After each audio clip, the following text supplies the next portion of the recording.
say I make you nervous, a tragedy, I'm a beautiful disaster, a reckoning, you wonder how I got this way. You think I'm someone to be saved, someone to clean up and tame. Oh, some things never change, never change. Oh. You think I would look pretty on your arm once you cover up my bruises and battle scars, but it always ends the same. Can't bear the things I've had to face, got you crying on your knees in pain. Oh, some things never change, never change.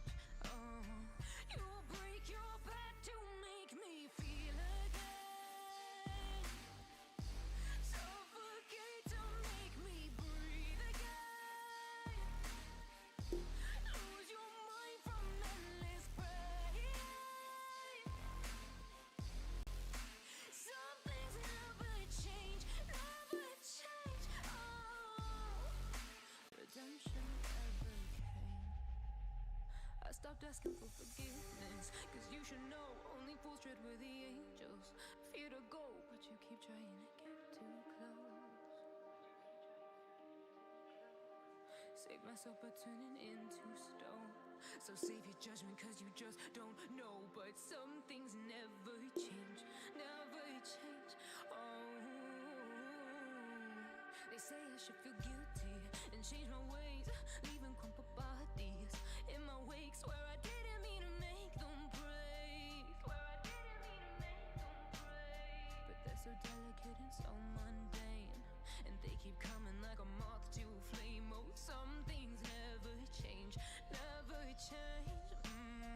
You break your back to make me feel again, suffocate to make me breathe again, lose your mind from endless pain. Some things never change, never change. Oh, redemption never came.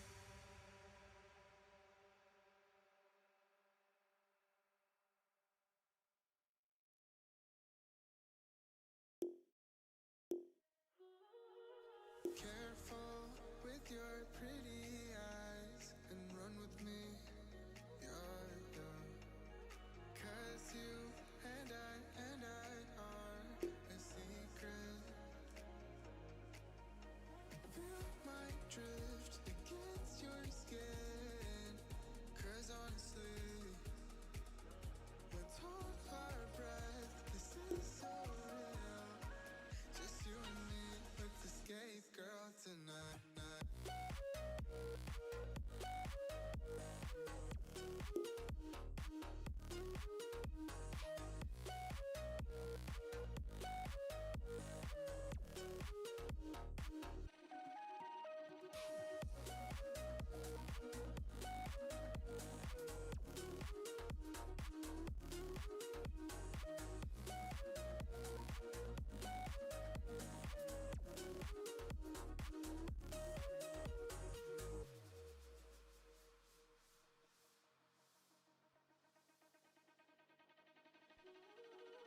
Careful with your pretty eyes and run with me, yeah. Cause you and I are a secret. Feel my drift against your skin, cause honestly, let's hold our breath, this is so real. Just you and me, let's escape, girl, tonight.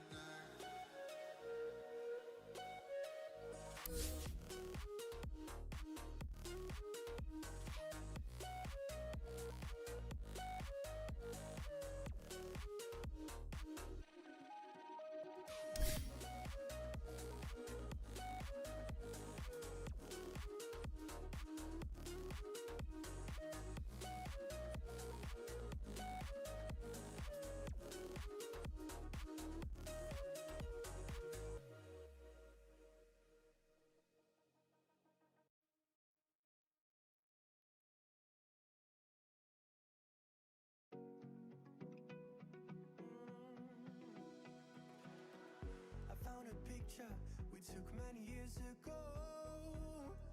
When I said to you we would never grow old.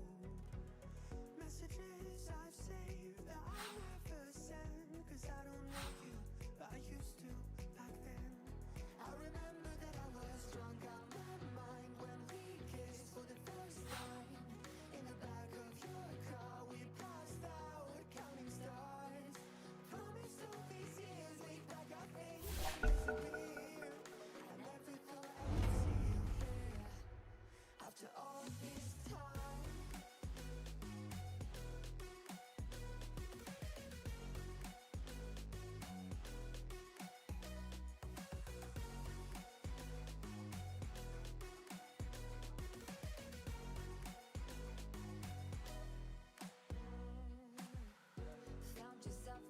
Hello, everyone. This is game one of the 31st of October. We have YNF versus Generation of Miracles. So I am joined by my co-caster today, DJ. And here, starting off, we have YNF banning SF and Lich first round. Also, we have a Luna and Invoker ban coming out from Generation of Miracles. What do you think is the picks here, considering we've seen both teams play 2 games each? Yep, we did see them play, and we did see GOM lose their first game against GGK yesterday, where they did open with that Luna, and for the first time in the tournament, the Luna did get defeated. So GOM not wanting to give it to YNF, and they themselves do not want it anymore, have banned it out. So that is very interesting. Yeah, that is something that does make sense. So we have the first pick here coming out. It's a Jakiro. Definitely a super strong laner. It also provides a lot of wave pushing, pushing in the towers, getting early objectives. And the Macropire is obviously a really good, ulti to set up, proper zoning for whoever you want in the front versus the back. Also, we have a Shadow Demon ban and a Pangolier ban as well from the side of Generation of Miracles. Picked up a Warlock. Also, quite interesting. What do you think the game plan is here? Seeing the bans and the first pick supports here. I guess they're trying to protect their carries going forward. They are trying to pick out those really strong laning supports like Jokiro and Warlock, very good at deep pushing, keeping their cores alive, and overall controlling the momentum of any fight with initiating with any ice paths or these links, or even turning a fight around with their ultimates. So definitely some very interesting support picks coming out. Yeah, they banned the Techies and the Ricky. Definitely seeing the Ricky and Techies performance their previous games, I think it's a strong ban against their team. Also, we have a Rubik ban, so they might be thinking of picking some, really strong spell heroes, maybe Enigma or Void. You never know. So, Generation of Miracles going in with their second pick here might be a carry pick, seeing that they don't have the Lich, SF, or Mars going into reserve time.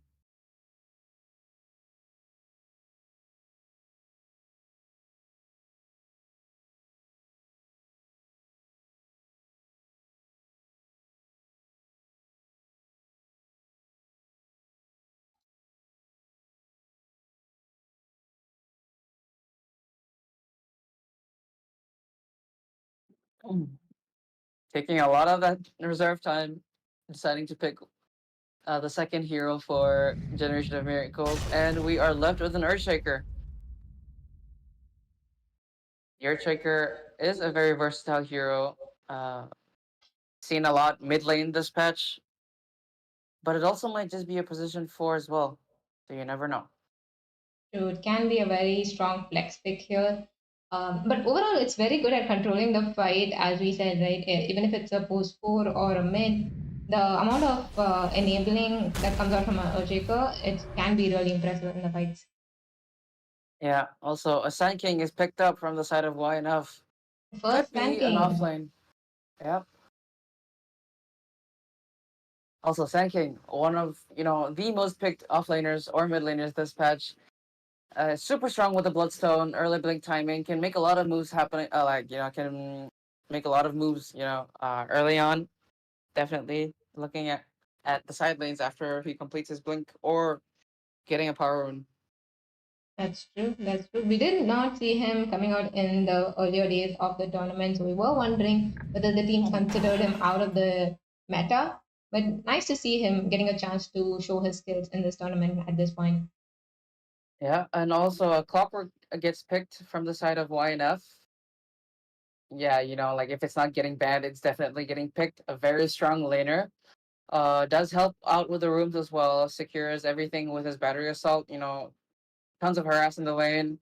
Control. The stuns coming out from the cogs is super annoying to deal with as well. And we have a Spectre pick from the side of Generation of Miracles. What do you think? What's it looking like with the Spectre pick here? I think this is a very strong pick in terms of wanting to burst off these backline heroes. Like Takiro is someone you really cannot catch in the fights given his positioning. So Spectre being able to really choose his fights and get in and kill off these supports. Also, in terms of disengaging from the fights, he can just get in, get out as he wishes. So this kind of setup and establishment that we have on YNF can be really kited by this Spectre. Yep, yep. But don't you think Spectre lacks the early game presence without items, and especially if he has a rough lane? I think they covered that with this puck pick. To your point, the puck will definitely be making plays around the map, and whenever there is a play, the Spectre, once he hits level 6, if he finds that potential, he can communicate with his team and join in on those fights and get back to farming. So it gives him that global presence without really any expense to his farming speed. Yep, yep, yep. Also, there is the fourth pick coming out, heading to reserve time, but immediate pick response with the Medusa. Ooh, the Medusa. Do you think the Spectre is going to go for a vessel at this point? I don't think the vessel is much of an issue, because it only stops the region. I think going for like a diffusal blade would be like a better choice, seeing that it gives him the stats and the mana burn needed to burst down this Dusa. But he might need it against his Bloodstone that will be coming out on the Sand King later on. That's what I Yeah, was yeah. So thinking. they are left with the offlaner, so they might go with an offlane vessel carrier. But also, don't forget when the Spectre hits, his Scotty timing this game, which he most definitely will go for. The Bloodstone is rendered, somewhat nerfed because of the Scotty slow and also movement Mm, speed slow. Also, it's really good against range carry, so I think it's a must pick up from Spectre to go against the Medusa. that's true. But my only concern is that the first item might be first or second item on the Sand King might be that Bloodstone. So Spectre will really need that space to catch up on that. And a very nice ban coming Yeah, out yeah, on the Doom. Medusa really does not want to deal with that Doom whatsoever. So a very nice ban from YNF. yeah. So I think the Axe is still open here to deal with the Medusa. Super Mm-hmm. strong offlaner, who does really well against the Dusa. True. If the Dusa's health threshold is lower, than the Axe culling, uh, Dusa just gets one shot, Yep, yep. So We've you seen have to some of look out those for that. clips. Yeah, so an Ember ban coming out from GOM. They definitely don't want to deal with this because they have a Puck mid lane. Puck gets destroyed by Ember mid lane if the Ember is good enough. Like the slights, it's just too much to deal with for the Puck. That's true. And once the phase shift is on cooldown, he really can punish it, and there's nothing Puck can really do about it. So it's a good ban, Yeah, definitely. yeah, definitely. So now the last ban coming out from YNF. What do you think the ban is going to be? Is it going to be an offlane ban? We will have to assume that the Earth Shaker is obviously the post for right there. I don't think an offlane Earth Shaker will really work out for them. So an offlane ban, maybe like a Centaur, would definitely still be good. Is Centaur not taken out? Yeah, given that they can still charge through that Dusa ulti and disengage or re-engage whenever they need to. Yeah. So I would like to see a center ban might be in favor of INF. Yep. Also, I think a beast or a brew might be good here at this game. Hmm.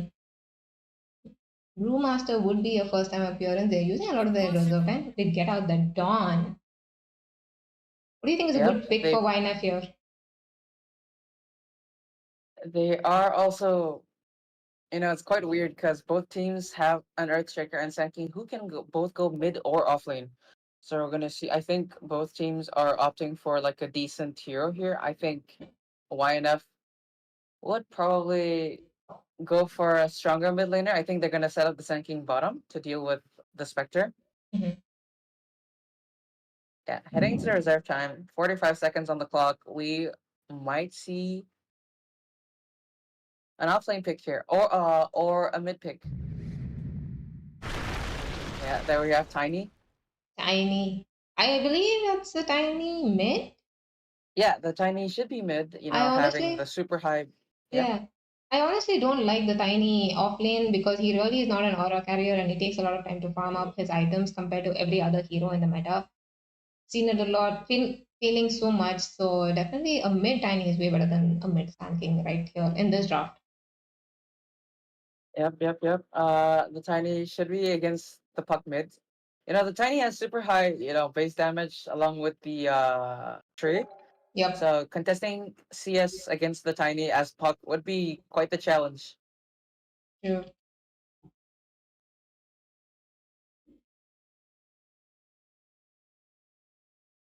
Now coming in, I think this is gonna be an offlane pick. And a Legion Commander. Okay, not bad because you would be able to purge off a lot of the stuff that comes out from the Jakiro mid game in fights. That's true. But Sorry, also the one Legion second. is able to catch, anyone with the Spectre, later on. You have the Blink Blade Mail duel along with the Spectre ult. And Puck, if he is around the map, should be able to join up pretty quick because of his mobility, kit. That's true. All right. We have seen these teams play so far, and wait. So who is the offlane here? Finally, the Legion Commander, right? Yeah, the Legion Commander is the offlane. All right. So she can dish out a lot of damage. I mean, she's similar to a nuker with that first spell. So she can dish out a lot of harass and stay alive in the lane against this Dusa. So it's going to be a pretty fun lane to watch. Yep.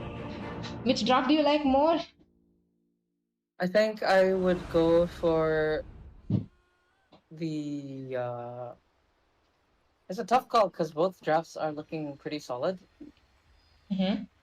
The Radiant side have a lot of stuns, whereas the only stuns that are, even coming out from that team are just the Earthshaker. Mm-hmm. So yeah. So if the puck gets caught once, it should be quite difficult for the puck to get out. So I think I'm gonna have to side with YNF on this game. Yeah, true. But Because honestly, you if never the know. execution comes out well, GOM has a really strong play coming out from all of their players, given that they have the coil, the echo, the link, the golem, the upheaval, LCS duel. So much can happen. Spectre can literally join Yeah, any of these. So it does look a little scary if they do allow it to go through.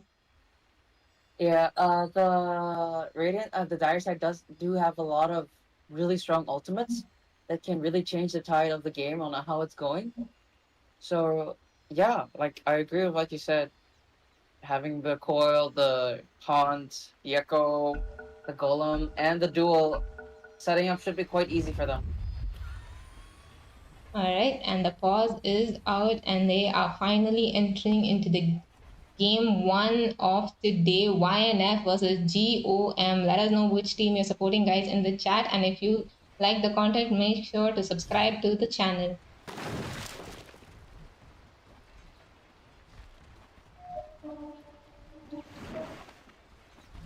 Both teams are smoked. They are moving towards their respective sides, very conveniently dodging each other with those smokes. Aggressive mid lane ward from the Dire and a bit defensive from the Radiant.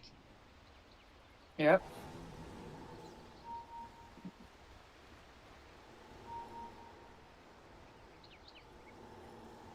Both teams are being very careful. I think they want to definitely make a play here.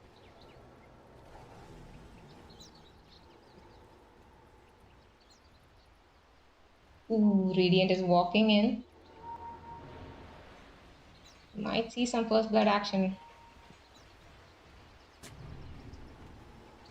Ooh, Ashik and Clockwork seeing each other. Get the D-ward off on the Radiant side. They do engage, the cogs are up. There is the Fisher. They're trying to take down this Clockwork. He's taking a lot of damage from these links. But Spectre falls first. Clockwork trying to stay alive, but no, he cannot. So many more kills going to these both teams, two on dead on each side. They're looking for more. Ochika might fall to this. There is the puck to save him, but no, they will fall. And they just the Warlock just TPs out in front of the Jakiro. Jakiro not really able to do anything about that. So what a active first fight of the game. 3 kills each team. I think the first blood was Spectre, so a little bit more in the favor of Radiant here. Yep. The Tiny is mid. Has a kill already. And 2 assists on the Tiny. But the Puck also has a kill, 2 assists, but no deaths here. Having the bottle already before even a minute here. Both strong starts from the mid laners. Which side do you think it's more favored to, honestly, between both these mids? I think it could go both ways. The Puck has a lot of chances in outplaying the Tiny, but the Tiny also, you know, if the Puck steps in too forward, he could just toss combo the Puck. Having a really low HP pool, I think that's super dangerous. That's true. But Tiny did get the block benefit. So Yeah, he is having that high ground advantage. Yeah.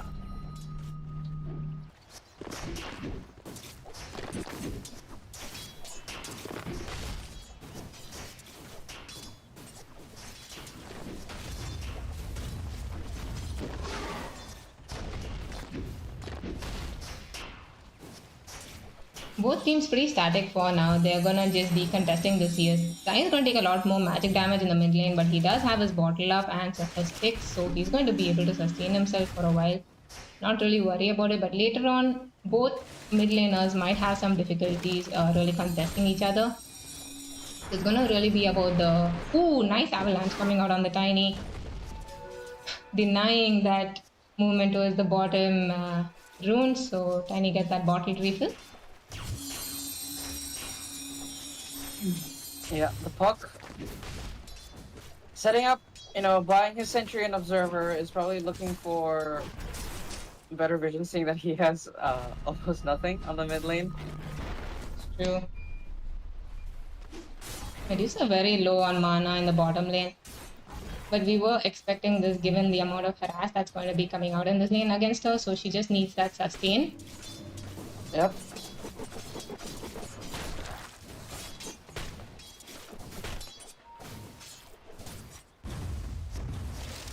Tiny taking a little bit too low in mid lane. He has to be really careful. Puck doesn't have any more spells to really throw at him, so this is what we were expecting. He can really live through it, but he just needs that constant regen coming out for himself, and then he should be fine. Both teams' lanes are going to be pretty static for a while. Just this regular harass coming out. Puck uses the phase shift and gets out. She's going to be okay. Just poking around.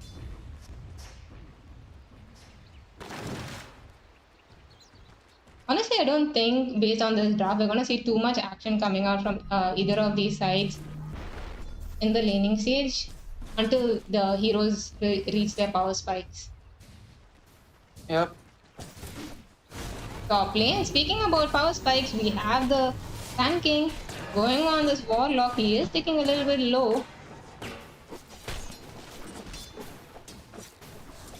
Manages to escape, so nobody falls for now. Mid lane, there is a gank on the Tiny, and Earthshaker is able to burst him down and kill him off. Nice rotation coming from the Earthshaker.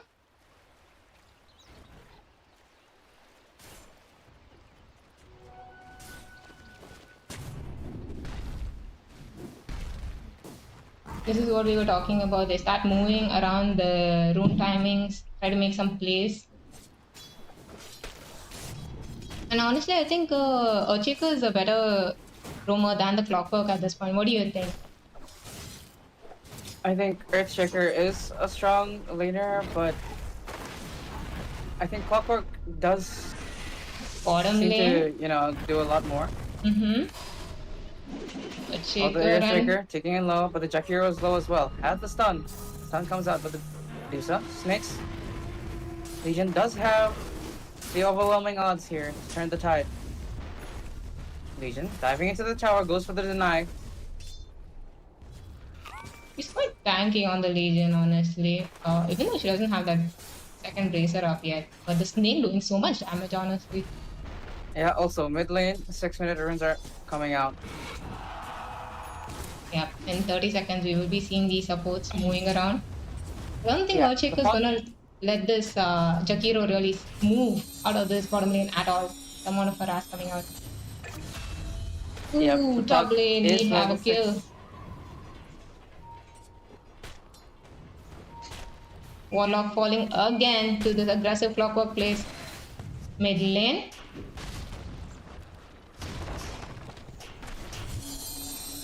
There is the rune contest. The Clockwork is there to assist this Tiny. Yeah, the Earthshaker does make the rotation bottom, but unlucky that the rune had decided to spawn top. They get the bounty. And the clock probably is trying to go back top. Still harassing the puck, but there is the link from the Warlock.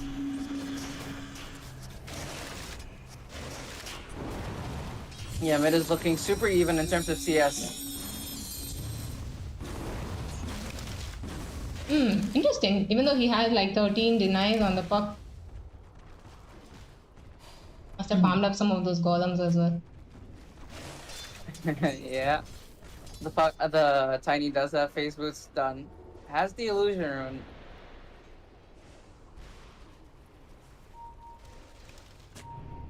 Seven-minute wisdom runes coming out. Jacob going for theirs, and Clockwork will be taking his mid lane. Pretty static. I think these heroes are depending on their own supports to keep roaming around for now.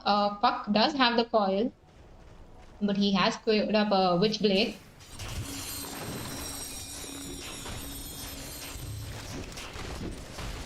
Four to 4, 7 minutes in. Bursts of aggression coming out, but not too. Oh, never mind. Clockwork diving the tower, getting his battery assault onto the Warlock. He is so squishy. He's taking so much, but oh, will he live? No, he will not. Earthshaker try to save him, but Clockwork gets that final tick, and Clockwork will fall. There is a coil on the Sand King, and Spectre ultis in to get that kill. Tiny came in to help his teammates,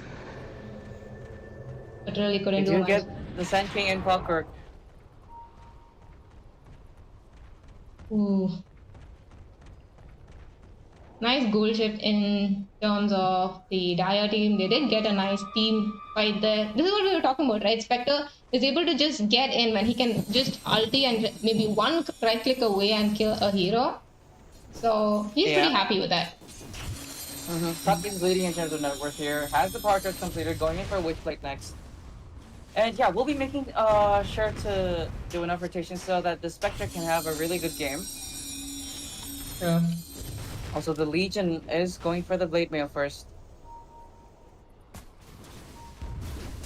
So once the Blade Mail and Blink are done on the Legion, setting up fight should be super easy. A pickoff coming out from the Legion might be able to get the Jakiro, the Clock. Those are both really easy targets for the Legion to just go in and, get some nice damage in. True. Paco is very aggressively moving around in lane. Oh, the ulti on the Medusa. The duel goes off on the Legion and she gets the kill. Spectre gets the XP. The DOTA did have 20 magic sticks, but you know, you can't really do much once you are dueled. That's true. That's true. Very nice rotation. I mean, this is like Legion. Once she has 6, she basically has that backup from the Spectre always. Yeah. The Spectre is going for the Orchid first. Alright, no vessels. No vessels, no problem. Yeah, I think the damage coming out from Dire is like a lot, so they might just not even need a vessel or a diffusal blade here. Mid lane. Mid lane. Coil. On the Coil tiny. is, the echo comes out. But the Chinese is taking a while. The avalanche gets tossed out, but the puck is still there. Free ships out. The clock stops in. Jakiro Ice Path gets thrown off. The puck is sitting super low without a phase shift. Gets the kill on the Jakiro. Nice counter initiate from Radiant side. Ooh, that tiny is so tanky. Yeah, and that's just what, you know, the girl does. 10 bonus armor, bonus damage, 60, and, you know, your attack speed reduction is sort of nerfed, but you just have so much armor with this stuff. Yep. Also, top lane, going Inspector sitting in really low. The Warlock is killed as well. Oh, but that Duel dude! comes up, but Sand King gets the kill. Sand King dies to the Legion. He That's couldn't even 20. blink. The damage coming out on this LC. That's insane. The overwhelming odds, you know? Yeah. Just a lot of units. I think it works with the Warlock links, the amount of damage coming out, because she kills so many creeps as well that are linked. So there are actually a lot of golems also dying in the spot, which is dishing out so much damage in that entire team fight. Yep. One of the biggest buffs for this Warlock has been those golems spawning whenever a linked hero or unit dies.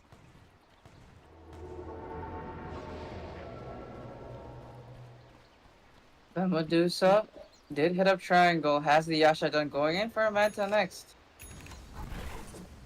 Tiny is also just, you know, 400 or 500 gold away from his Blink Dagger. So he should be making, looking to make a lot of plays with that stuff. Also, the Sand King is killed. Tough.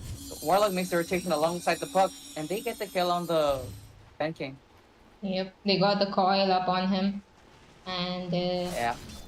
he was pretty GG. He didn't have his ulti to really counter initiate. Bottom lane. TP's coming out. Yeah. The clock is their bottom, but the Earthshaker is there. Echo ready alongside the duel. The Blink does come out first for the Legion. You know, hoping to make more moves, being more active early on. There is the hook shot. Goes on the Earthshaker. But Earthshaker's trapped in. Tries to go for the kills on the clogs, but no, he's getting ticked down by the battery assault. Oh, they see the Warlock. He has the rock and he commits it. Oh, there is the duel on the LC. The aggressive plays. Spectre coming in for the fight. LC falls. Spectre gets in and gets out. Wanted something but could not get anything, and he is out of there.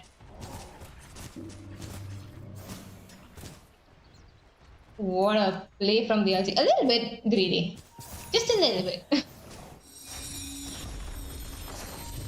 Meanwhile, mid lane, Puck going ham at this tower. She might actually get it, given that nobody is able to TP in. The Tiny did TP bottom. So they might get this mid lane tower.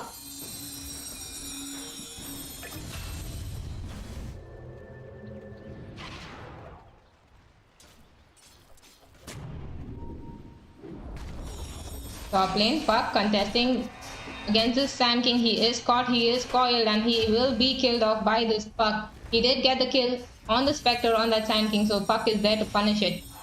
Bottom lane, LC playing very aggressively against this DOTA. DOTA gets her ulti off, so LC is trying to disengage. She is rooted. Flopper thinking about the hook shot. He gets it. He puts the conch. She's trying to fight, but no, she's sticking low, low, low. Will she fall? Yes, she will. There is the rocket flare. Are they looking for more? Are they gonna go for this Earthshaker? No, they will not. Mid lane, Jakiro being caught out and killed off by this Puck. Spectre is there to get that XP, so he has that rocket completed. and is now looking towards a Mantis type. Mid lane, Tiny, DD on him. Trying to burst this puck was not damaged. Warlock is there with the heal. Can he get this? Or maybe not. He will be forced to back off.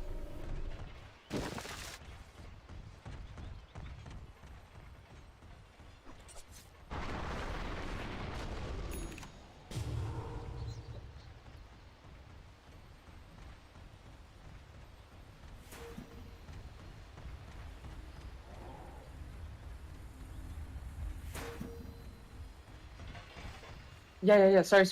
My the power. I need to get it fixed. Alright, bottom lane. They are TPing, they are smoked on the side of Radiant. They're looking for a play. Sand King standing in front, looking to give some vision to his team. Radiant position very defensively. They want to make a aggressive play on the Sand King. Burst him down with a duel. His teammates are there. Thinking about it. Medusa. Oh, there is a blink in by the LC. He stuns back. Mid lane there is a fight. Bottom lane there is a fight. Medusa dies with his Sand King. Will live. Puck on the other hand. Sorry, not Medusa. Yes. Clockwork. Bottom lane, Earthshaker.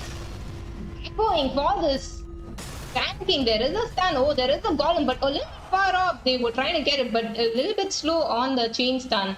He is able to live. Meanwhile, Dusa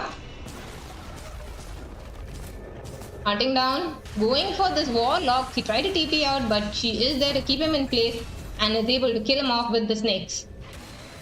Nice play. Earthshaker. Very close TP out. What a massive fight.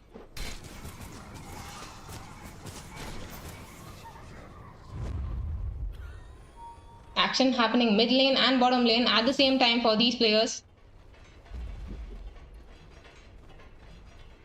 They are going for the next kill with the smoke.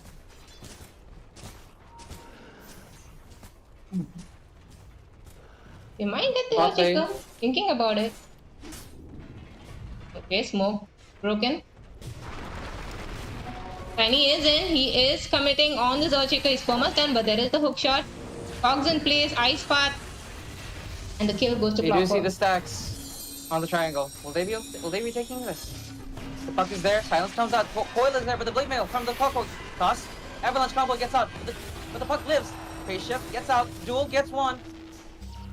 Spectre rotates in with the Shadow Step. Is able to kill the Jakiro with the Legion. Is pushing in top.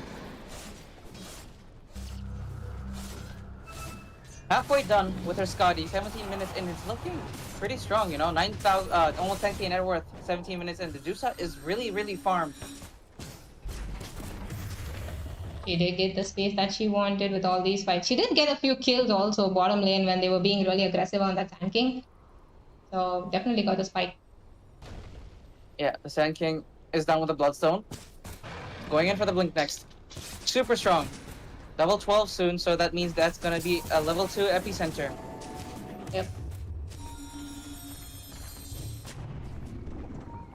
The puck does have a blink as well now. So 3 blinks on 3 heroes on Dire, meaning that they are going to be able to close in on the gap pretty soon and get the kills they need. There is a smoke on the Legion Commander and her teammate. There is a coil on this Tiny. They are going for this fight. There is Clockwork. Shooting back The blue lines. dot come up.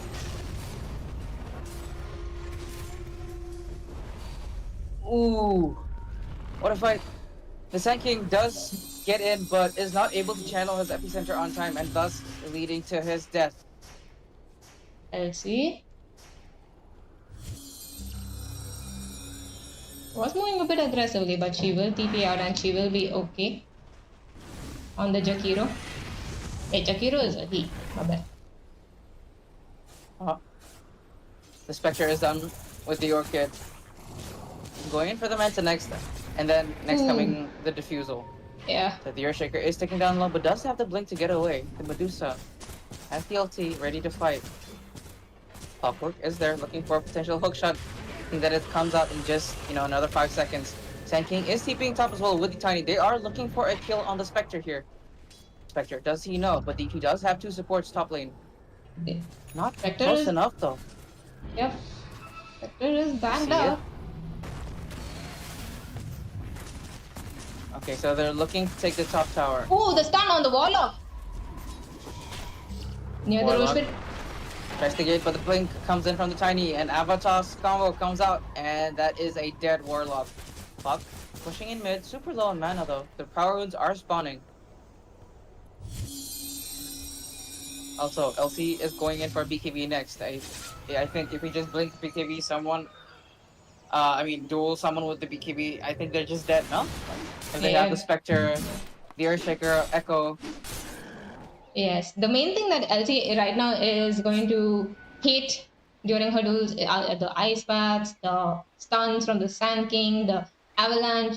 So sure, her BKB helps her there, but there is still the Medusa Gaze and the hookshot from the Clockwork, which can kind of counter-initiate that duel. So if she can't burst down a hero in that duel, it's going to be a little bit costly for them. Yep. And yeah. Oh, So bottom they lane. They are TPing in. They see the LC. Jumps in on the LC from the Tiny. She blade mails the Spectre there to help. There is the duel. The Tiny getting duel, but no, he gets the duel victory. Yeah, definitely. Like the earlier statement, the LC does Mid lane. The duels completed. are getting focused.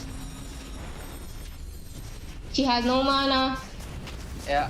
She's No so stick charges, does have the Scotty, but Isno gets the kill on Puck. ED doing a lot of damage, but the top comes out and the Puck is dead! Oh! Puck did not expect it. Finally. Puck dies to the Tiny combo. He tried at least 4 times in this game to do that. He finally is able to kill him off.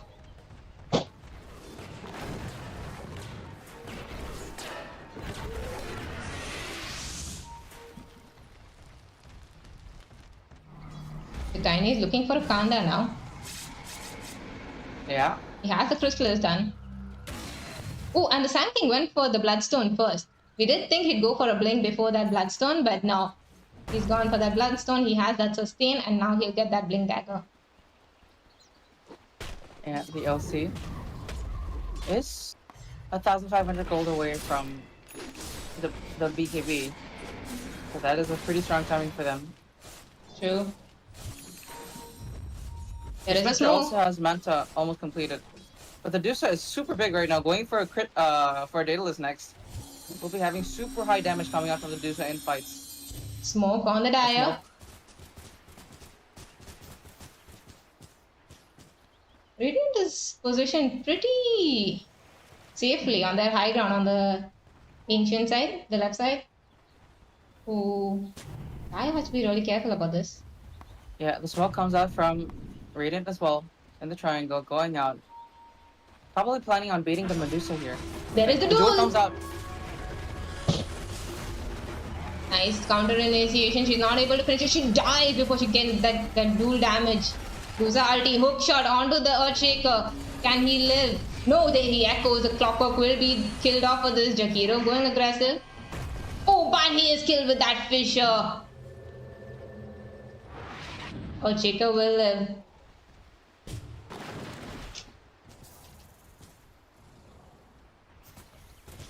What a fight. Both teams are 20-20. It doesn't feel like any of these fights are going totally in the favor of either teams. They're so well matched. The Puck does have Pharasma completed, so that is a lot of damage coming out from the Puck. It recoils. True. And what a great counter initiation on that duel. She went on that Clockwork. She did try to duel him, but he was so tanky. He had a blade mail on himself, so Legion really couldn't finish it off really quickly, and Tiny was there to, counter initiate with the Avalanche. She still doesn't have that BKB like we were talking about. So she's definitely having a hard time. Close though. So that's just, 2-3 more minutes of farming, and she should be done with the BKB. Yeah. I think maybe if Dire starts taking fights after they finish these BKBs, it'll be more helpful for them rather than just turning out into these, you know, Yep, definitely. draws on Also, the both sides. Legion does have an Invis rune. Yep. Maybe she is gonna, look in for some potential dual kills here. The only hero that's bought is Sand King, who is kind of a tough kill. But if he has a Spectre alongside, I don't think that could be much of a problem here.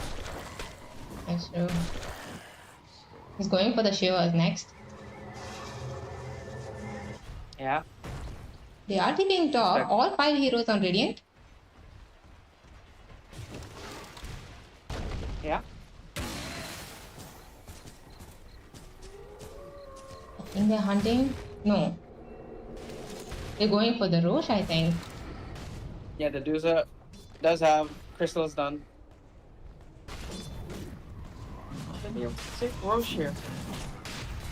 No contest, you think? No, LC seeing the Jakiro. She's hunting. The Shaper there is the horn. Catches the tiny Echo comes out, but it's so close. The Duke comes out. Sand King is killed. Oh. Tiny dies as well. The puck comes out with a coil. Silence, clockwork. DOTA does throw out the ulti. But the DOTA is ticking down the Legion Commander really slowly. The Magnifier is thrown out. But the DOTA is just getting gone on here. The Jakiro sitting in super low. Yeah, and I was just the DOTA against the world. The damage just comes out. But the DOTA, will he be able to survive this? No, he doesn't. And that's just Warlock dead for the side of Dire. And a whole team wipe for Radiant.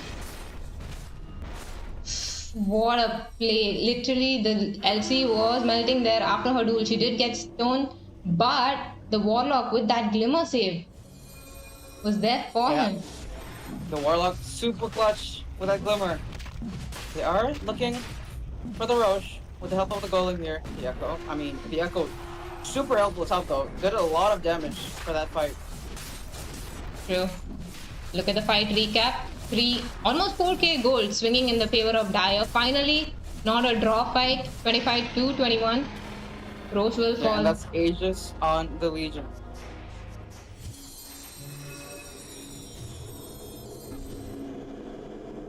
The puck also almost has her axe done, so that's if she gets the coil out, like they're just dead, no? Like Clock, Jakiro, Tiny, they don't have mobility.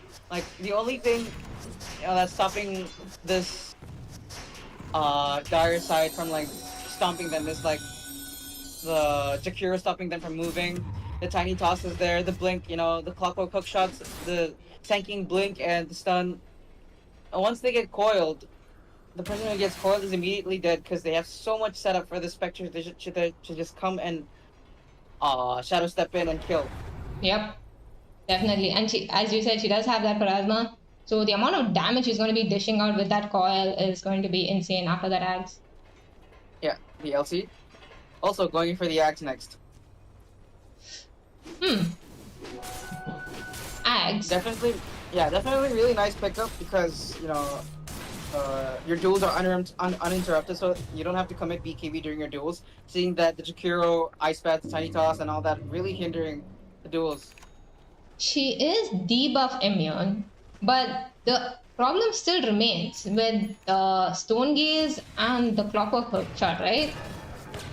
Yeah, but there's not really much you can do about it, right? If she gets the kill on, one of the supports early on, or the DOTA even. If DOTA doesn't click that ulti, for sure. Yeah, also, the Spectre is done with the Diffusal, so the DOTA's mana is just gonna drop. That's true. He does have the Manta style too, so yeah, definitely. I think the priority is gonna be to Orchid that DOTA before she ultis, duel her off and kill her. Yeah, the Spectre, super strong, 19 assists. 28 minutes, it's a lot of kills from the Spectre, helping his team. Nice. And shard goes to the Jakiro. What do you think about the Jakiro shard? I think the Kiirs shard is super good against tanky heroes, but I don't think it does too much this game, no? good if they're like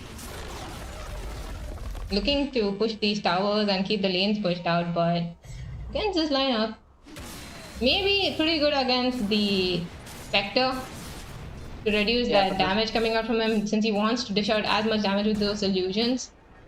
So defensively, pretty good. Bottom lane. Yeah, if he's able to get out that spell, you know, the Orchid, Diffusal, and a lot of damage from the Desolate Manta illusions as well, it might just be a dead Jakiro. That's true. There's a Daedalus on this DOTA. Yeah. Going in for the Butterfly next. Really good item choice. Will help with tanking the duel a little bit more and the Puck coils. Puck, Maelstrom, and Mjolnir queued up.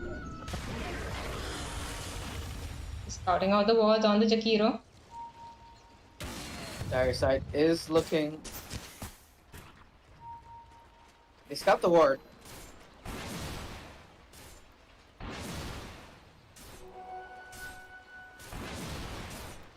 Also, Earthshaker almost has the Yules up.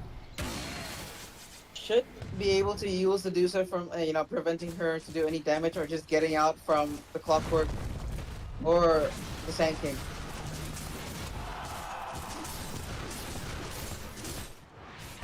Definitely. Medusa is able to stay in front given that she has that Skadi. So she's pretty confident that her team will be there to back her up. They know this. They do not want to instantly initiate on her, but there is a smoke on Radiant. Yeah, but the Legion still has the Aegis. In for 30 seconds more. Does have the Axe completed. Smoke comes out from them as well. They might be looking for a kill. Ooh. Oh. Connection mid-river. Oh, they go on the clock, but the clock pops late mail. The duel comes out. Uninterrupted though. Facing away from the Dusa so that she doesn't get zone gaze. Two fights happening parallelly. Tiny taken out. The Legion does lose the Aegis. Medusa is stoned. The Sand King. Pop the ult. Not much damage coming out from her right now. Spectre is stuck on the cliff. He needs that dagger. No. He gets out. They are ready to go in once again. Dio getting so much at the cost of this Warlock kill.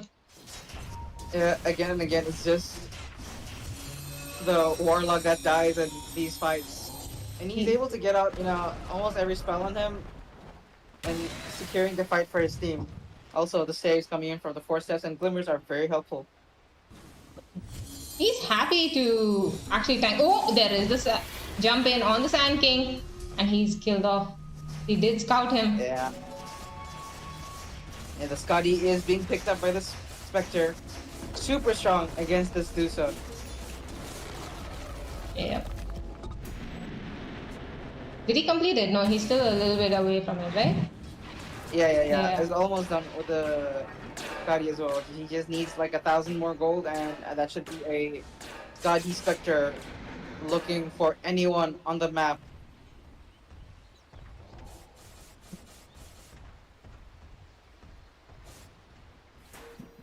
The Puck is almost done with his Mjolnir as well. There's gonna be so much damage coming out from Dire. Top lane. Goes up top. Tiny gets dueled in. And that's another, dead Tiny here. Bottom lane. Jakiro. Puck was going on the Jakiro, and he finally got him parallelly in this fight. Dio being so aggressive. As Mjolnir done for the Puck, 33 minutes in with the Parasma and Ags going in for Daedalus next. Tons of damage from Dire. Yep, and this mid tower is now exposed. They don't have the Tiny for 40 seconds. Yeah. The Sand King is just 1,000 from the Shivo. But how did the Legion and the Spectre have vision on the Tiny there? I think they were just scouting, no? Staying uphill, and they see they see the Tiny trying to push out lanes, and he just gets gone on. Okay.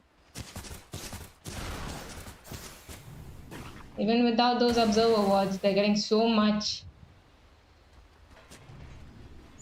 Tiny's back up though. He has the Kanda. He's looking to finish that BKB, but they're not letting him. Yeah. Each time he steps out. BKB. You finished it? Okay. Almost there.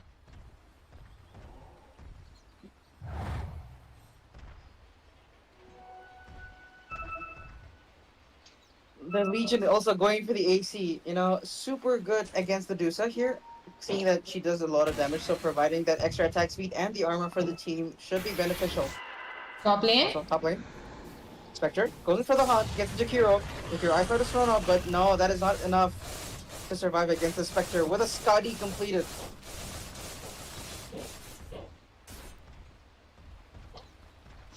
So painful to be a support right now. Spectre Yeah. doing his best. The higher ground Oh, is looking Coil! super tough. Coil gets thrown out, gets the kill on the clock where the duel comes out on the Medusa, but the Medusa is not able to get the Sony out. Bull comes up, Senking is readying up his ulti. But the Medusa gets taken down super low. Will she be able to live? No, the Spectre is there with the Scotty, he's getting super low. The Spectre dies, but the Echo comes out as well, the Tiny. Tiny getting stunned in by the Shaker. The Puck nearly pops out, does not have patience yet, but blinks out just in time. And that's 3 dead. But they do get the counter kills on Spectre and Legion as well. That's true. But it was so aggressive from the side of Daya going on that clockwork right there with the coil, with the jump-ins. And they were so distracted by that. The Radiant Medusa was looking at the clockwork and then she gets dueled right there by the LC with that Aghanim's. Yeah. She tapped through most. yeah. Oh, never mind. Mid Oh, lane. the Puck goes in. BKB is popped. But the Puck does not have the 25 talent yet. Oof. The Chikiro is ticking down super low against this Puck.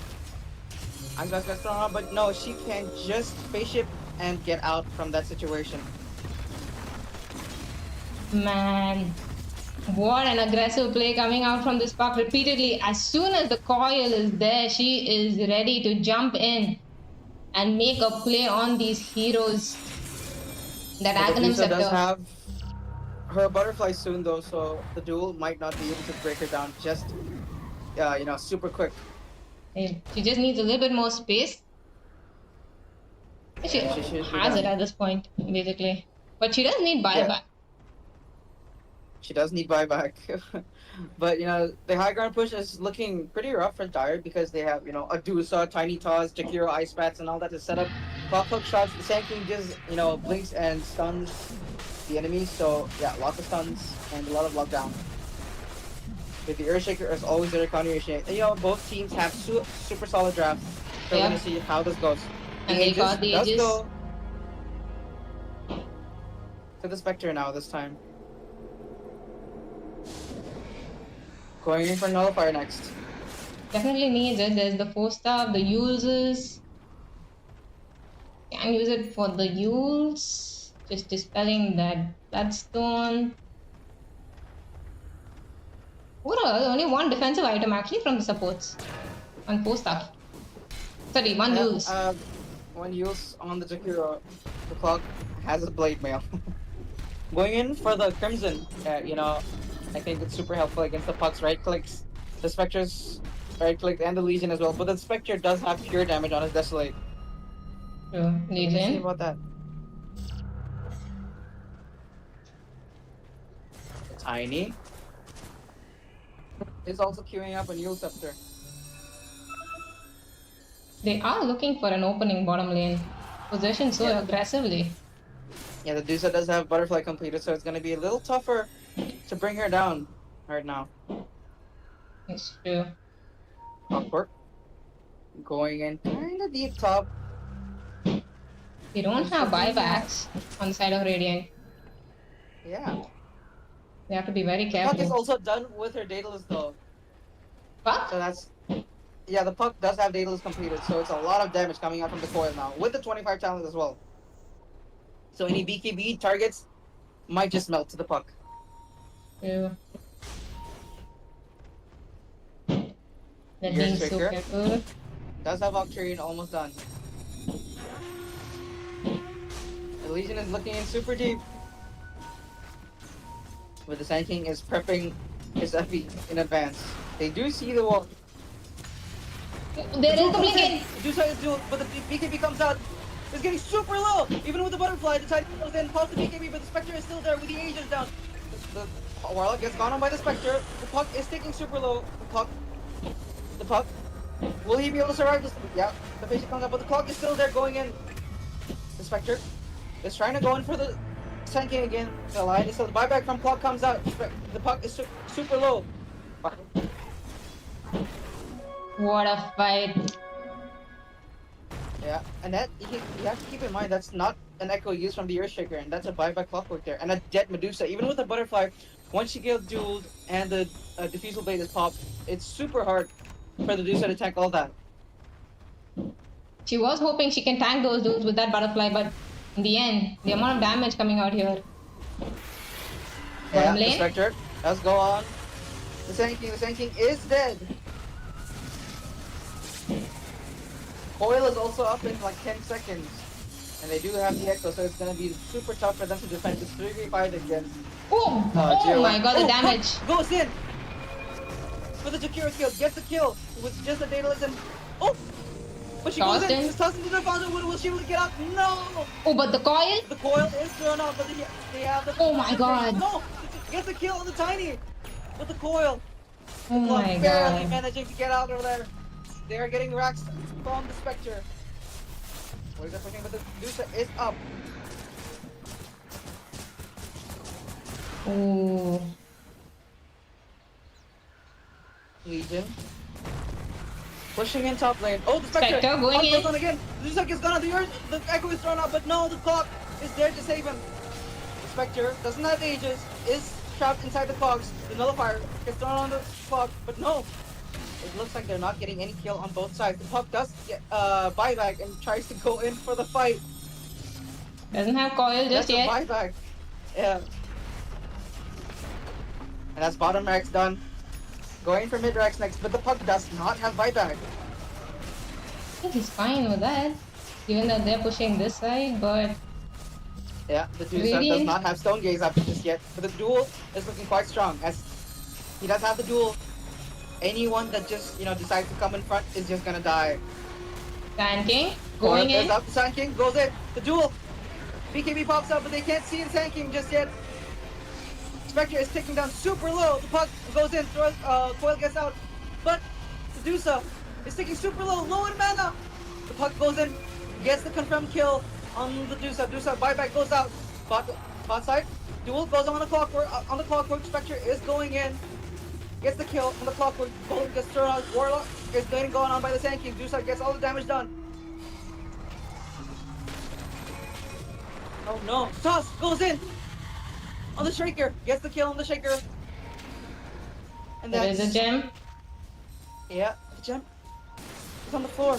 Will they be able to get it? The Sand King picks up the gem. Alright, that was a fight. Buyback Medusa. Whew. They didn't lose the racks here, honestly, but they managed to hold. They didn't allow Just barely the holding on. yeah. If They didn't Medusa allow the gets racks. gone on. They didn't Yeah. allow the racks falling to stop them. They did put up a good fight. Otherwise, that could have been very costly for them. But still, 26k net worth lead on the side of Dyer, 42 to 29. The Spectre is sitting at 31 assists in this game. I mean, the power That's of the crazy. Spectre ulti. Yeah, the puck having 20 kills and just 3 deaths. Did Cynthia is looking for an Obsidian Core next. Super strong. The Spectre. Going in for the Bloodthorn next. But he should be looking to save his buyback, knowing that the puck doesn't have the buyback. Let's look at Now, the win if the probably. Spectre, if the Spectre goes in, right, this time, next fight, and he manages to kill the Medusa with having buyback and not using his Shadow Step, the game is just over, no? He just, buys back, Shadow Steps in and end the game. Yep, that is. Because she doesn't have buyback, as you said, and we'll see. Are the other heroes farming it up? Okay, Tiny has buyback, Sand King has buyback. So probably Dusa is going to play a little bit more safe for a while. Let them frontline. And once the duel is committed, maybe she will show her face.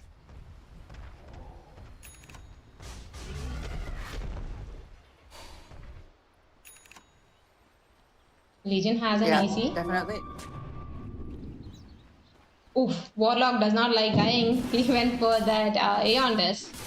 Yeah, going in for the Ags next is gonna be super strong. If Yep. he's just able to, channel his slows during the fight, it's gonna be really annoying for them to deal with. Yep. And honestly, have you seen in the fights, the AoE of the Epicenter and the Sandstorm is doing so much damage whenever the Warlock has to come so close to channel his upheaval. So Yeah. definitely, Warlock could have actually benefited from an Aether Lens, but he's prioritizing other items at this point. But Yeah, definitely Aether Lens definitely. could have been a good pickup for him. But the Spectre is done with the Bloodthorn. Will be doing so much damage to anyone that he goes on this time. Does not decide to save for the buyback though. The Puck is almost done with his Octarine Core as well. They are going top, looking for the top racks, but the Dusa sends out the illusions just to deal with the creeps here. The Dusa almost done with his Axe as well. Oh, Dusa Ag is actually very strong. Yeah, the Clockwork does have Crimson done as well. They're going for the How's the Tormentor. Hornbill? LC Shard. What do you think?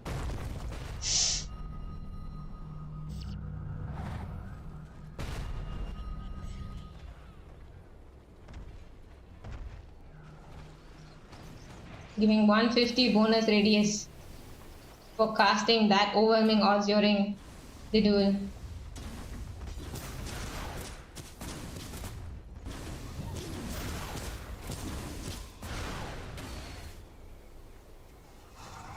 Do you think they're gonna wait out the Roshan here because it's gonna be up in like 1 minute? Yeah, I think they're gonna wait for the Roche to go in high ground, seeing that the Dusa is still 3 minutes away from her buyback. So the Roche is up in just a minute. They might go for the Roche, go in for the push, and might just end the game there. But they do have super strong, counter initiate spells on the side of Radiant. Yeah. There is a DD. The Puck, Yeah. pinging it, walking towards it, sees it. Oh my god, the DD Puck. That is so much damage. With the Do you think- Mindbreaker as well. You think they're gonna do something with it though? And that's Heart done on the Legion as well. Super tanky. Almost has the overwhelming blink as well. The Earthshaker is scouting out Roche, knowing that the Roche timer is gonna be up soon. I think they wanna go for this Roche. What's gonna come for this Roche? It's up. Yeah, the Roche is up. Aghanim. Do you think it's gonna go to Axe on the Spectre? Roche. I think the Spectre needs this Axe, no? Yeah, it's gonna be that's- so good to give that vision for the LC to really do whoever she wants. Yeah. And that's some friendly venture coming out from the Sand King, taunting them to come to the base. And that's Translations. Warlock. Thank you. Warlock picks up the Axe instead. Who? Warlock gets the Axe instead. Nah, nah, Despite nah. already buying What? the components What? for his Aghanim Scepter. Okay. Alright, I guess they don't need the Axe on the Spectre, but kind of a weird play from them. I think he just tried to pick it up and give it to the Spectre by mistake consuming. Assuming. You never know. You never know. Let's Also, the assume. Legion is looking for the kills on the base of Radiant side. Illusions does come out from the Medusa, but the tower is already halfway down. The Legion goes in, overwhelming odds. Attack speed. BKB gets popped, and he's trying to take down the Rex. The coil comes out the Puck, but there's so much damage from the Spectre and the Puck. Medusa, yes, Stone Gaze, but the upheaval comes out super low. Gets stunned in. The Medusa pops the Stone Gaze. It's super low though. Axe completed, but now there's no spells. Buyback does come out from the Tiny. Spectre is looking to hit the Rax. The Sand King is still there with the Epicenter and the stun. Ice Path gets thrown out, but the Spectre does not care. The Epicenter is getting charged up, but no, it's just faking it. The Spectre is hitting the Rax. No cares in the world. 4 minutes left on the Aegis. The Dusa does not have the Stone Gates. Clockwork goes in, Epicenter comes out, blinks in the sunlight from the backline. Legion pops the Blade Mail. Does not have duel just yet. Puck also. The coil gets thrown out. Tiny. No buyback. Gets caught in the coil. Legion's taking super low. Echo comes out. The Dusa is taking super low. Spectre still has the Shadow Step. Tiny. A dive back from the Tiny. Spectre, everyone is super low, but the Spectre still has... Oh! He doesn't have the Aegis! A triple cure for the puck. Buyback from Clock and the Sand King. The Shaker managing to survive with the Yule Scepter there. Barely gets out. And so does the Spectre. A lot of kills for the Dire, but that is also a lot of buybacks from the Radiant side. That Trickster's usage kept that Spectre alive. Definitely. Also, only the ranged barracks is alive for the side of YNF. That means it's going to be a super easy Rex to kill with only 1300 HP, and that's mega creeps for GOM. They're doing their best to actually defend this high ground, but so much damage coming out from the side of Yeah, the Dire. Clockwork. Hook shot. Misses. The Shaker is still sitting super low on HP, but does have the Echo and the Wind Waker. So he's going to be able to get out of most of the stuff, including Cogs. You know, he's going to be able to, you know, yield any one of his teammates out of the clogs from the Clockwork. That's true. Spectre does have Disperser completed. Is looking to push in this high ground. The puck also has buyback right now. So it's going to be a super tough defend, seeing that the Tiny, the DOTA, and the Sand King, Clockwork, or Jakiro, none of them have buybacks. So once, you know, they get gone on, if they do... Oh, the Qualifiers goes out! The duel comes up, but the Stone Gaze is not out yet. The Ice Flies is thrown. The Bonfire. DOTA taking out super low. No buyback! The Range Drax is taking down. The Clockwork is there. The Epicenter gets thrown up, but the Earthshaker dies. The Warlock is getting gone on, but no, is living. That's Megas for the side of GOM. Legion lives as well. That's a dead DOTA, but the Tiny is still alive. The Epicenter is not up on the Sand King just yet. They are going to go try and throw this. The puck also has coil in just 20 seconds. Duel's also up in just that time, so it's going to be super hard for them to defend against this one. No Epicenter. Tiny is there, he's there with the BKB. Tiny goes in, Big Kibby's Bigs in, Avatar's combo. The Spectre is taking down super low, but the saves are there. Trickster doesn't get popped out. Spectre gets stunned. Buyback is up, Tiny gets that. Tiny gets killed, and that's a team wipe for the side of YNF. Spectre buys back, ending the game. GG is called, and that's a super strong performance from the Spectre and the puck on that side. The Legion doing lots of damage, catching everyone in sight. It's a victory for Generation of Miracles. After that loss, yes, they have proved themselves again with this victory. What a play coming out after that amazing laning stage from both teams, keeping it very neutral, very, you know, like no team having an advantage overall. But then once they hit that 30-minute mark, GOM just snowballing out of control. Yeah, that was a big puck with a lot of damage. Well played by both teams though. But as you said, big puck, 27 kills and 3 deaths on that hero, 40k net worth. Yep. And that's, you know, was looking quite close at the start, but, you know, once the duels kept coming out, the echoes and the favors that, you know, the fights that favor GOM, they just kept snowballing off of that, and now they've won. You know, last fight was just the range barracks left, but the DOTA was caught up front by the puck. True. And that's game 1 for today.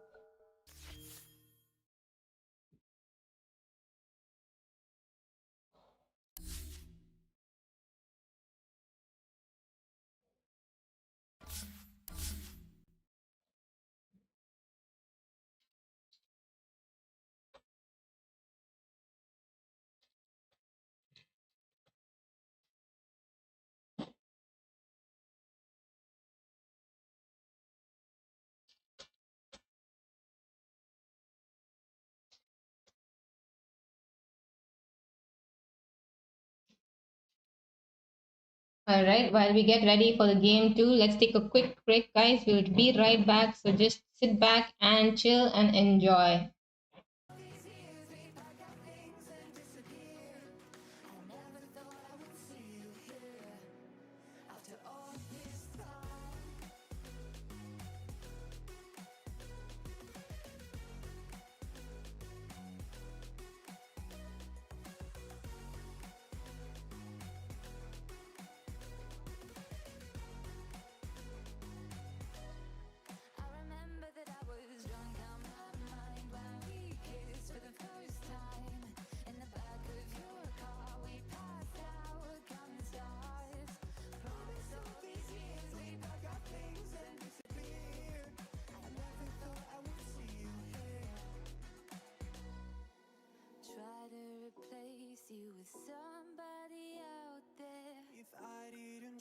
miss you, would you even care? And if I lost my mind, would you come around? I will keep you safe and sound after all this time.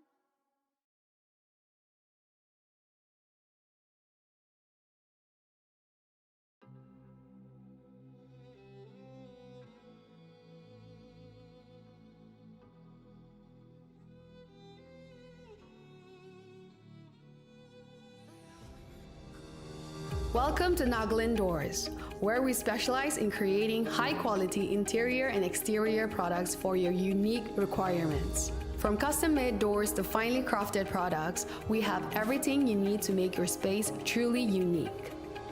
We take a collaborative approach with every project to make your decisions simple. Our team seeks to understand your needs and preferences to create a plan that incorporates our services with your ideas. Our top quality products and services can transform your home or business into a space that's both functional and beautiful.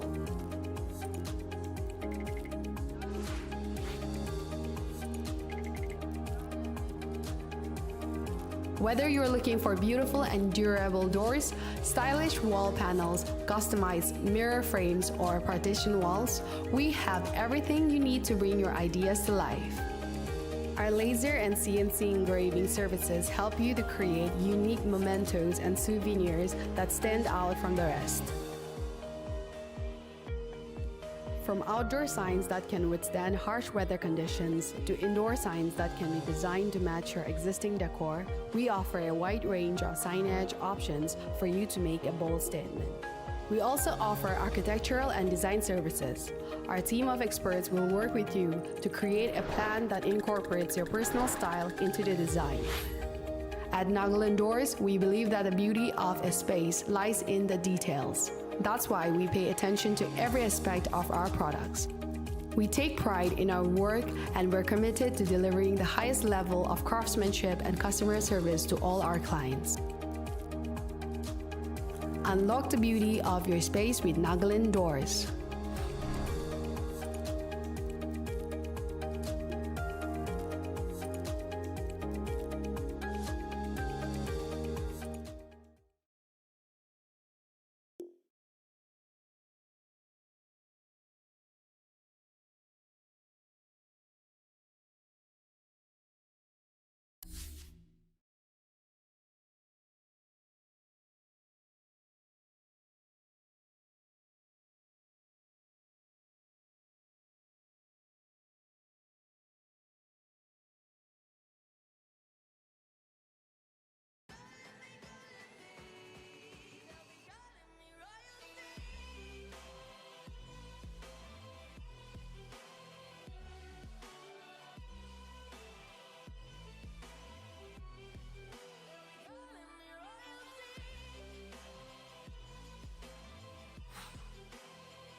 All right, guys, we are heading into game 2 of the day, which is Revo versus Lag Gaming.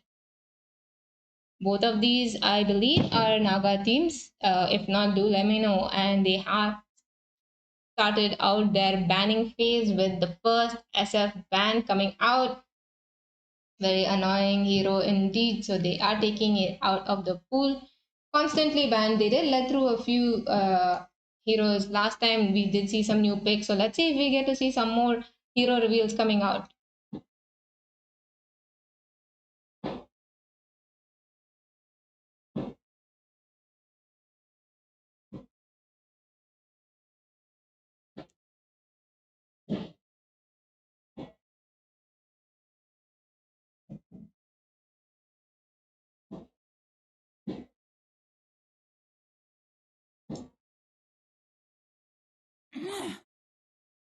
All right.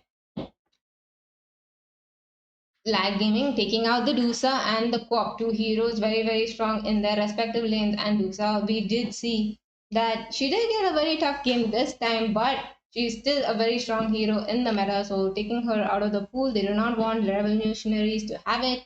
Revolutionaries taking out a very strong post fight, that is Abaddon. They want, basically these bans are to make sure that they secure their lanes, they do not get any kind of snowbally meta strong heroes at this point.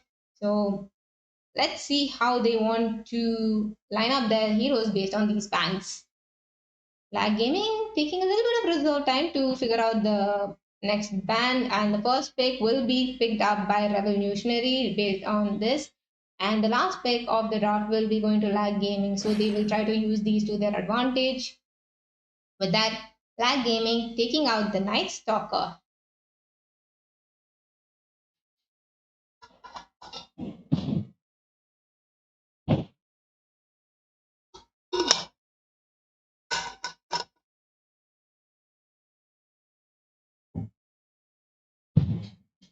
Final ban coming out from Lag Gaming with that Phoenix. They do not want a Phoenix or a Night Stalker being picked up, but Mars is still in the pool. Will Revolutionaries let that hero slide and prioritize other bans, or do they also not want to see that aggressive offlaner on this map?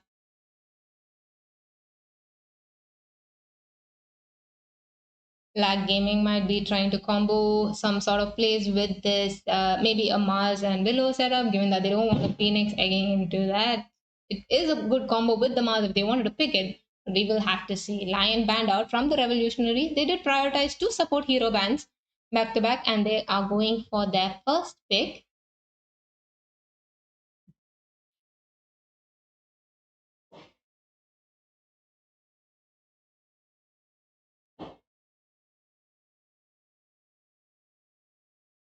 We can see the Luna is still in the pool. We do not know if these teams will be going for any of the aggressive first pick carries.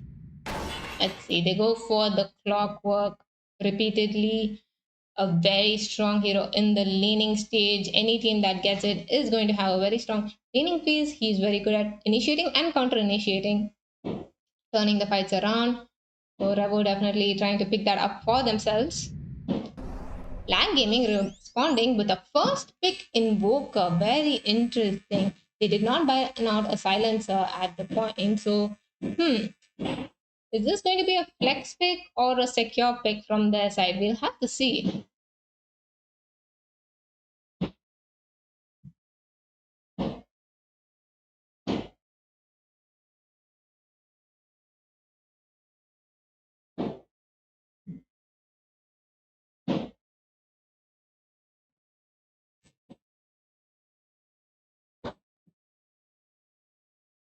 Alright, Revolutionaries, based on this Invoker pick, taking a bit of the reserve time to decide their bans. There's one more round of bans here, and then 6 picks coming out from the team. So they take out the Timber Saw at this point. They do not want to be playing against the Timber Saw. Timber Saw very strong in the laning phase, can really be very aggressive in lane, has a lot of sustainability, can turn team fights around. Very difficult to kill unless you have some sort of break on your team. And since they don't want to prioritize that on the side of Revolutionaries, they are going to take him off the map. Some of the stronger offlaners still in the pool, including Underlord, Centaur Warner, Mars. And Centaur is banned out as well. Two very tanky offlaners, very difficult to kill, have very good initiation and counter initiation. So we will have to see how Lag Gaming will want to play against this after this ban. They do have to choose their pick. So they're going to use this time to decide their final way to secure their laning stage heroes.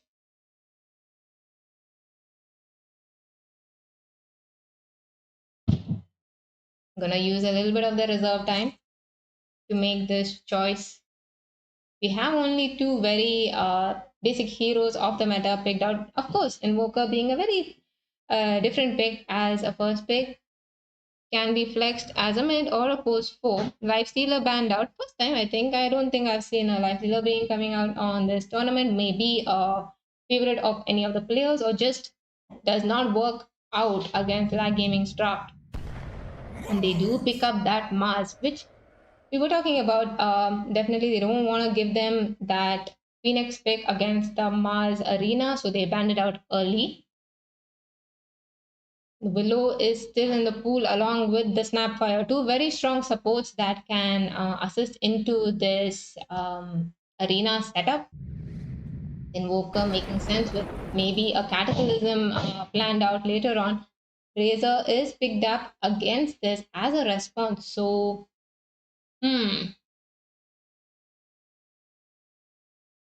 we'll have to take it as an off-lane Razor for now.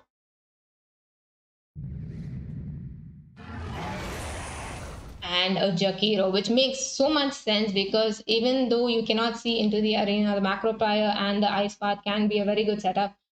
And so it's definitely a good response, good laning hero, very good at securing any sorts of lane aggression that might be coming out, the slows, the stuns, and the insane magic damage. So now that Lag Gaming know who they're going to be facing in their lanes, how are they going to respond to this? They are going to have to secure that arena setup. So they go for the Disruptor, another very strong support that has really good synergy with the Mars Arena. And now they will have to look towards that fourth pick. It can be a carry or it can be their mid, assuming that the Invoker is the force 4 here. But if he's not, we will have to see, because these will reveal what are the next few picks gonna be. So they have to make sure they secure those heroes that they need to make this draft work out for them.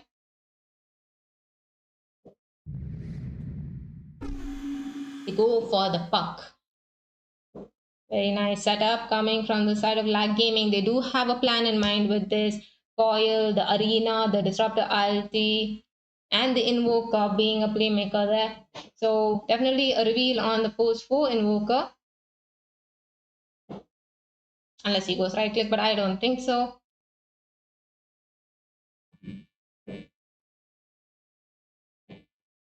Now, how are revolutionaries going to respond to this? Sure, they have all these ultimates on the Lag Gaming side, but if they go for a fast-paced lineup that doesn't really have to wait out this ultis, or they can actually punish them for the longer cooldowns. Obviously, arena not that long, but the other two for sure, and play around these kind of setups, being able to really punish these squishy hero pickups on the side of Lag Gaming. Maybe kill off the supports within the duration of the fight, not allowing them to really have that setup in place. Then it can definitely help them out. They are thinking about this and they are using their reserve time for it. 30 seconds left on the clock.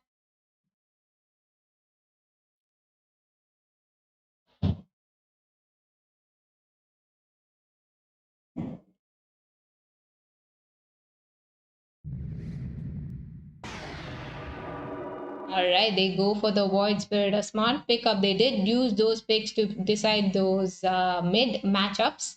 And now after the ban, they will probably pick up the carries on both teams. So now that they are starting off with the ban on revolutionaries, Void Spirit definitely a good pickup with his ability to be extremely aggressive in the lane. He has kite ability, he has extreme damage coming out, and any kind of lane advantage that he gets, he can snowball, get those runes, make some ganks.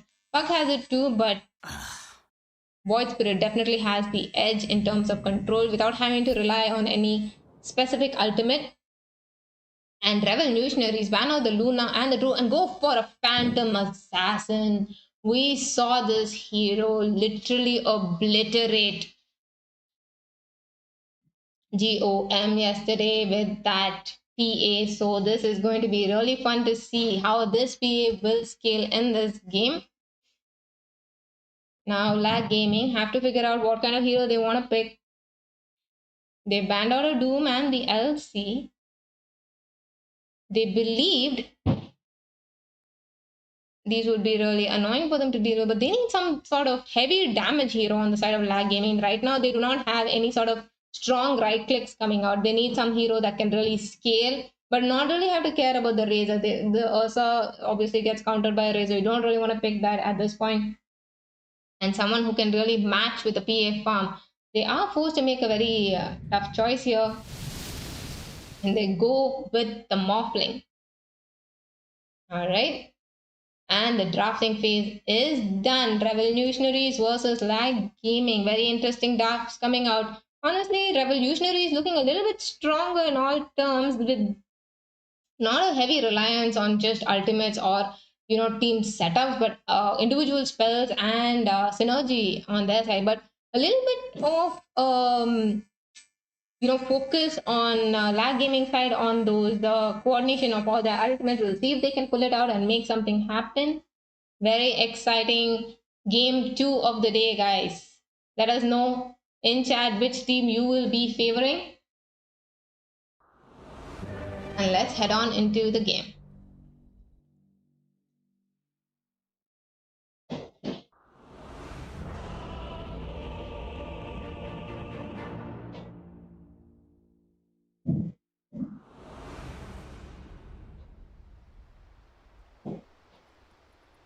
Alright, game 1 is underway.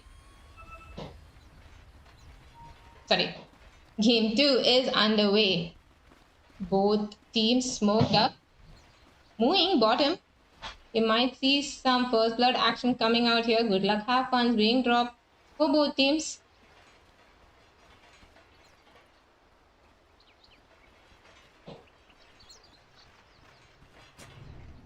Let's take a look at the starting items of both teams. Defensive ward coming out on the side of Radiant. They are smoked here.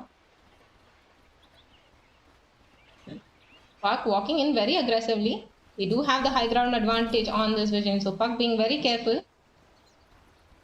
Smoke on both team breaks. Runs out basically, so Radiant knows. And Dire will back off. They do put a ward here, just in case there is some aggression coming out from the side of Radiant.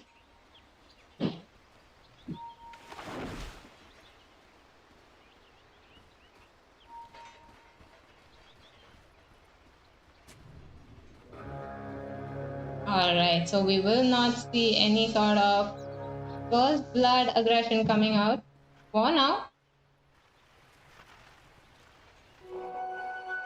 Mid lanes having both their wards defensively placed.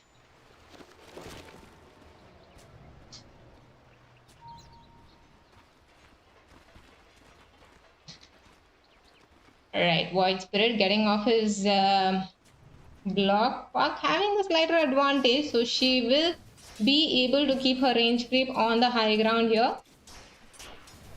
Mid matchup.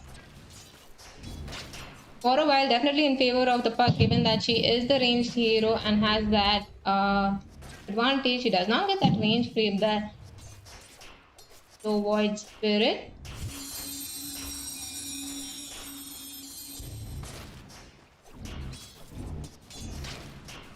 Having a bit of the edge for now. We're gonna see a lot of aggression coming out on both these mid laners and a lot of action, given that they are very heavy spell users, really contesting for those range creeps. But Void Spirit getting those denied successfully, having that slight advantage over the Puck now.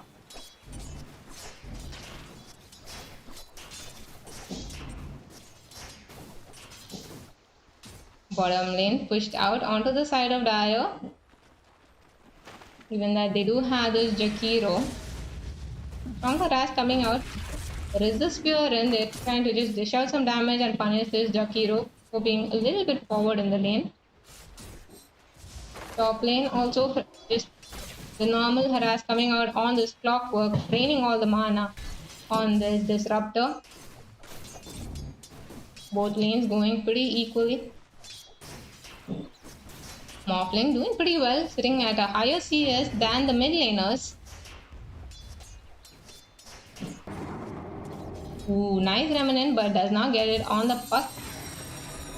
I mind she kind of misstepped into it.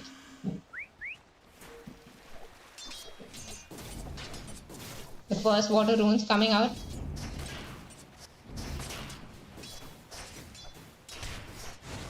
Bottom lane, aggressive initiation onto the PA with that tornado.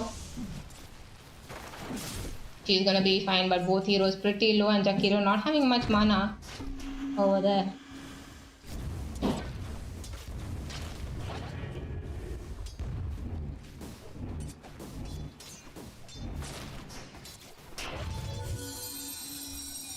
Puck getting the advantage. Oof. Gets that water rune.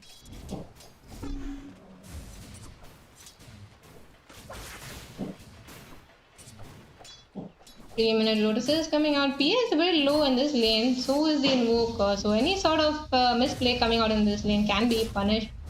But Jakiro does have that slow and magic burn coming out from his liquefier.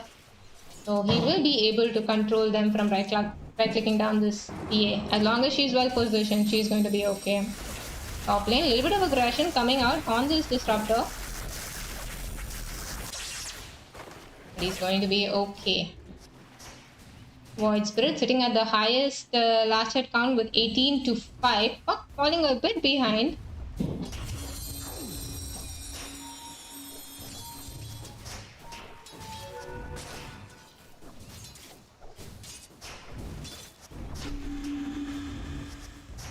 Puck has to be really careful about how she uses her spells in this lane because any sort of misplay and she can be pulled in and killed off without any escape. Bottom. Some aggression coming out towards killing this invoker from the PA and the Jakiro, but he keeps living thanks to that EMP tornado. Top lane, they do get the disruptor kill in the meantime. The cogs were on him and they are able to burst him down.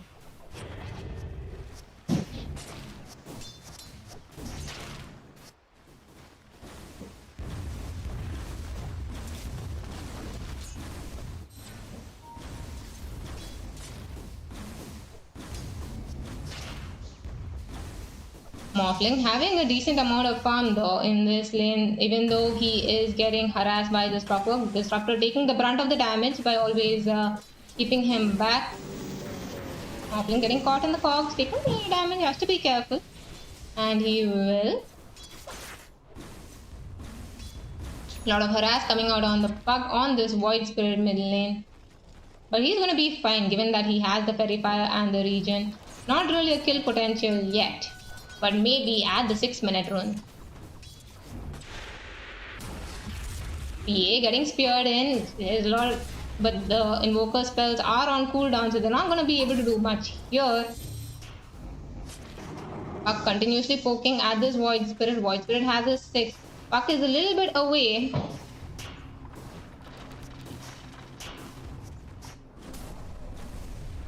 Have to be careful about this. All lanes having very high kill potential at this point. Jakiro being a little bit aggressive, stepping forward to harass that invoker, but takes the spear to his face and he's killed off, instantly punished for that play. Top lane Clockwork being aggressive on this disruptor. There is the static link onto the disruptor. Are they going to move in for this? No, the cogs miss. Is he trying to dish out some damage before he does? No, the disruptor lives. He is tanky enough. So he is going to be okay. PA with no mana in the bottom lane.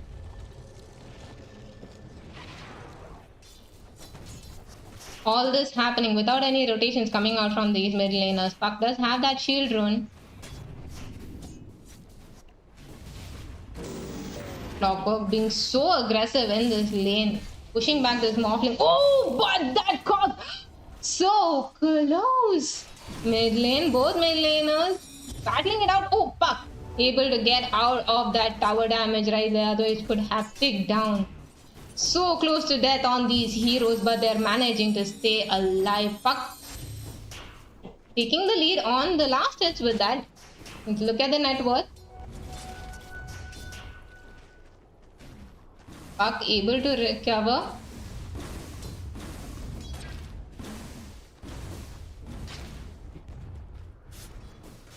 Bottom lane, Invoker with that Ghost Walk, looking to make a play here with this Mars. Arena should be up soon. There is a tornado, they clip the Jakiro. Are they able to do more? Not really, they're very deep within the tower, so they're gonna just back off.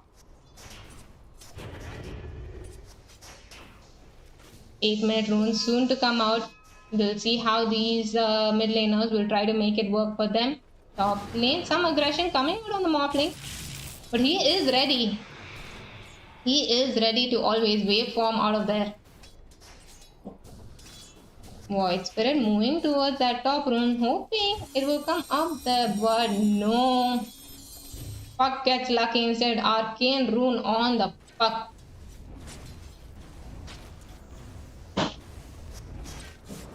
Bottom lane, PA contesting this pool a little bit aggressively. She is feared and she takes a lot of damage. She's being kept alive with the Jakiro. Mars taking so much damage from this Jakiro, but takes down revolutionaries. Zoria gets the kill. Invoker now left all alone, being slowed so much with his dagger, and Dual Breath is killed off, and PA gets 2 kills. Meanwhile, top lane Clock try to be aggressive and is instantly punished by the Puck TPing in and going on him and killing him off. Did not even use the coil for this. So there is potential for more. PA very aggressively played. Went to buy the cornucopia at the secret shop. Invoker TPing top. Daya looking to make a play here. Clockwork is there to protect his Razor. There is the cold snap. There is the EMP. Waveforms out of the cogs, but Razor is caught and killed by this Invoker. The kill goes to him. There is a glimpse back on the clock, but Void Spirit in, but the tornado keeping him in control. Both heroes ticking down. Morphling will have to slowly walk away from this. There is no burst damage left on this Void Spirit, so Morphling will be okay. Punk did not TP in for this fight. His TP was CD, so he could not really help out his team.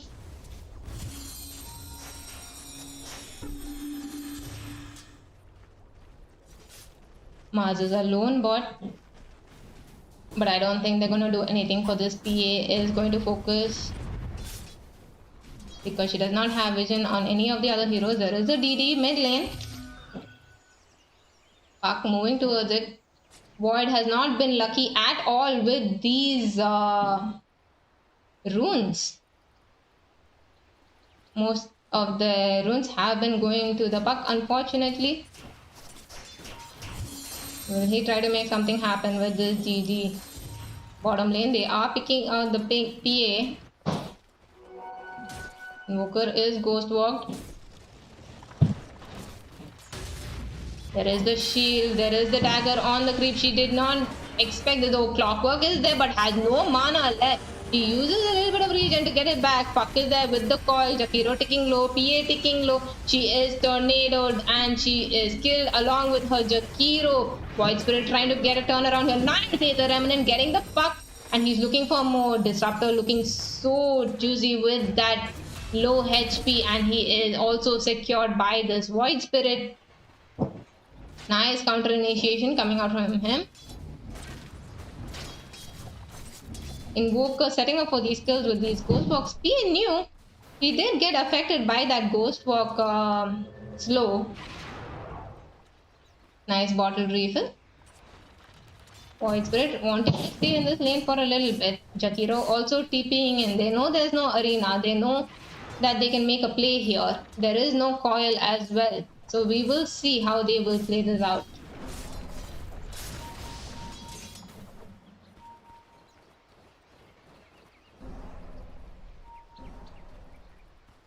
Alright, since the next runes are coming out, the Void Spirit is moving towards the mid lane.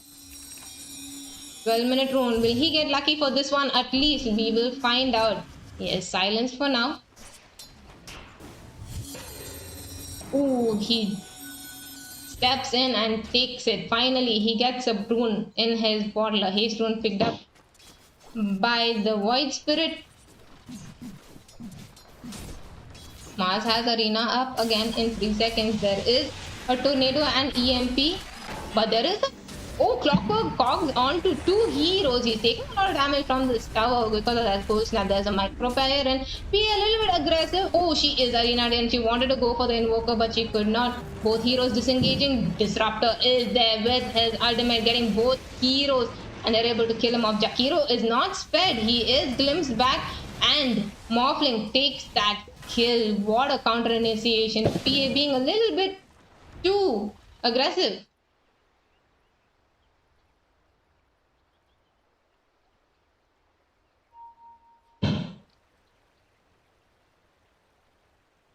Very nice play coming out from the Dire side. Unfortunately, we have a pause. Puck has DC'd. That fight, unfortunately, did not go in the favor of Dire. Clockwork did get the hook shot onto the backline. The hook connected onto the creeps, but he did cog them into the place. But then they could not do much for the follow-up. And Mars got the benefit of having to spear the PA onto the tower. She really couldn't do much. And before she could blink onto the Invoker, she was instantly blinded by that Arena. So very well played by the Mars.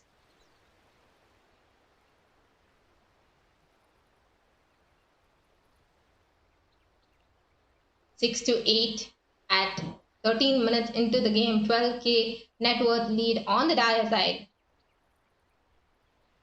PA definitely needs a little bit of time. She is close to her Battle Fury. Void Spirit still has that haste rune, but he did not TP in for this fight. Maybe his TP was CD, but he could not really join his teammates here. He is looking for a first item, Manta style. A Puck looking for a Witchblade. Almost done with it. Razor going for that Yasha. It's all about the item timings at this point, because once the PA gets that Battle Fury, she can really snowball out of control. And Morphling has to really keep up with the farm, contest her. He has gone for that Vladimir pickup. But apart from that, he really has to be able to secure some kills in these fights. Getting that gold benefit or really farm up a stock. Maybe some stacks on their side. Not really. He's going to have to really rely on these skills and his farming patterns. Invoker with the on.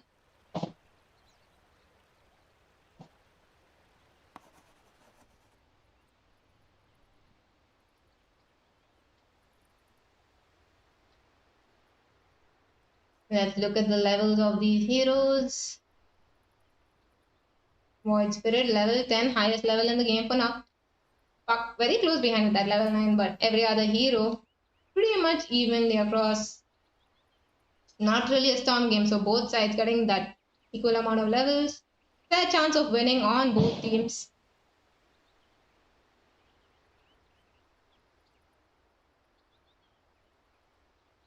But we did see a big goal swing here.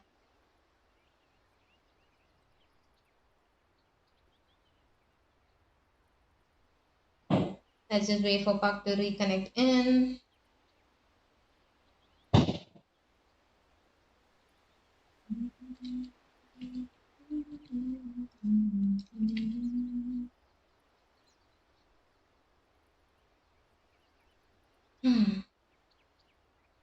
Alright, in the meantime, let's make it a little bit more fun for you guys. Since you are definitely supporting these teams, let's have a poll to see which team you think is going to win.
Looking at the net worths, Morphling sitting at the highest net worth at 5.5k and Voice very close behind. All four cores, mids and the carries really contesting it out. But good thing for Morphling is able to actually sit way ahead of the PA at this point. But don't forget, she's going to get that Battle Fury and then she's going to really farm up a stump. So they have to be careful. Right now, she's on a foot behind. She did die quite a few times in this laning phase, thanks to the heads up by the Mars and the Invoker counter-initiating so many fights that she was punished severely. But from this point on, if she can get that Battle Fury within a good timing, she will have a good game.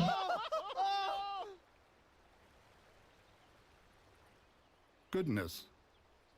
Friendly banter coming out from both teams while they wait for the puck to reconnect. And he is back. Are we good to go?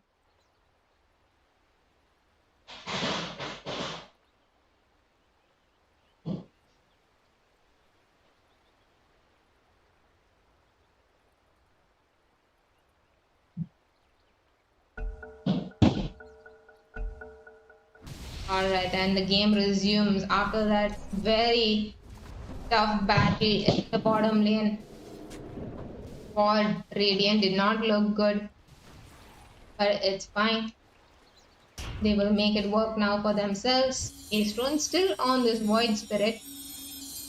Invoker scouting out this PA. She knows there's a Ghost Walk there. She just needs a little bit more gold to finish this. Battle Fury. Oh, the glimpse back on the Jakiro. Now they will initiate on this PA. What a reveal. She blinks out. She's trying to keep herself alive. But she's cold snapped and there is a PA on a PA action and he is able to kill her off. Void Spirit with the haste roll wants to come and kill off the support. Misses the Remnant, but it is fine. He can right click him out. PA. The PA morph. Jumping in on this Void Spirit, but he is jumping back in. He wants to make something happen, but there is a Razor, so he is trying to get back out. Strength morph is up. Proper hook shotting onto some neutral creeps. Oh, the Void Spirit falls to that insane damage. Sorry, the Razor. Now, oh, Morphling, nice waveform out. He is able to live on a puck, keeping supports behind. She is able to focus down the Void Spirit.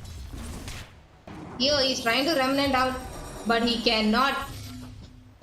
Puck securing that kill. Oh, Jakiro sees the puck. Puck sees the Jakiro. And they friendly walk away. Oof. What a glimpse back by that Disruptor on this Jakiro. Unfortunate. Jakiro didn't think about it. He didn't think about it. And unfortunately had to pay with his PA's life there. Very nice scouting coming out from the side of this Invoker. And now he's looking. Top lane.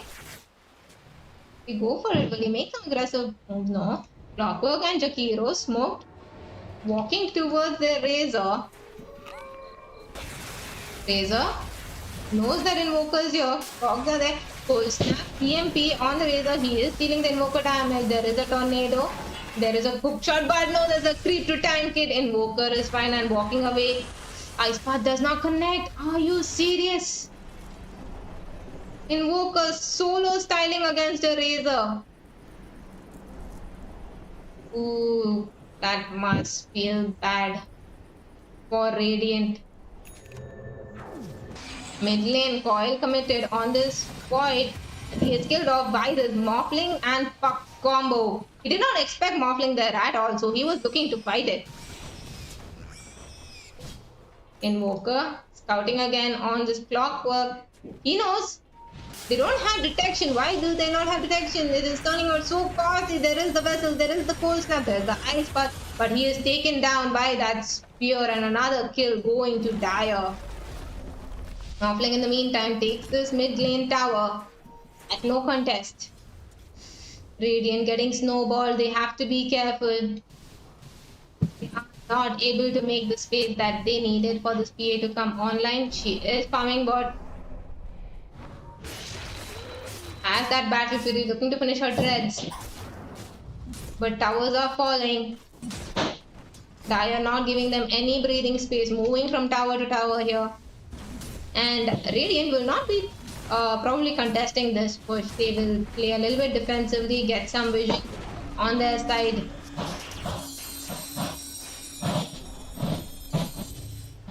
Dire moving in, not going back at all, positioning themselves pretty aggressively here. Disruptor devouring any sort of vision that they have. They have vision on this Clockwork. Have glimpse to catch anyone that they want. But they decide against it.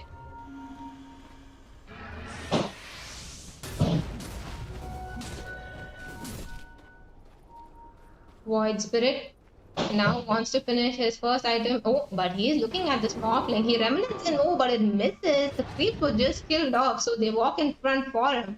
Turning a bit confused. They have the detection on the Invoker here. Razor is caught out in the crossfire and he's killed in that arena. Clockwork trying to keep them back. Make a play here, Mark. Kicking a bit low. Being focused by the supports, but he will live. Bottom lane. Puck with that invisible looking to make something happen here. Does not have vision on the PA TPing out there, so PA is going to be just fine. So much aggression.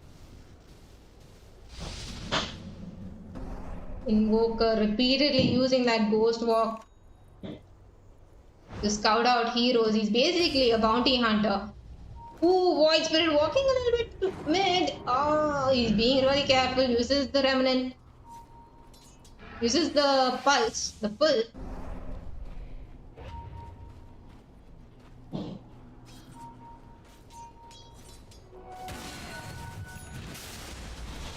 Here, Invoker going on the Razor yet again, taking out all their mana.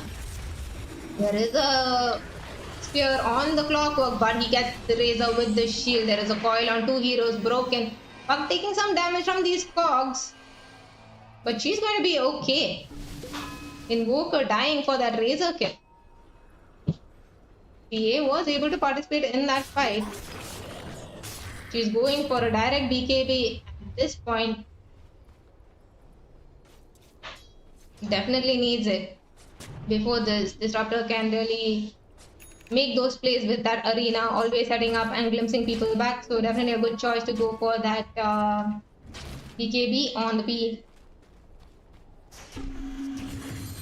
Puck completed his Witch's Blade. He also has his Blink Dagger coming out to him. 20 minutes in, 19 minutes in basically. Morphling sitting at 10k net worth, 2k above his own Puck and Mars, but Radiant sitting quite the way behind, but it's a PA game. They will have to see how it will go. Void Spirit needs quite a bit more gold to finish this Manta style, so he is given the priority farm here. They're gonna get debated with this Puck. Nah, they won't do it.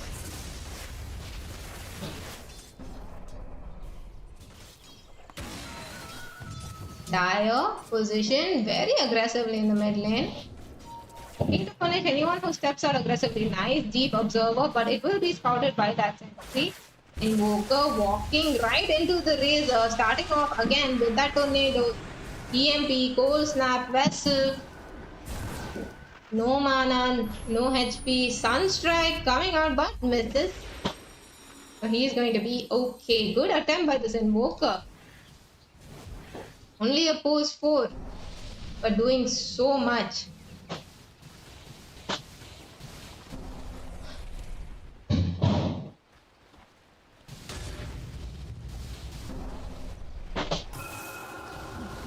Alright, now they are looking towards pushing this bottom tier 2 tower.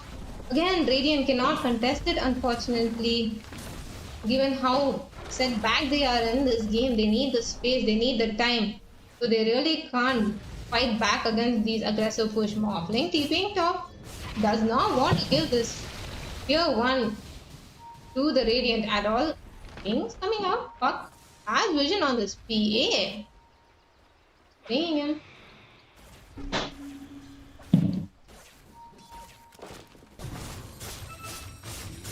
PA continuing to farm a little dangerously. They know about this Invoker there again with the cold snap, with the vessel, with the no tornado, interestingly. Oh, deafening blast misses. He is going to live.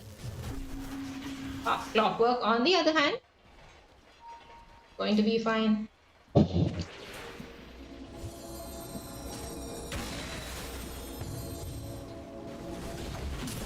Another tier 2 focus down now by Dire. Interesting plays coming out from them. They, even though they don't get the kills on the Radiant heroes, they are able to get the objective, so that does matter for them in the end. Making all these plays just 22 minutes into the game, with no punish coming out from the Radiant. They just want time. Will they be able to have it? We will find out. PA almost done with her BKB. Only 1,000 more gold to go. Jakiro going for that glimmer, for that additional save against all the spell damage coming out. Finally done with the Manta on the Void Spirit.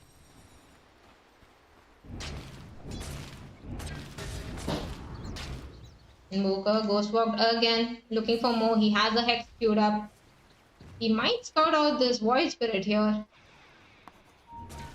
Yup, they know. Is he gonna start the fight? Puck starts with the silence. He does have the Manta. He's able to jump out and actual step away. It's going to be okay. There is a haste on the Puck, but he's not going to look for more. Very nice disengage. That Manta style finally saving him.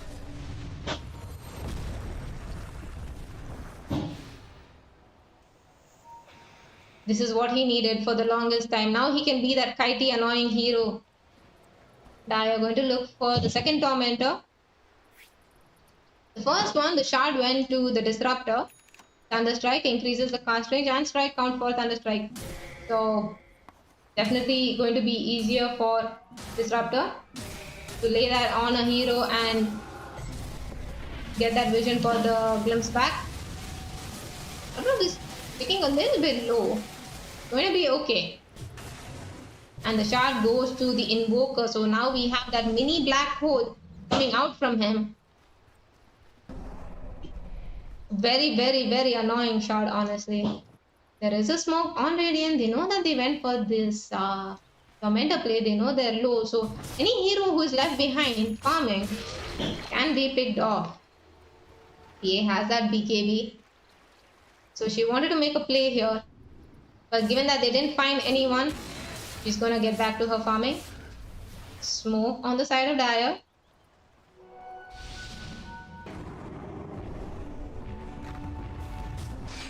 There is a coil on the Void. He has his Manta, but he is pushed out of the coil and speared back and tornadoed and controlled and smashed. And the kill goes to the Mars. Oh no, this time. Nice play coming out from the Puck, pushing him over the limit of the coil, stunning him. So he could not click his Manta. Jakiro being caught manages to glimmer himself. So he will be alive. Oh, but Razor not so much. Control the Disruptor ulti along with Arena coming out, Morphling, waveforming in and getting that kill on the Clockwork as well. Jakiro falls as well for committing his macro pyro to save his teammates. Oof, not looking good for Radiant. Heroes being caught out left, right, and center. Nice aggressive plays coming out. They are able to make that setup work for them. Each ulti is used separately. The Disruptor ulti is held on each time they have an arena. They are using it as a combo so that no hero can get out. And Radiant don't have an answer for this at this point. Void Spirit wants a Dagenham Scepter. This was the strategy all along. But maybe he would need a BKB at this point to really be able to survive these fights. They know that Mars is alone here. They are pinging him out. He is waiting for her Void Spirit to connect. He uses the spear. There is a remnant. He jumps in, but the blink out. Hello? The instincts on this part. He is very low on his mana, so there is the crit, there is the jump in, and PA secures that kill for herself. And a killing spree goes to this PA.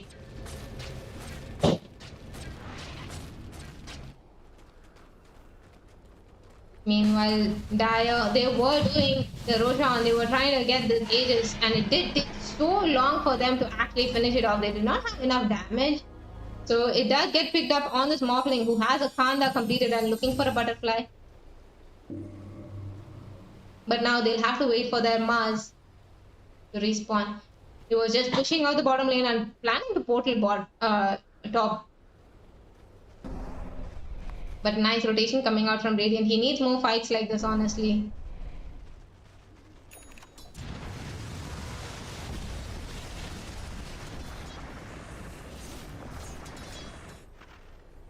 Razor only done with a Yasha.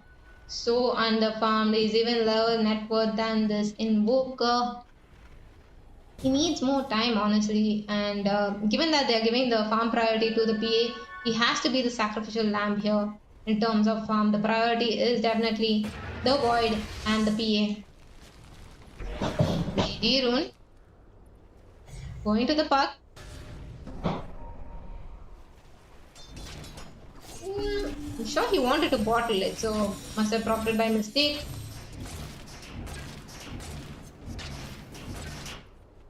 Invoker looking to scout out more heroes with this Ghost Walk. 3k gold on him. Disruptor is looking for a Blink Dagger. Ooh, there is a ward here, so they can't scout out this smoke. They know Radiant. So they're gonna quickly run back inside their base. Far away from this bottom lane. Dire will not find anything. And now they will look to push this tier 3 tower with this Aegis on the bot lane. Jakiro all alone here for now. Be careful, uses the ice path. Looking to delay the push with a deep breath. They are rushing and they are watching their tower melt for now. Radiant, what can they do? Oh no! What? Okay, they got defeated by the puck illusion, unfortunately.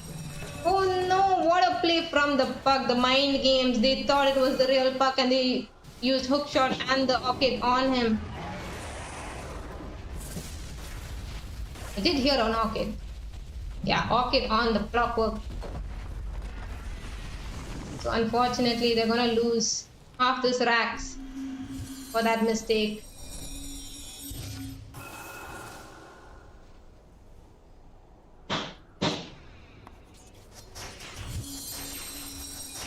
PA farming very safely over here. She has a basher. She's looking for a Skadi now.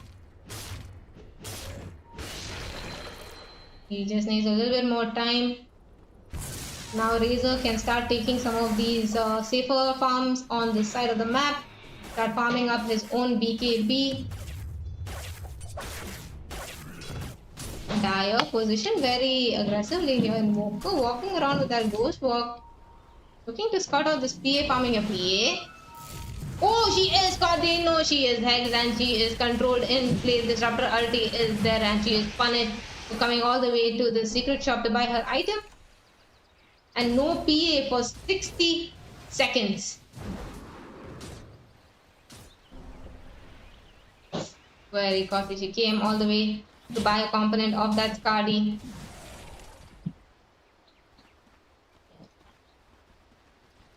Hex on the Mars.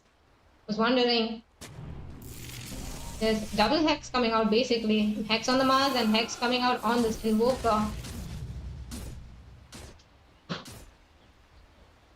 They have to defend for 30 seconds without this PA. They still have Arena. Mid lane, Morphling diving in, going for this Clockwork. He manages to live with that Orchid. Well played by him. And now they will just continue for this tower, going with that Alacrity on this Morphling. Going pretty. Oh my god, bursted with that Kanda on the Morphling. The Kiro couldn't blink. He has to buy back immediately. Unstoppable streak on the Morphling.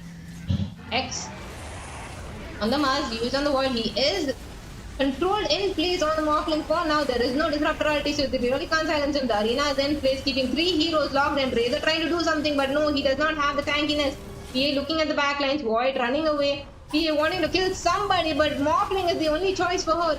She cannot, she does not have the damage. There is the silence from the disruptor. And she's killed.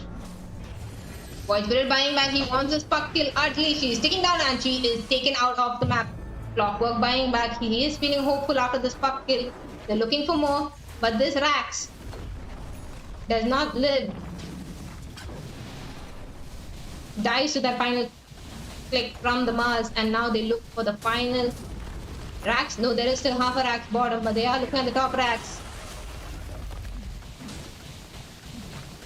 She is still 30 seconds on the clock. She cannot really help out her team, but these Racks are melting with this Alacrity on this Morphling. The control, the butterfly on the Morphling, making it so much harder for the PA to kill him off. And now with the mega kills, they are looking for a play. Oh, Mars misses the spear on the Razor, but does not matter. He is glimpsed back and killed off. There is an ice path on the Morphling. They try to hook shot, but they miss. He is silenced by the clock, but there is the mantle to dodge it. PA looking to contribute, but cannot do much. A BKB is still 10 seconds cooldown. Morphling just going ham on these buildings. Oh, he has a blink tango. He jumps in. He's a little bit confused, but wave forms out to safety.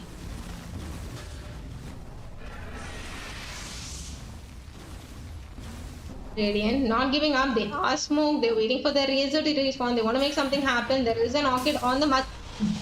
Step in by the Void Spirit. In the meantime, Jakiro bursted down. PA being hexed and controlled over here, and she is killed by this team combination. Oh, Void caught in the disruptorality, trying to make something happen, and is instantly punished for it. The Arena, their Clockwork is punished. Oh, there was a potential for a rampage, but he will not get it. Puck got the kill on the Void Spirit, so ultra kill for this Morphling. GG is called. And Lag Gaming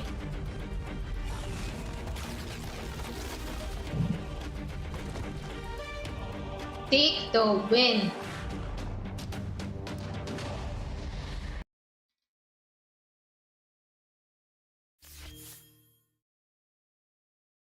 Very well played. 33 minutes game on the clock, and both teams did their best, but Lag Gaming having that advantage over the Radiant team, managing to actually make their combos work. It's not easy. It's not easy to have that synergy. So all players in sync, having that coordination, knowing what to do. That Invoker with those amazing scouting plays, 0 deaths on the Morphling, keeping their carry alive literally throughout the game. So aggressive on the map, not taking a break at all, and really snowballing as a team towards victory.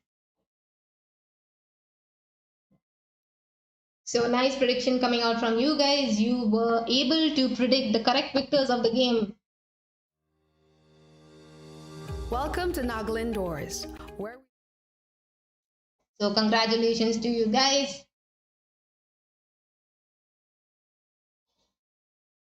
And we will let you know soon about the next game that will be coming up. So if you guys are liking the content, make sure to definitely subscribe to the channel and like the video, and we will be back with more Dota for you.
roses straight to my heart. I'd never noticed, but you were never there, you were never there. Hey, you gave me roses, set me apart. All I feel was bliss, but you were never there, you were never. I want us to be what we used to be this night. Baby, just another fight, but you don't wanna see me cry. There is no way that it's never going there. I think it better and I swear I'll follow you no matter where. Think it better and I swear follow you no matter where. Think it better and I swear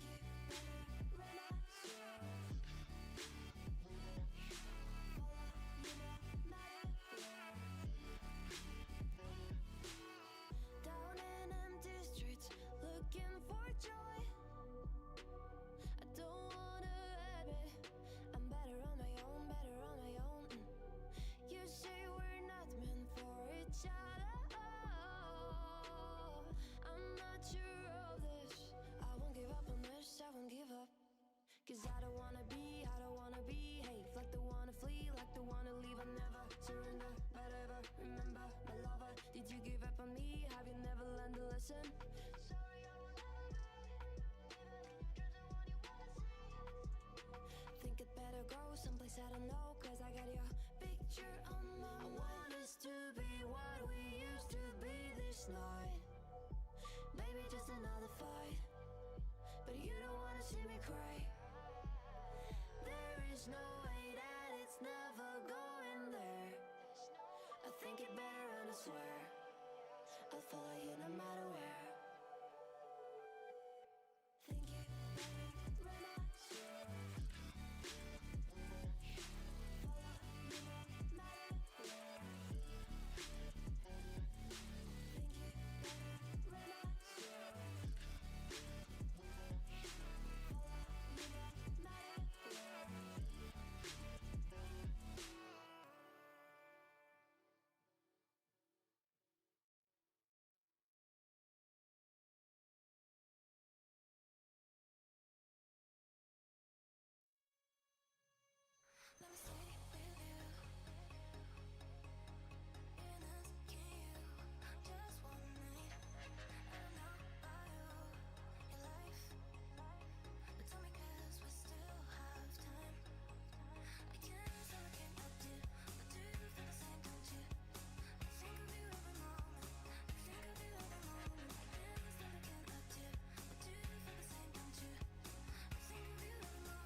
protect your soul.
All right, guys. Game 3 of today beats Esports versus Last Riders. I hope you guys are excited for this match. We have seen some very, very strong games coming out from Beast Esports. They have been beasts on their team. Honestly, they have been amazing in their picks and their gameplays. Last Riders have also put up really good Dota performances across the past few days. So it's going to be really fun to watch these teams play off against each other. There is a poll on YouTube for you guys to vote for which team you think will be winning this game. So make sure to put your votes there so that they know how much you are supporting them. We are into the dark phase. We have Beats Esports banning out two very annoying offlaners, which are the Primal and the Night Stalker. Last Riders have banned out a Shadow Fiend along with an Invoker and Pudge, which is a very targeted ban. against the Beats Esports, because we have seen the two games that they have played in this tournament have been really, really strong punch games. They had a very good punch player on their side. So this is a nice respect ban coming out from them, along with the Invoker. They're also banning out an Undying. They do not want this hero very strong in the laning phase with that DK stacks and also the Tombstone. Very good at keeping cores alive, giving that sustain in the fight, and also tanking through and dividing so much damage with that Tombstone, which is so pesky to deal with. And now that Last Riders are done with their bans, Beats Esports bans out that Ember Spirit and now go on to their first pick of this game. Let's see what they will open with. Is it going to be a strong carry opener or a support? Honestly, this team has been so confident in their drafts that they might be just drafting in favor of whatever is strong for their players instead of really counter picking against the Last Riders at this point. So they go for the strong Underlord pickup, and instantly Last Riders go for the Rubik. They want to steal whatever spells are going to come out, and this is an intimidating pick given that if this is a good Rubik player, they have to be careful about the picks coming out on beats because Rubik can steal those spells and really use them to turn fights around. So now there is a ban coming out on Beats Esport after seeing that reveal. They did start with their offlaner, and there is only a support reveal on the side of Last Riders. And Last Riders has info into Beats Esports way of playing. So they did make sure to study their drafts and have definitely a plan about what they're going to bring out to make sure they get a win against this game. Beats Esports going with an Ursa ban on their side. They do not want that aggressive play coming out. So that is interesting. Going on to their second ban right now, they're looking to secure this lane for the Underlord. Underlord doesn't do so well against an Ursa. His Firestorm doesn't really do much.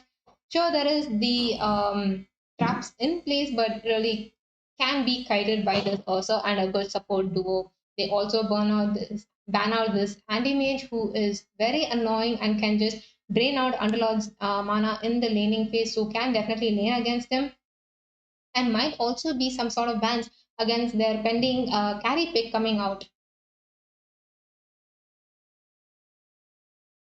Now, Last Riders deciding on their final ban before they get to pick their hero. They take out the Medusa, anticipating it because they did ban out an anti-mage on the sides of Beats. But I'm sure Beats Esports would have thought of that. So, not too sure why they banned it out so early, but makes sense because the next few picks are going to be the majority of the draft. Now, Last Riders can pick up probably their offlane and support picks and maybe reveal one of their cores, the carry or the mid laner. They're going to use a little bit of their reserve time to make this decision. Definitely, they have to make sure that whatever they're picking is to be in synergy and make sure they dominate these units because Beats Esports has been known to snowball right from the laning stage. So they are looking for those hero pickups that can really make sure that they can fight this.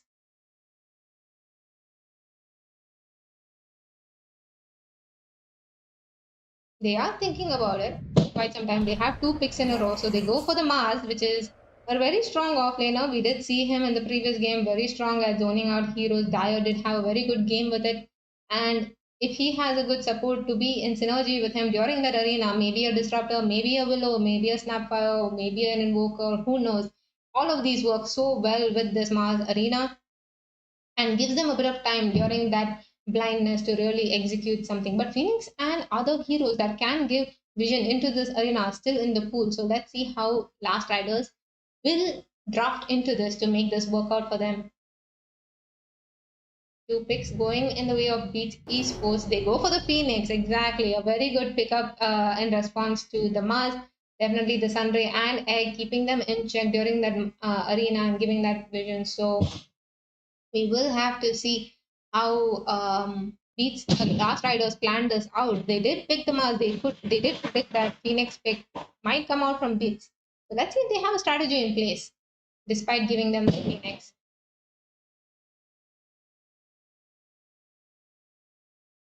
Beats Esports could probably go for their post 5 pick in this also. A very strong lane now set up with the Underlord and the Phoenix, the Fire Spits in place along with the damage reduction from the Firestorm. So whoever is going to be the carry on the side of Last Riders is already a little bit set up to have a tough lane.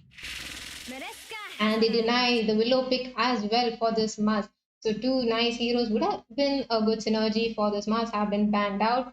Now there are still some good heroes like Snapfire, Disruptor in the pool. Warlock also very good. So we'll see what Last Riders will go for. They don't really have that much dependable stun at the moment on Last Riders. There's so much AoE control with the Willow and the Underlord pit on the side of Beats, which really stacks up well with the Sunray and Fire Spits and also stops them from really hitting the egg. Willow can just fear them with her ultimate, and they really don't have a way of turning that around at this point. So we will have to see how Last Riders will respond. They are using their reserve time to decide this.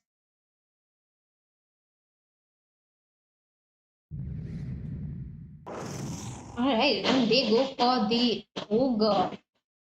Interesting pickup. Definitely a strong and tanky hero can dish out a lot of damage in the laning stage. It makes it a very strong lane. I think this is a post 5 Ogre and a post 4 Rubek, and they go for an Alchemist. Alchemist being, I think this is the first time coming out in this tournament. Yeah. So interesting pickup there. It's a good hero. He has a lot of tankability. He's farmed so fast. He literally snowballs in the game, given that he has that farming potential. But he definitely needs a lot of space, at least till he gets that radiance, if that is what he's going for. So let's see how Beats Esports is going to respond to this. They did go for 3 melee heroes and they go for a life steal on the sides of Beats, 2 Radiant heroes on both drafts. So, how exactly are these carries going to really outfarm each other? We'll have to see. Life Stealer has that escape potential and that kill potential on his hero. He really can just rage and walk out of the arena. So, a nice pickup there, even if he's trapped. But the potential on Last Riders with the Alchemist stun, Ogre stun, maybe the Spear can keep the LS locked in place if they execute it in that order. But we will have to see if they can actually pull that off. Beach Esports being a very tough team to play out against. Carry bans coming out on the side of Beach Esports. They are expecting this to be a mid Alk, or it could be, I mean, we could see a mid Rubik, I'm not sure. But Beats Esports being denied a puck and OD pick. So, right now, the way they have it, they have really strong laning heroes, but they definitely need a mid laner who can make some good rotations around the map. So, maybe one of the spirits or any hero that can really give that amount of space to the lifestealer to come on and play along with him, maybe with that infest bomb. They are spending some time on that final ban. They're trying to figure out should it be a carry or should it be a mid.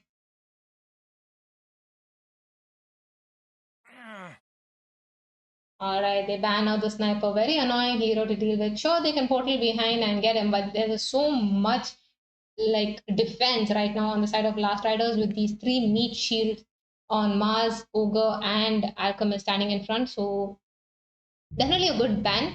And they go for a Queen of Pain picked up. She was not banned out in the earlier stages of this draft. So if allowed to see the day today on this team, so Beat is for taking up that pop. If she gets to snowball, she really can burst these heroes with that Dagon build.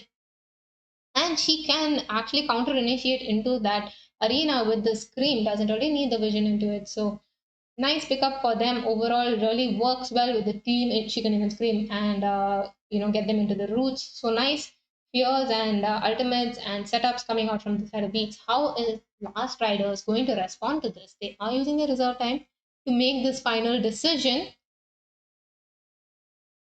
This is the final pick that's going to really bring their draft together, make that space.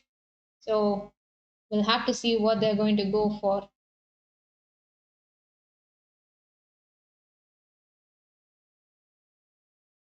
Even if they can stop this queen from snowballing, keep her in check, it will be good. Maybe if they have a strong Husker player, they can do the same Quap versus Husker lineup. But if not, they can definitely choose for a playmaker on their team. Ticking down to the last few seconds of their reserve time. 10 seconds left. What are they going for? They're really pressed for this. They're really trying to make sure they make the best choice here.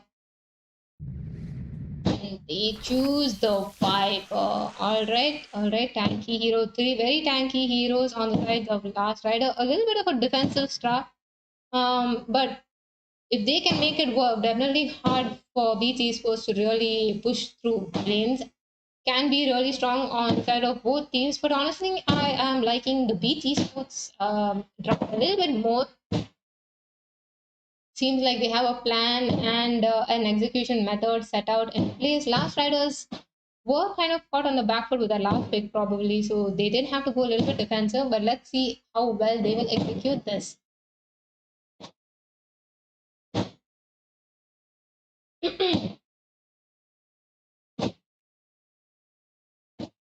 Alright guys, don't forget to vote for which team you think is going to win in the YouTube poll.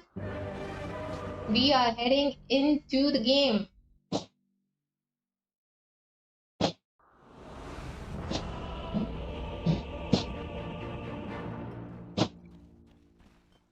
Guys, if you're liking the content, make sure to subscribe to the channel. This is brought to us by Department of Youth Resources and Sports Nagaland.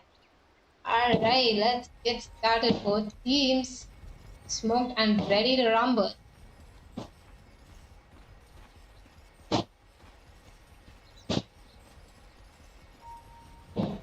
Both teams are moving bottom. Seems like they want to take a fight on side of Beats Esports. They do have really strong early levels with early spells with the brambles to keep anyone in place. A lot of spell damage coming out on the sides of Dyer as well, so we'll have to see the execution. Life Stealer breaking the smoke, calling his team. There is the brambles in place, there is the Oak, there is the root on the Underlord. Channeling the stun on the Alchemist. He is thinking about who to throw it on. He goes on the Phoenix.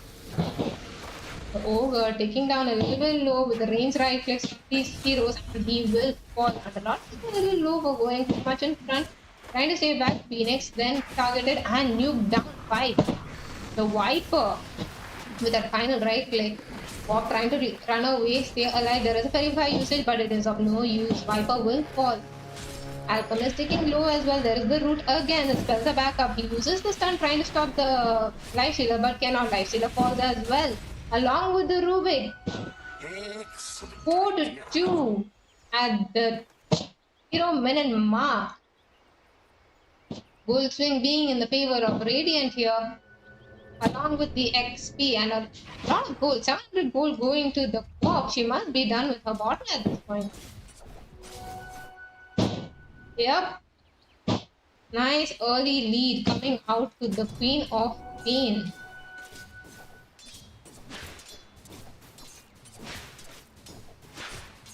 Viper had to walk back to the lane here.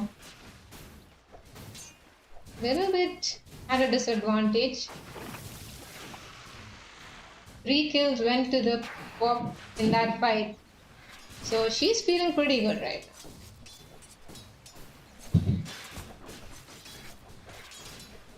This mid lane is a little bit almost like a, in favor of the Viper, where he can just sit and right click this Pop in the early stages. She will have to secure her farm with that Scream for a while, but later on, based on how it phases out, she might have the level advantage over this Viper given that first battle and recover in this lane. Bottom lane is going to be pretty much static. Till the power spikes come out on these heroes. Alchemist is going to definitely have a tough time top lane, given that he is against an Underlord and Phoenix. Phoenix is definitely going to slow down his right clicks on those creeps, so he's going to be punished a bit, but seems like he's sitting pretty fine on the last hit levels. Top lane doing a lot of damage on the Phoenix and able to kill that Phoenix. Very strong damage coming out with that stun. He did not expect it. Would not expect such an early kill at 2 minutes, but Phoenix's HP went flying so fast. He did not really anticipate that early damage coming out from those two heroes, but definitely with the stun setups working out for them, Phoenix going to mid lane for a bottle refill pretty early in the game, leaving Underlord to get some solo XP.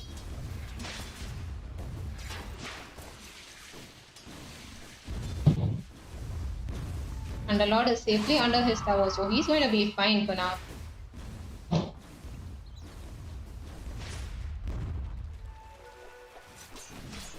Pop is going to deward that ward and be very happy with this.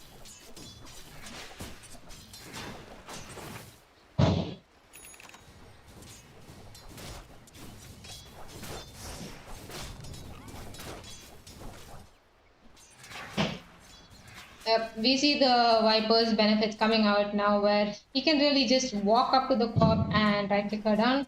But because of the advantage he has, she's going to be okay. Phoenix, not so much, has the Qualifiers, trying to walk away from it. Luckily, does not take down. Now over, caught in a little bit of a tough situation. Will he be punished? No, there's no spells on the Phoenix. There is the Firestorm, but it's just level 1, so it's not going to be able to do much against this tanky Ogre, so he's going to be fine. Bottom lane.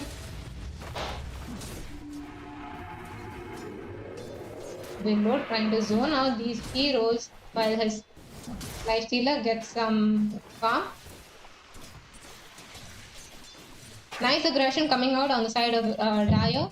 Phoenix being such a squishy hero early game really has to be careful. He goes for that early tranquil boots to really get that regen back so that he can sustain on the lane and not really be forced back every time.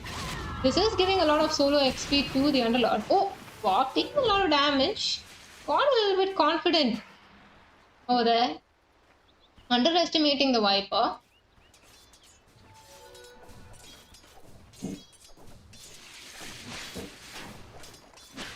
First hit misses, so Pop is going to be okay. Pinging out that they need some vision on the stacks.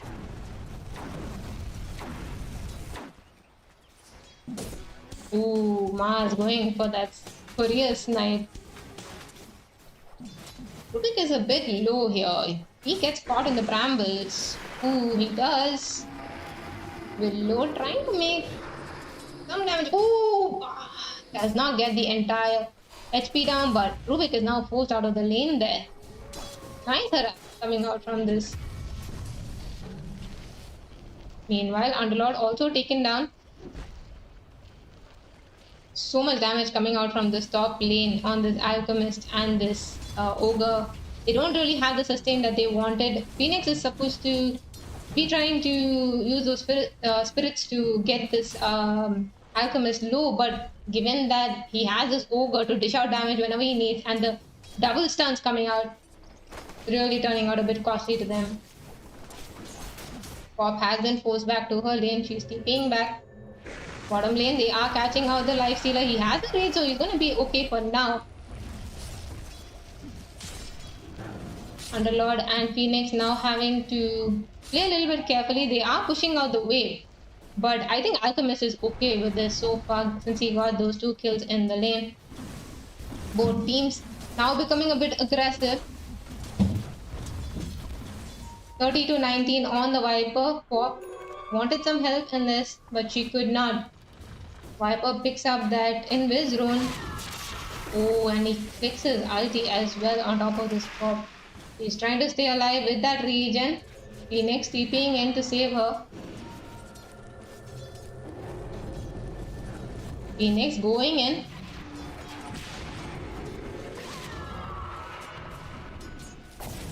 Little bit aggressive. They know that Viper didn't have the ulti, so they wanted to make something happen.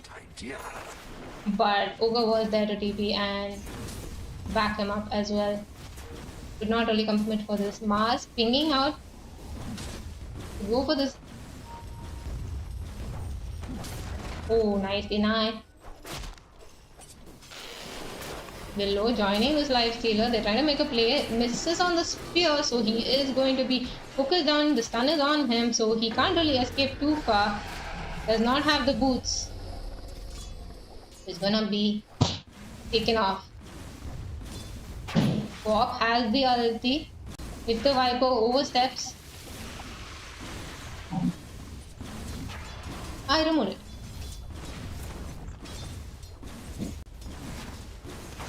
To be really careful in this mid lane. Oh, the ulti is committed. Is she going to live through this? Probably will, but Underlord will not. Again, another battle in the top lane. Ogre living through every single time. Anytime there is action in the mid lane, top lane gets aggressive as well, not allowing any hero to really back up anyone in the side of Dire. Pop would have been hoping for some kind of help there, but she blinks in, she uses the ulti, she uses the grenade, she wants to take down this Viper as fast as she can. Bother T9 on the Rubik. What a play, does not hand over his Viper. Very well played. The low ground deny does not miss. And Quap even misses out on that arcane rune. Oof, this Quap not having a good time at all. Meantime, Alchemist farming it up. He's very happy. He has these two camps very close to each other. So he's going to be chilling. Bottom lane. Lifestealer contesting this pull. It's going to be okay. Alchemist will be sitting at higher last hits and net worth at this point because he's going to become a farming machine. He has all those early kills that he wanted.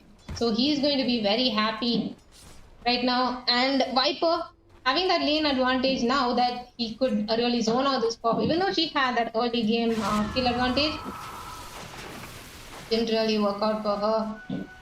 Taking so much damage. She's really so squishy here. She's like just the second counter for this Pop. So not much they can do there. Underlord has to be very careful. He's close to his level 6.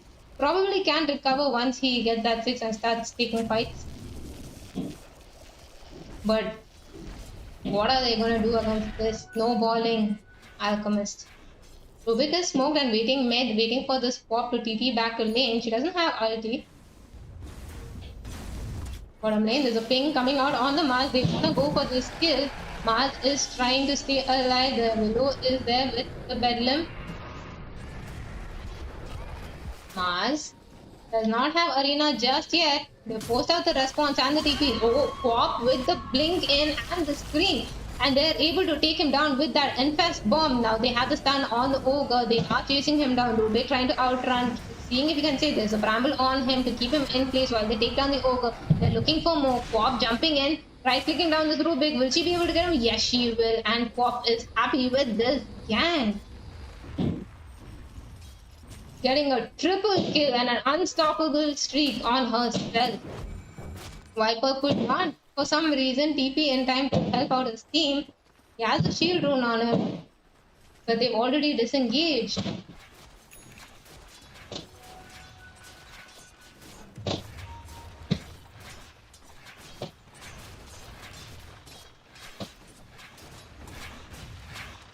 Now working towards that Orchid. And Quap is now working on that Dagon. She's almost done with it, just 600 gold away. Miss, meanwhile, at the first component of his Radiance, should be done with it in another minute or so.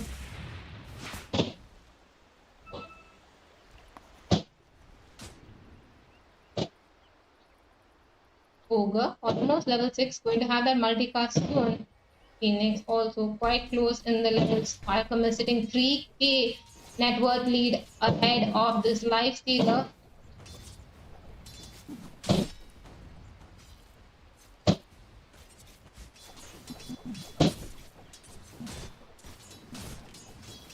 Mars did go for this Orb of Corrosion. I'm not sure about this item pickup honestly.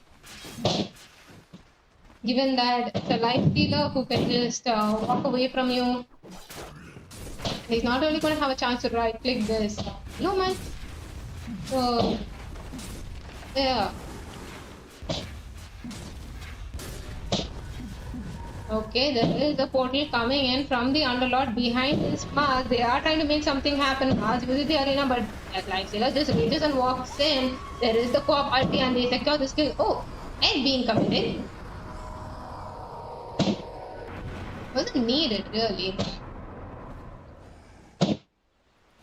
Just making sure that they secure that kill. 3 ultimates being used for that kill on the Mars.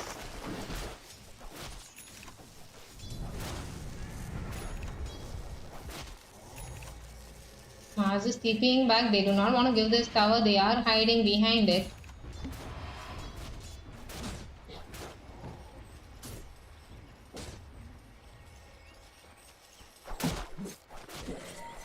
Lifestealer done with the armlet. Now going for that Desolator. Circles coming out on the side of Dire. They want to go for a smoke play. Unfortunately, Alchemist hitting a creep there. They have to be careful. 4 heroes moving into the side of Radiant's jungle. Moving towards this Lifestealer, but Willow is there. There is a lift on the Lifestealer. He is controlled and speared in place and killed off. The Spear was not there in time, so she is not able to save her Lifestealer. She's using the stun on the Viper. She's trying to TP out. Will she be able to do it? Yes, she will.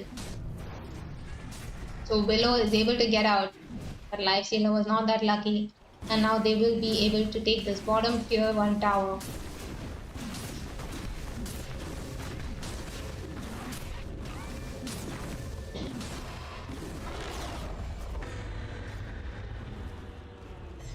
Rubik stole the stun from the Willow, tried to keep the pop in place, but she was fast and blinked out, so she's going to be okay. Waiting for the rune, and again she's not lucky with that rune. It is on the bottom side. Illusion rune being picked up by this Viper.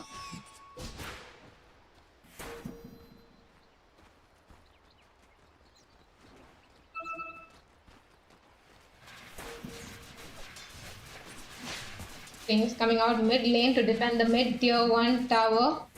Mars positioned a bit aggressively. Does not have a blink dagger yet though, so you can be careful about this.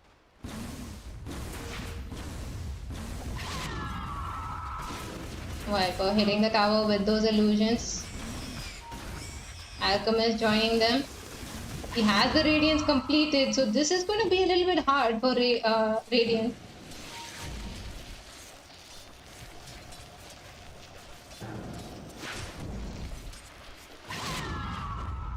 They are smoking on the side of Dire. They are moving top. They want to go for this Underlord now.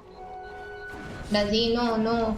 He's just trying to farm up. He has a mechanism. Is he going to be able to do anything with this? Oh no, they were literally in his face and he didn't know. And he is caught out and thrown into the arms and killed off by this Rubik. Ooh. That does not feel good at all. Ogre putting such a deep ward for the Dire. They're going from tower to tower to tower. Radiant not able to do anything about this early aggression.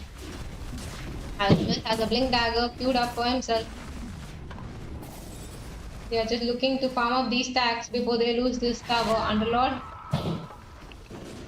need to join his team. Finish off these stacks. Never mind, they're okay, so they're just going to clear it on the Phoenix.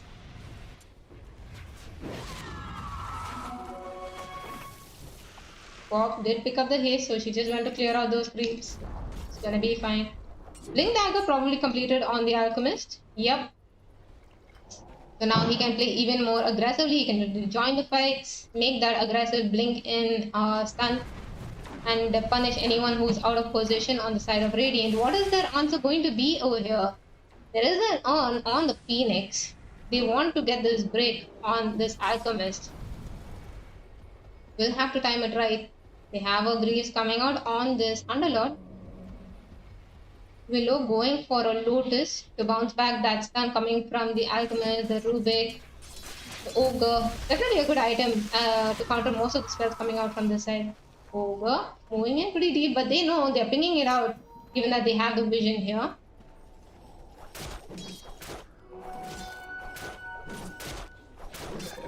Looking for an infest. They want to go and kill this ogre. Will they be able to do it? Yes, he walked up a little bit too deep. He's TPing instantly. Will they be able to nuke him down? No! He TPs out. Oh my god. Underlord even used his ulti for this. Oh my god, this ogre. Those raindrops keeping him alive. Giggling to himself once he goes back to base. Now they don't have the portal, they don't have the scream. Ooh, radiate. Beats esports. They've been doing so well so far, but this game just hasn't been it for it. Last Riders have come up with a plan and they are ready to face this team. Putting up such a good show. They have vision on the Underlord and Willow.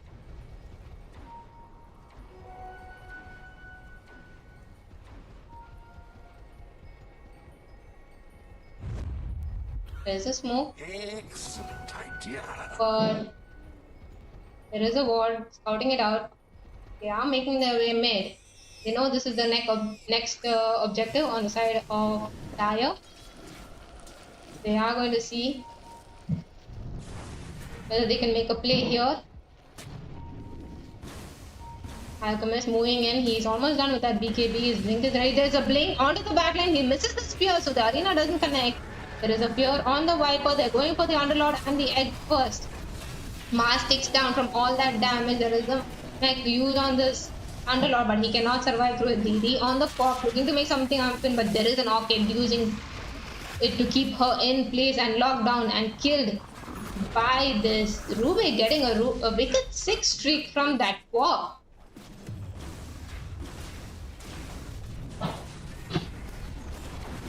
Travel done on this ogre.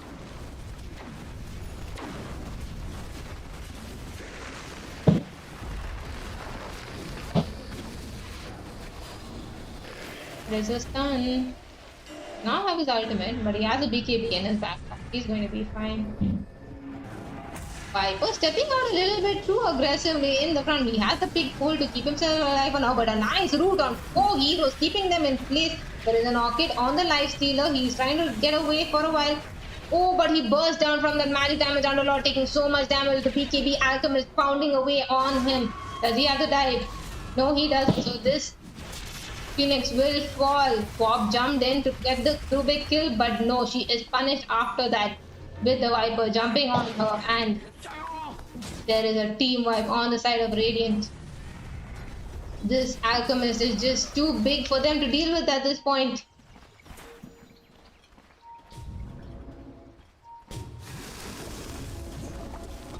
Oh, they tried. They definitely tried, but Pop was a little bit greedy, going for that jump on the Rubik, trying to secure just that kill for herself, but then got focused down and killed for her aggressive play.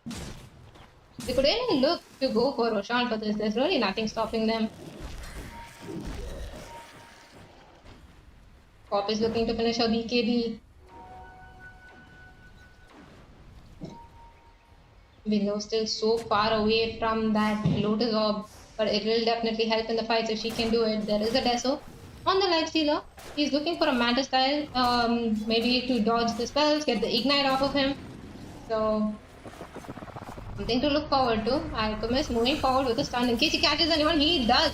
He catches the Underlord, and what a great combination on the arena and spear. So well timed.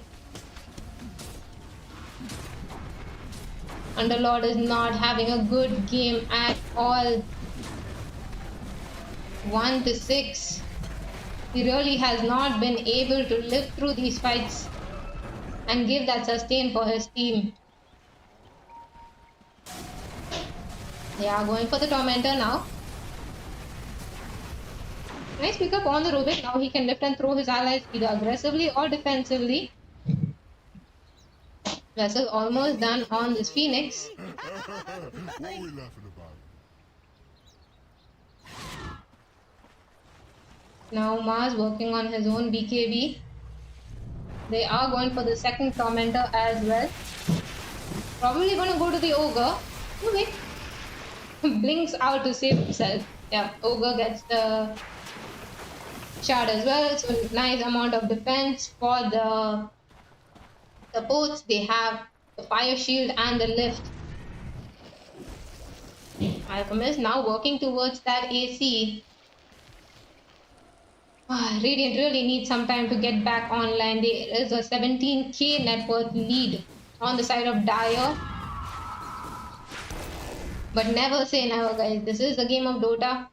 They can come back. They just need to find that opening, find a good fight, play a bit defensively, catch them off guard, and turn that game around for themselves.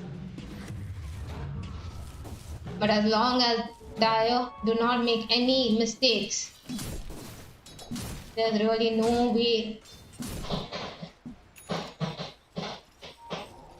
for Radiant. Life Healer needing to walk around the map a lot to get these safe farming locations. A nice aggressive observer ward from the side of Dire, scouting out everything.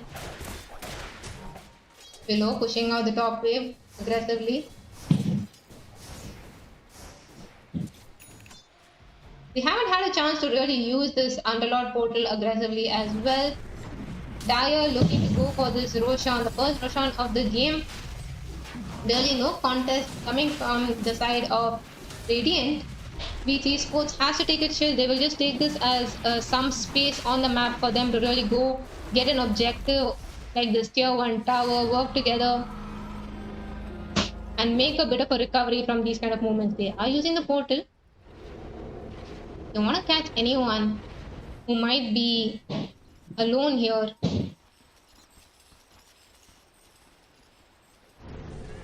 They don't get anyone, so they are just gonna back off, go for that tier 2 bottom and look for that high ground push. Viper being left behind on top to keep the top wave pushed out. AC completed on this Alchemist. Ogre now looking to make a pipe.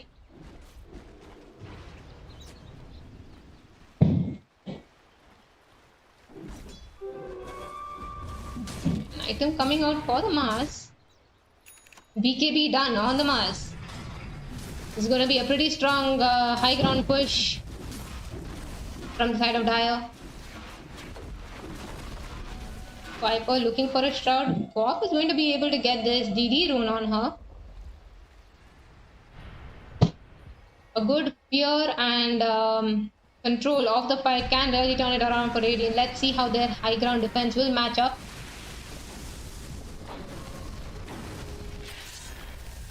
Alchemist proccing his ulti, going in with that solar crest on him. There is the stun, there is the dive, putting the fire spirits on the backlines. But Mars there with the spear again on this Underlord. He is bossed down before the team can do anything. There is a stun on the Willow and the Life Healer egg gets killed off in the meantime. Willow living through it. Pop is there to ulti. She has the DD. Is she able to do much? There is the fear pushing the Mars back. He is ticking down. He is low. Alchemist though styling on them. BKB still on him. Stun is going to be used on the Phoenix. He is kept in place, but there is a vessel and he is taken down for the first time. Aegis is burned. Both the supports there. They have the lift. Below taking so much damage. He might burn down to the Radiant. But the Sunray damage with that vessel doing it. Alchemist is taken down. Now they're looking for the Rubik and he is gone by this swap and he is off the map. Swap. Phoenix, Underlord, all three buybacks for that high ground defense.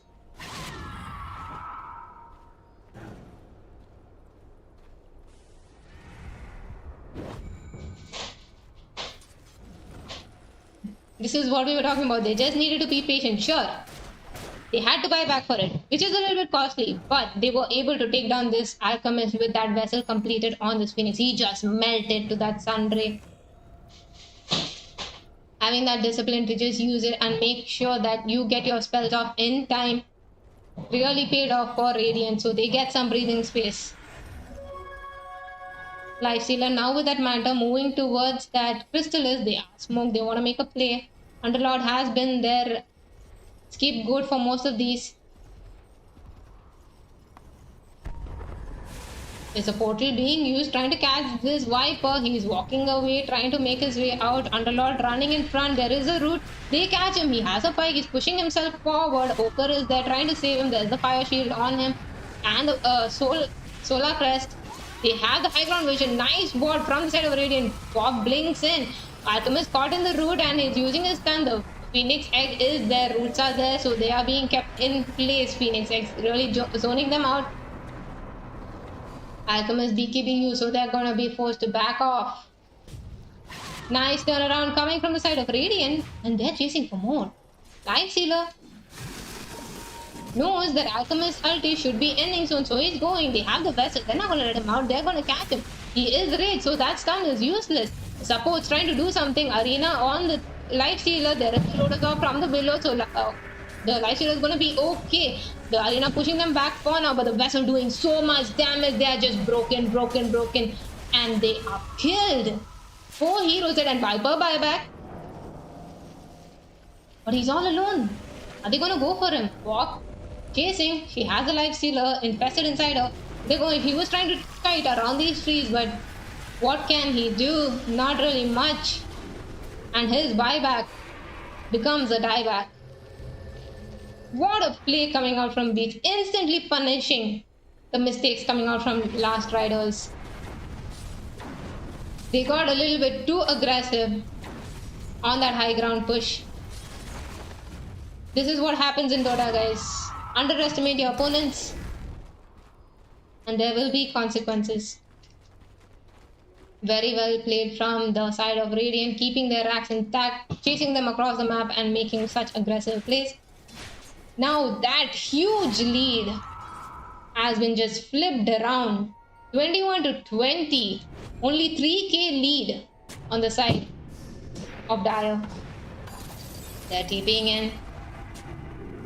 They want to get back this map control. They still have the edge. The Alchemist is still pretty strong. He needs the Basher to keep that Lifestealer in control. The Rage really working out so good against this Alchemist.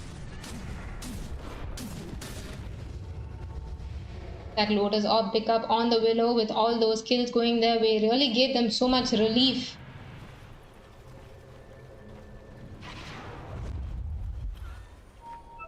They are now making their way.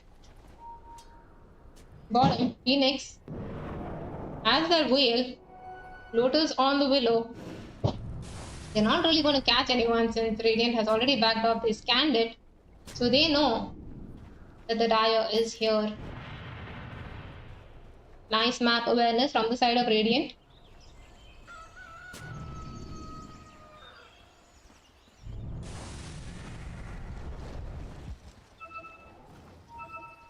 Willow has to be careful. There is a blink in by the Alchemist on the Lifestealer. He is caught unaware.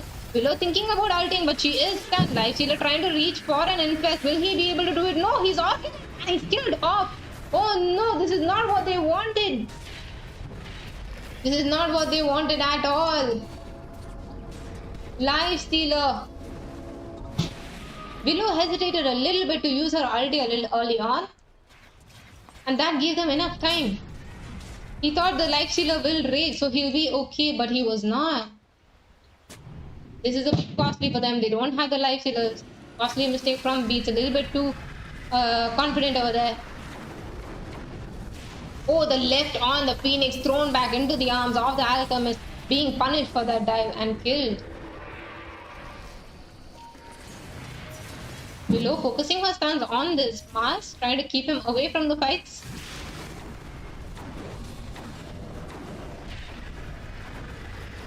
Ogre caught on the high ground.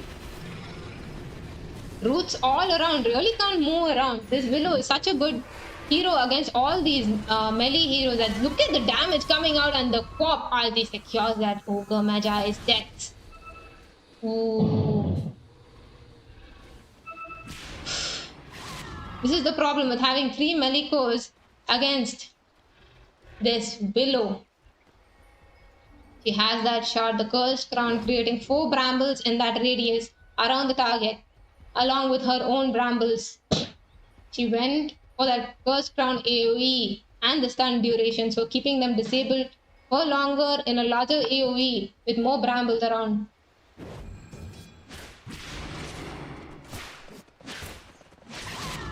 So Radiant have come neck to neck with Dire, 22 to 22.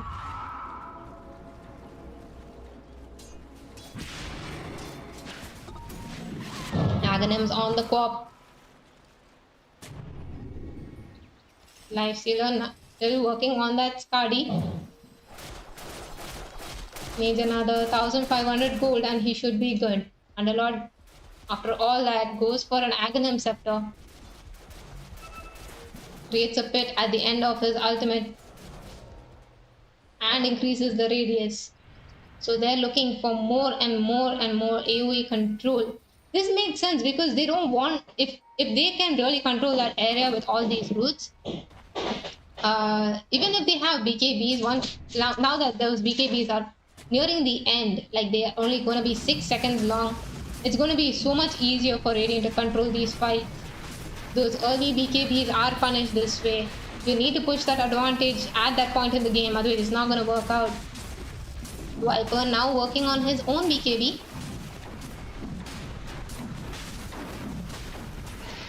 Aetherlens on the Rubik. Along with that Glimmer Kick, to be able to keep himself all the way at the back. Radiant not contesting this Roshan. They are fine with just defending their high ground. They did not want to risk trying to take a fight outside and make any tough plays, because it's going to be really difficult for them to defend this high ground if any of them are dead, given that Alchemist is so strong and can really melt these towers. Back in bottom lane, one more time. Firestorm being used, but they have the banner to keep these creeps alive. The amount of attack speed on this Viper with that enchanted quiver, the Bloodlust. Lifestealer going in to hit this banner, but oh no, all of them walked forward. They did not see their positioning and they're able to be punished for it. Alchemist jumping on all these heroes, stunning them. Arena was there, but at what cost? Phoenix dies for this. 3 heroes walked a little bit too forward. Phoenix not seeing where he was walking. Ooh, walked a little bit too close to that banner. They managed to keep their racks alive. Nice response coming out from them.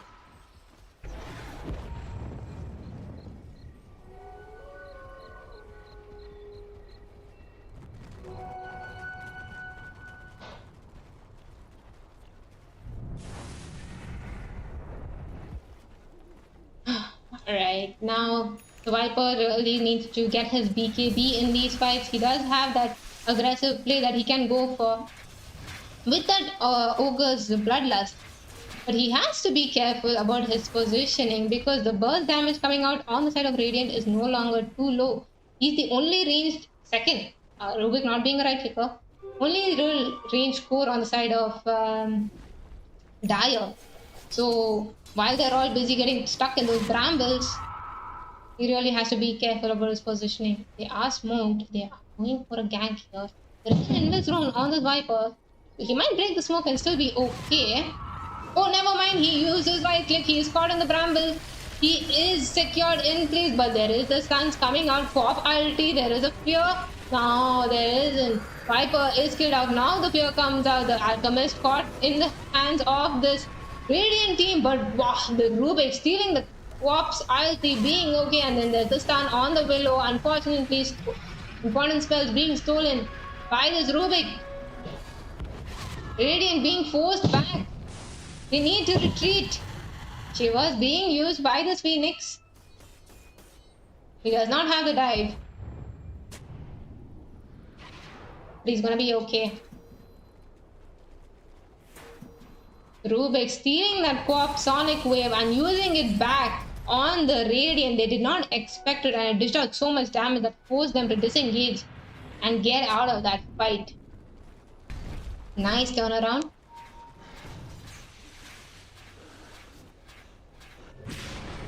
They are smoked again.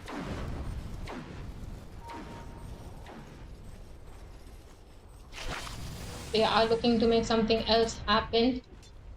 Must has the ulti, okay, they use the blink in to silence him. There is the pop ulti, the Pavel, the spray, the Sunray, and Alchemist is dead for 78. Ogre trying to get out. Is there a bash? Is there a stun? No, there isn't. Second TP of the game where he's just able to get out. The rest of Dire running back. What a play. The co-op feeling it now that he has the shard. Able to blink in and silence the Alchemist. His BKB was on cooldown, so he couldn't really do anything. He doesn't have a Mantis style to really purge that silence. So he was controlled and killed off there. Mid lane, going for this life stealer. Pike is there. Rubik throws him back into his base, trying to keep him alive. Glimmer there to keep him. But the root, Rubik stealing the Firestorm, throwing it back on the side of Radiant. But Phoenix is there to heal up his teammates. Says, don't worry guys, you got me. We're gonna be fine. They take the tower and they back off. Pop getting that haste rune now.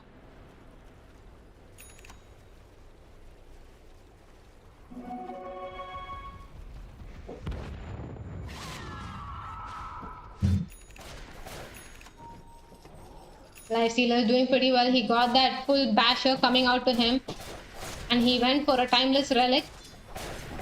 20% debuff duration plus 15% spell amp. Makes his open wounds last longer. They're going for the Tormentor on the side of Dire. Shard going to the Alchemist. Berserker potion. You can throw the potion probably on the Viper.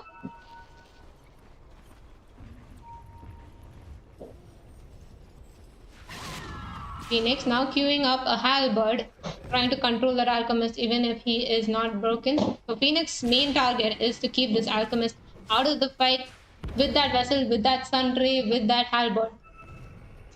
Willow's main job has been always to just control the entire AoE of the fight, put Lotus on any hero that's getting focused down, and she's doing a great job at it. All those brambles, keeping them in place, really, like, they cannot even move around. The Mars has a refresher now. And queuing up Soul Ring. Okay. Viper has been working on this BKB for a long time, but just hasn't had the chance to finish it. Hopefully, we'll be able to finish it before the next fight starts off. Rubik going for an Aghanim. Wants to have some multiple spells on him at this point in the game. Definitely can go to pick up 2 spells. Very strong spells to steal from the side of Radiant. So,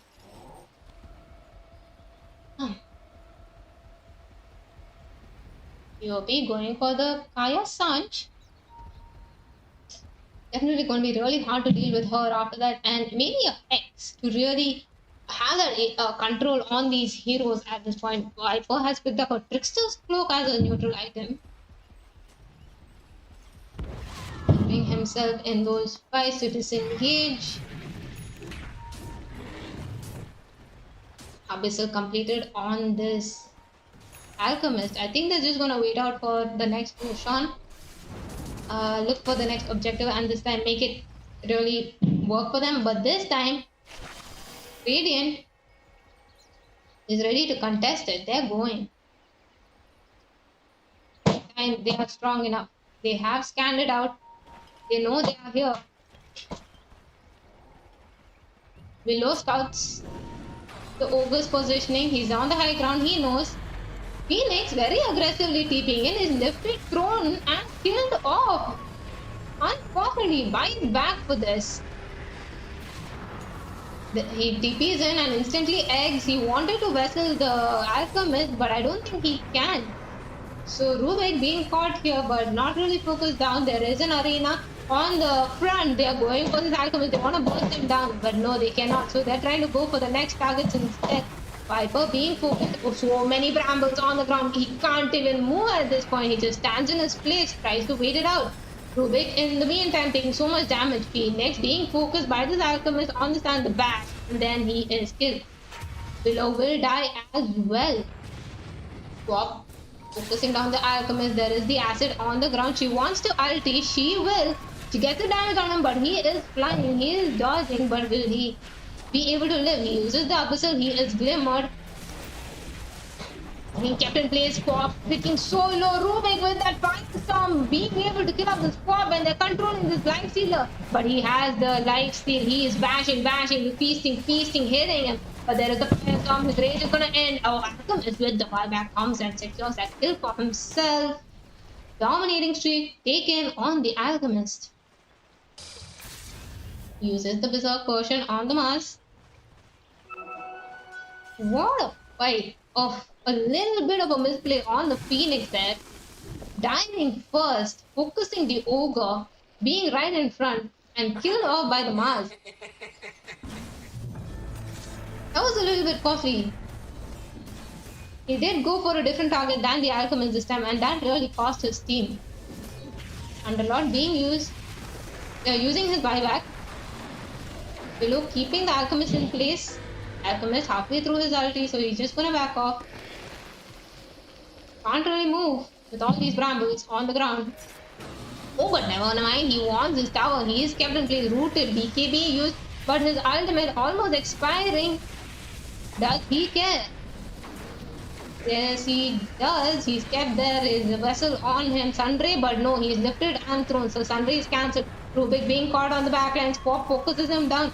Alchemist using his stun on the Willow, but she is okay. No damage coming out. Egg is being used. Alchemist being punished for this aggression and killed.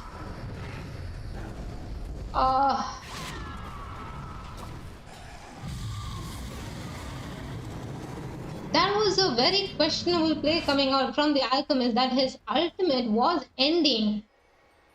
But he still wanted to go for that T3 tower push. He really wanted to take down this tower. And that really cost him. Rubik was trying to stay behind him and keep him alive. Tried to cancel that sun ray and minimize the damage coming out, but there was no one else there to really help them. So now Alchemist down with no buyback. He did not even have buyback. He bought back for that Roche fight. So now with the life stealer on, having DD, they are pushing this feet down.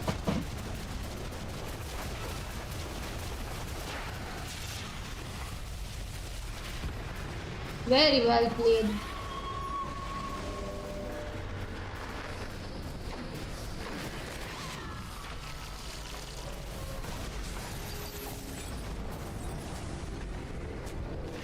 They are being very careful. They might even think to give up this tier 1. Sorry, Rax 1. They can't really contest it without their Alchemist. Oh, they are porting out but the arena from the Mars on the team who were caught unaware. Nice arena keeping two heroes blocked in between both arenas. Lifestealer can't walk forward or backward. Pop blinks out, tries to keep herself alive. He is walking away with that rage. But Mars going in, wants to control him, spears him. Rubik lifting himself, trying to catch him. Lifestealer walking, has the rage. Do they have any bashes? Do they have anything? Not really, and he's able to TP out. What? They got the Willow and the Phoenix. Mars did his best there. Nice positioning on the arenas. 5k XP and 1k gold going in their favor. Very confident portal coming right here. Mars wanted to punish it and he did. They are going to look towards Roche again. This time both the supports are dead on the side of Radiant. And Radiant is going to try to contest it.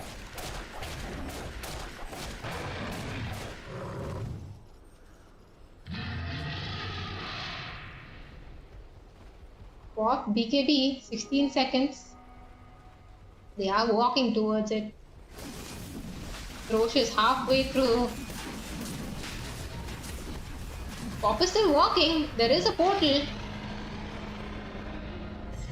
Roche falls. Aegis on the Viper.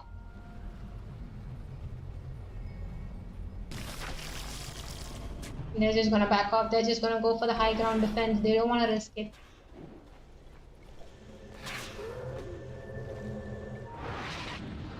$30K net worth on this Alchemist.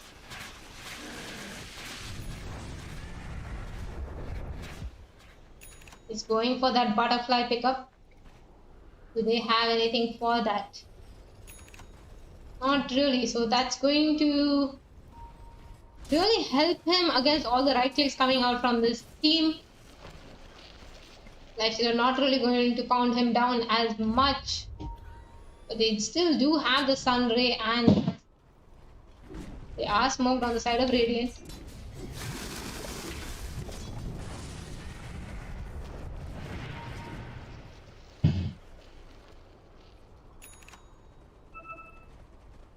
They were smoked. They were going for this Willow kill.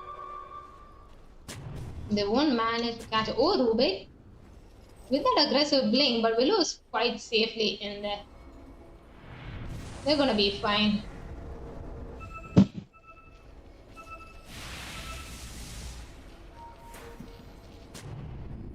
Defensive wards coming out on the side of Radiant. Round 2 or round 3 of this base defense.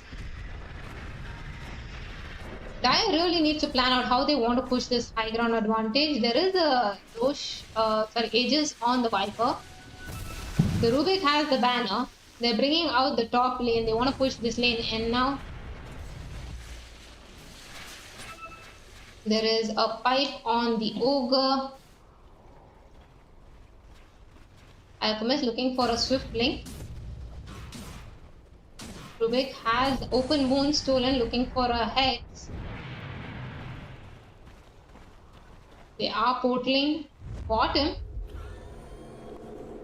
Alright, they push back top. They want to go bot. They have the arrows drawn out. Rubik is telling them go through the jungle. Try to catch someone here. Pop is out of their Radiant. Hugging their Ancient.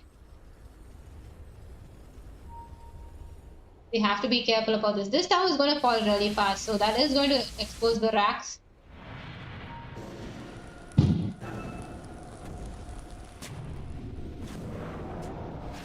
Lotus on the Underlord. Looking to de-ward that aggressive ward placed by the Ogre.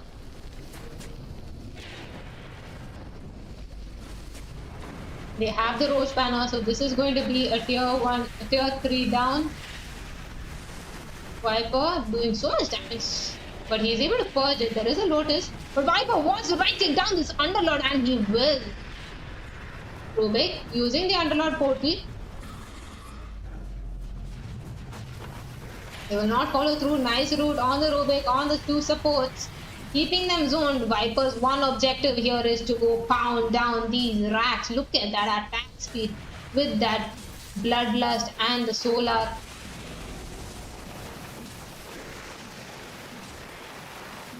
They will get this entire racks. No buyback on that Underlord. And they are going to look for more. As long as this Underlord does not buy back and they have the Aegis on this Viper, they don't really have to stop. The glyph comes out, but there are no creeps. The creeps are all the way on the side of mid. Viper doing so much. He just has to stand there and tank through this. He's the range hero, so doesn't have to go too forward. Nice strategy change from the side of Dire. They just watch their Viper do all of this work. They really can't stop him. Sun's coming out. Each time the spells wear off. Look at the AoE of this pit. My goodness, covers the entire rack. And that's the Rubik. Nice spell steals. He got the Pit of Malice and the Firestorm using the roots back at Radiant, giving them a taste of their own medicine.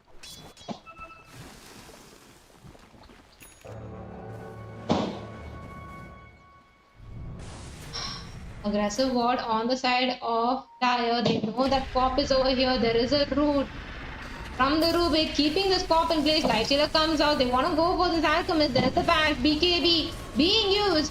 They want to kill off this Alchemist before anything happens. But no, there is an egg on the backline. They're stuck in the arena with the Pop and this thing. The Viper is trying to take down this egg and forces himself out, knowing that he cannot. Alchemist caught still. The Rubik is killed off. There is the stun, but he is sticking low. There's none of his teammates there to save him, and he will die to the Sunbridge. Ogre trying to take down this Willow, but he cannot. Willow tanked through it. Oh, nice Lotus usage. Bounces the spell back at him. Mars and Viper, the sole survivors of Dire. Oof. What a great response from the side of Radiant. It looked so risky here with the Pop and the Lifestealer being caught out, but their team was there to respond. Such a great split of the fight. They focused the Alchemist inside the arena. They turned the fight around, and then the Underlord, the Willow, and the Phoenix were able to keep the Viper, and the supports busy on the right side, outside of the arena. Now the Rubik has to use his buyback. Alchemist has his buyback too, but he's holding on to it. They are looking.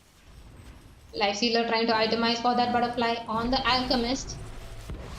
He's trying to go for this MKB. They decide to back off.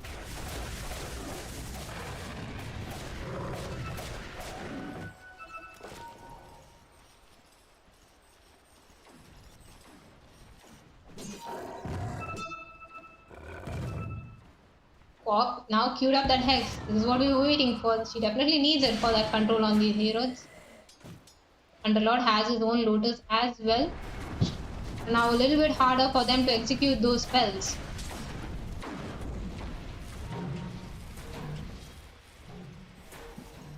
Hex on the Willow.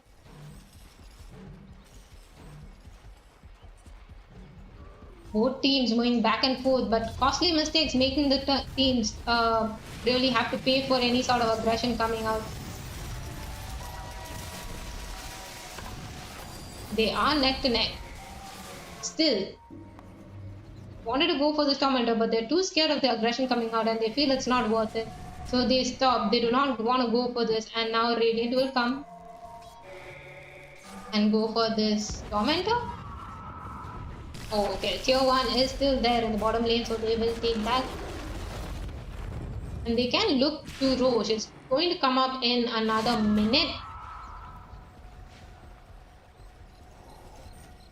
So they might wait for Roshan, take it, and then go for the next push. Mars Refresher almost done. He has enough money for this Hex. But a little bit risky to send out that courier at this point.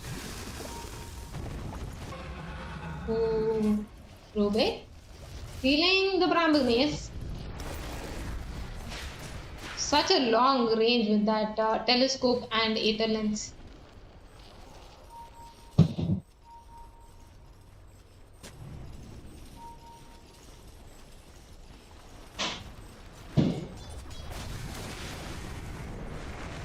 Rubik using the Bramble from the left side.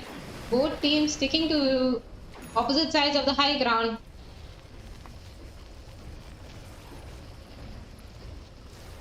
Phoenix telling them let's smoke and walk around and get them, so they are doing that. Ogre standing in front looking to break the smoke. He does. He is silenced first. He uses the pipe to save himself. He is hexed. There is the scream, and that kill is secured. That Pop ulti. And now they'll go to push this tier 2 tower bottom. And they're not really going to have to contest for it. They need to wait for their Ogre. They will have to hug their high ground. No buyback on the Rubik. So now they'll go for this commenter. Goes to the lifestealer. He has infest, explosion, applies 50% duration, open wounds to enemies in the damage radius, which is so convenient for him. He doesn't have to click this anymore, just have to click once he jumps inside the pop. When she initiates, he can just get out and there's an open wounds applied on everyone. But 50% of the duration, they're going top. The Viper. Very lucky. They don't know. They're waiting. They don't know that Viper is there. They don't have vision here, so Underlord will have to tank this gang. They are smoking on the side of Dire.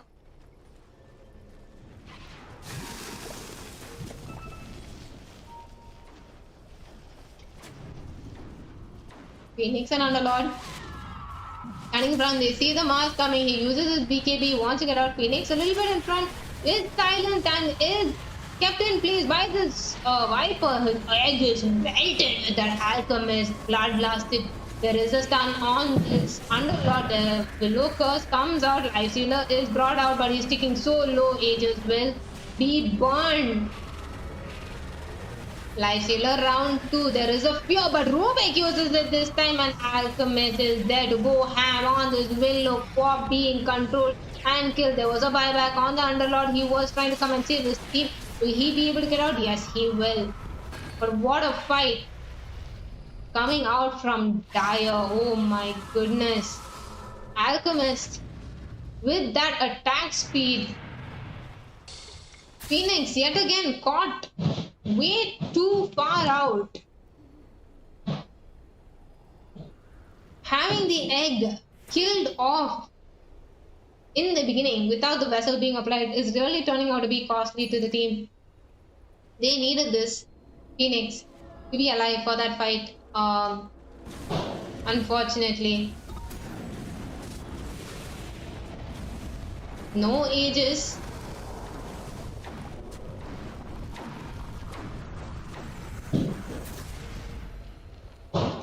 But they have to be careful about this. There is an aggressive ward again. Oh, the blink in, the stun on the Underlord. There's going ham, stun, back, and he's kept in place. Alchemist has no hesitation at this point because there is no lifestealer. Ogre giving the fire shield to his entire team. So much damage coming out at this point. They really can push this rack advantage. There is the Hex on the Phoenix. He was caught out and killed. Mars able to do it. Phoenix being punished for being right in front. No Phoenix and Underlord for 100 seconds, and Quab is melting, and oh no, Lifestealer came back, but unfortunate for them. What a great play coming out from the side of Last Riders. They are Last Riders indeed. They pulled out these buybacks from this team. They were able to keep them in place. Look at the damage coming out on these heroes. There is a scream to push them back. Oh, Mars taking a lot of damage. Alchemist is bursted. What?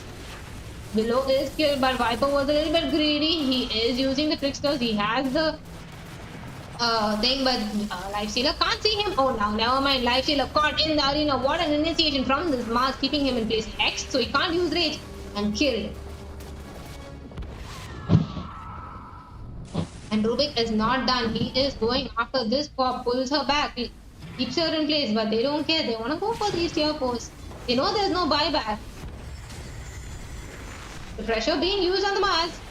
He wanted to go for this. Pop hexes him, but she is rooted. Rubik, these plays, these roots coming out from him.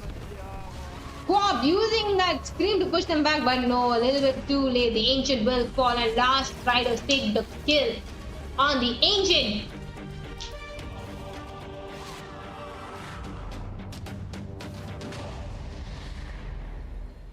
What a play, what a play. Favorite dialogue. Beats Esports versus Last Riders. Everyone was so confident that Beats Esports will win this, but Last Riders did their homework. Last Riders did their homework. They found out about this team. They understood their draft. They took out their strong heroes and they made them really rethink their draft. Beats Esports put up a really good fight. They held on. They had some good defenses, but so many mistakes being made, honestly, in terms of positioning and the way they took the fight, the decision making. A little bit of overconfidence here and there from both teams. But the back and forth did go on for so long. But finally, Last Riders came up with that tactic using the Viper right in front to do that damage to the racks. The first few times when they pushed, the Alchemist was the one hitting it, and that didn't turn out too good for them. So then they realized, hey, we have one ranged hero who doesn't care about brambles, put him in front. And that really changed their high ground push. And the ogre having that bloodlust, oh my goodness, with the fire shield, they could not stop them. They could not stop them. So very well played from Last Riders. Congratulations on your win. And better luck next time, Beats Esports.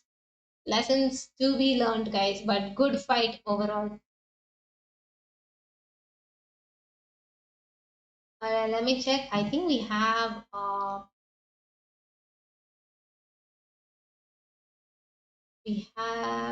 one more game. Let me see.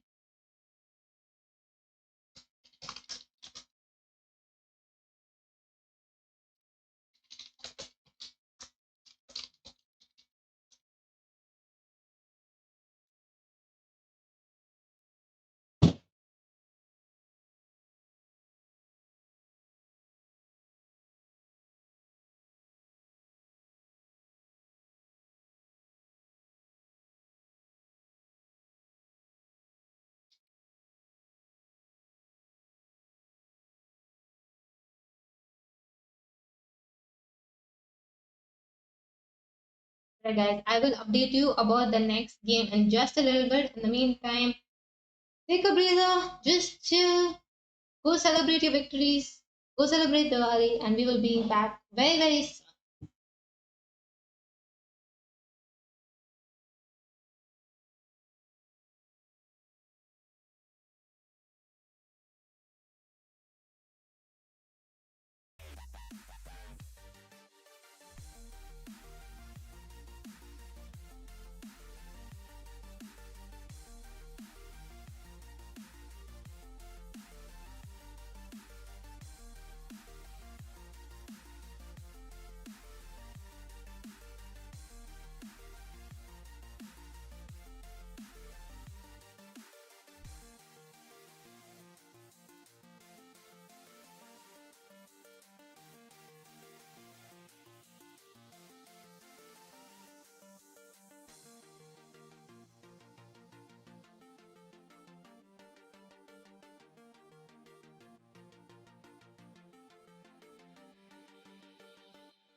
in a thriller, heart goes pound, pound, pound.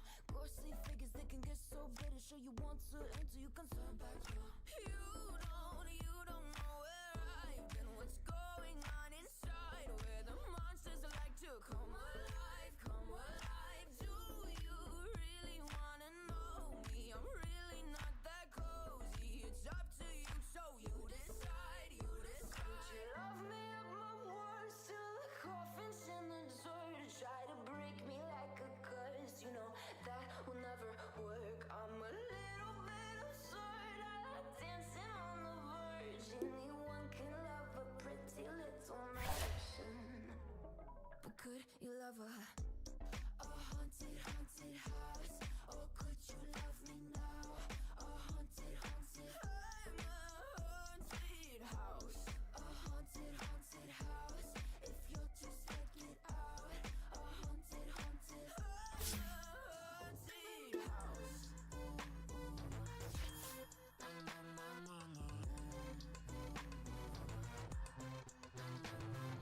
Broken windows and a warning scribbled on my wall saying that you better turn around. Wouldn't be the first to try to burn me down. You're good, you do. Would you love me up my words till the coffin's in the dirt? Try to break me like a curse, you know that will never work. I'm a little bit absurd, I like dancing on the verge. Anyone can love a pretty little mansion, but could you love a haunted, haunted house?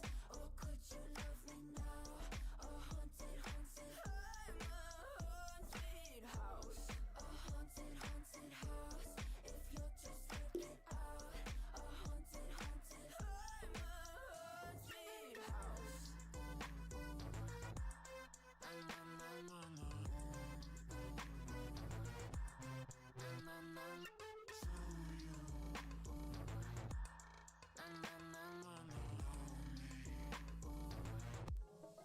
Could you love a haunted, haunted house? Or could you love me now? A haunted, haunted, I'm a haunted house. A haunted, haunted house. If you're just like inside. A haunted, haunted, I'm a haunted house. My words till the coffin's in the third. Anyone can love a pretty little mansion.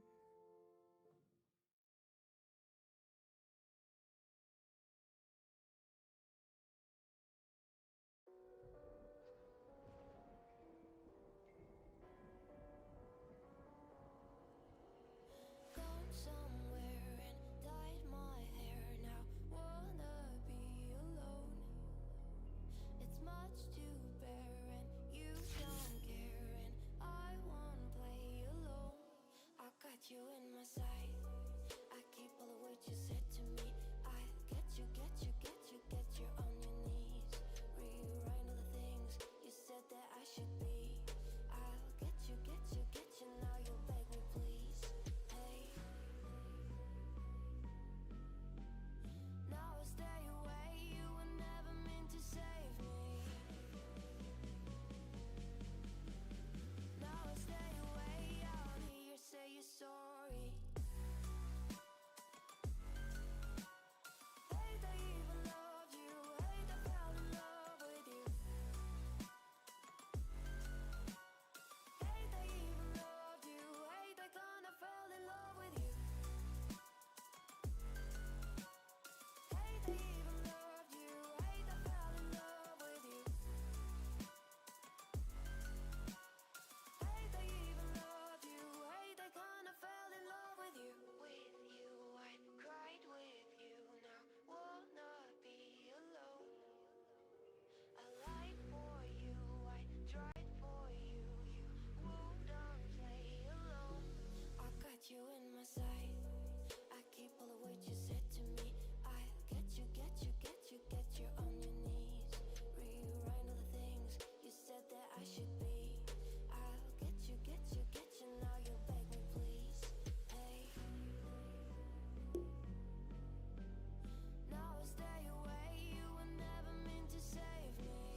All right, guys, we are in game 4 of the day, Dogs in Boots versus Laughtail Esports. Very interesting match. I know Dogs in Boots have shown their performance in this tournament. I believe this is the first time we are seeing Laughtail. So this is going to be a very interesting match. Some very new bands coming out first on the Earth Spirit and Shadow Demon. And also, I have with me a new caster, which is Dakshina. Hello, Dax. Hey, what's up? How's it going, guys?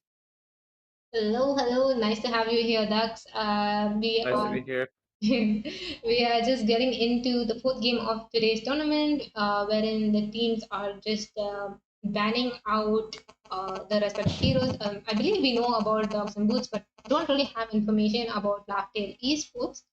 Mm, so if anyone has any information, feel free to share. They are starting off with some support bans on this Earth Spirit and Invoker on the side of Dogs and Boots versus Laughtail taking out the Shadow Demon and the Clockwork. What do you think about these bans, Lux? These are very specific heroes to ban, so maybe they just want to play certain heroes, and these heroes are the most annoying for them. That's true. That's true. Interestingly enough, we see a very early void faceless void ban coming out by Dogs and Boots. Maybe they know something about these players already. So they take out that faceless void, and Mars has been repeatedly annoying in this tournament, so he is banned out as well. Now Laughtail will be using their ban. They're going to use some reserve time to decide this final ban, after which they will have to pick their hero. They take out Pangolier and they go for the Shadow Fiend. The Wow. first time he is allowed in this tournament. He has been banned out, like this tournament has been going on for like 4 days. And he was banned out repeatedly in every single draft. So he is finally here. What Yeah, a pick. yeah, What do you think that's the about first this? pick. Yeah. They're opening with that strong Shadow Fiend pick. I mean, he's very strong right now in the meta. And honestly, how do you exactly deal with this, allowing that Shadow Fiend to come through?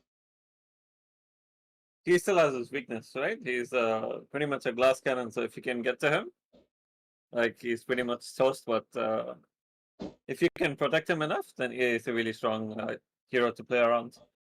True. I mean, as you said, he is like a glass cannon. And so, given the point that, if he does have a very tough laning stage, they could really deal with him later. But let's see how they do that. They go for an Underlord pickup as a response. So they're putting this Underlord against the Shadow Fiend. Honestly, not that much of a fan of an Underlord against a Shadow Fiend, given that he's a melee hero, will have to walk into the range of the creeps to last it, and It will could have be to a stay Seraphine back. mid, right? Or a Seraphine support if they've seen me play it. That would be a total flex. But the first time we see him in the if the first time we see him in the tournament, I'm sure they're gonna flex him as the carry itself. Yeah. So I really like this Underlord pick versus SF because if two of your heroes are going on him, you can just ulti to the Seraphine and cut his angles off. That's true. He's very squishy also early on. He needs some time to get at least an item or two. So that is when they can really punish that pick. They do ban out some really strong contender carries like the Medusa and the Luna for Dogs and Boots, who would have been able to actually contest with the farm of the Shadow Queen. Yeah.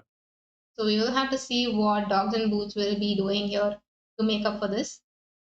And I also felt like they were planning to pick Medusa because of the Mars ban and the Void ban and the Invoker ban. Because EMP and then Colonel and then Mars can use his Bulwark to absorb the hits. And he can ulti and then Medusa's arrows don't hit. So Mars is really good against Medusa. And I guess they just denied the pick. That's true. So now they even took out the puck, which would have been a really good control for them in any team fight. The puck can snowball so much with that Aghanims as well. So a nice ban coming on, but very random bans. They went for an off lane, safe lane, and a mid ban. Yeah.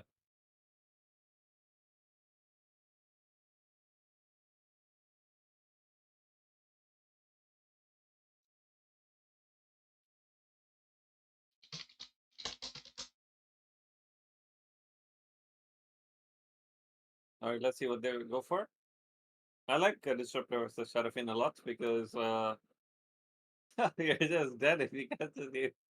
Yeah, good amount of harass will definitely come out from this duo in the lane, the post-4 disruptor, I believe, and Underlord, the Firestorm, and the pit in place. Oh, nice Marcy pickup, very enabling support, so aggressive in the lane, can make great rotations around the map, can buff up the shadow field. Overall, a good pick, and I think this is the first time we're seeing the Marcy as well. Last year, rewriting the history of this championship right here with a brand new draft. Are they adamant to pick something that's never been picked up before here?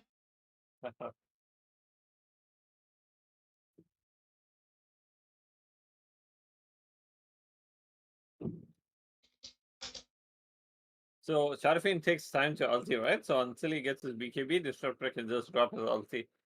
That's true. That's true. One thing you deal, one trick against the Disruptor is you get an Iron Branch. So when he places the kinetic field, you just push yourself out by placing the Iron Branch on yourself, like behind you. Yeah. I did that in today's game. Oh, that's nice. That'll definitely be a really fun outplay to see. And they go for a Rubik pickup. Probably to steal. It's a very good hero to steal a very strong spell. Both these heroes that they've revealed so far have very fun spells to steal and can really control the momentum of a fight. Obviously, Disruptor Ring, Ulti, and Thunderclap, good spells to be taken up by this Rubik. And they go for a Hoodwink. I think this is the first Hoodwink as well of the tournament. All right. Ooh. Nice pick from the Dogs and Boots. Is it the first? I'm not too sure. Trying to remember. Either way, a very strong laning hero with that bushwork and Acorn, and they go for a Spectre. Ooh.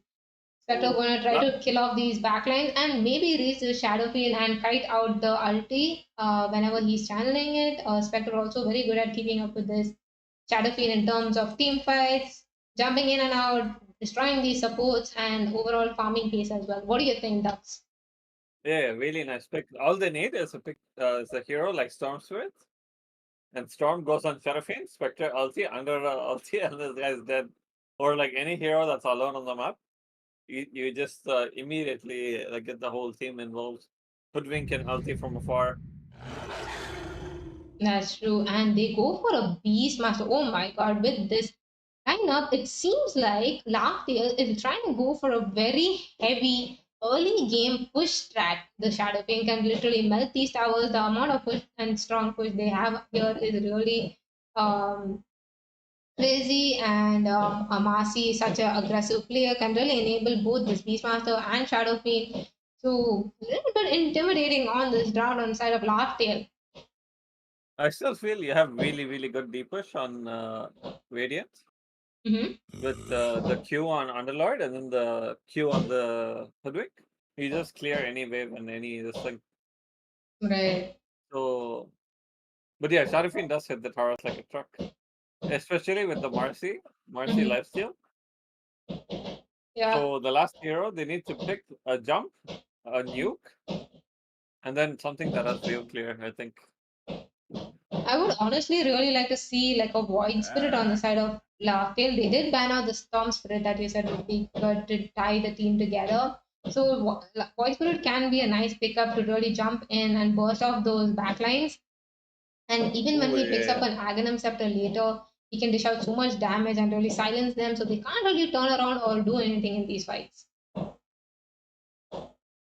Void, yeah, if he gets Beast Master ulti, he melts too. But yeah, I really like the Void pick. He just has to be very fast. The thing is, he can be so kitey, right? They right now they only have like sure the glimpse and the pit to really disable. Maybe if Yeah. Spectre goes for an Orchid, it's going to be dangerous. But if Void gets a Manta style, it should be fine. But if not, what do you think is another mid choice for Laughter? Uh oh. Wait, four? Mid pick four? Laughter, yeah. Uh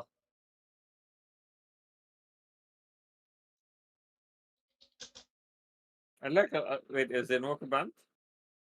Yeah, Invoker's banned. I like control.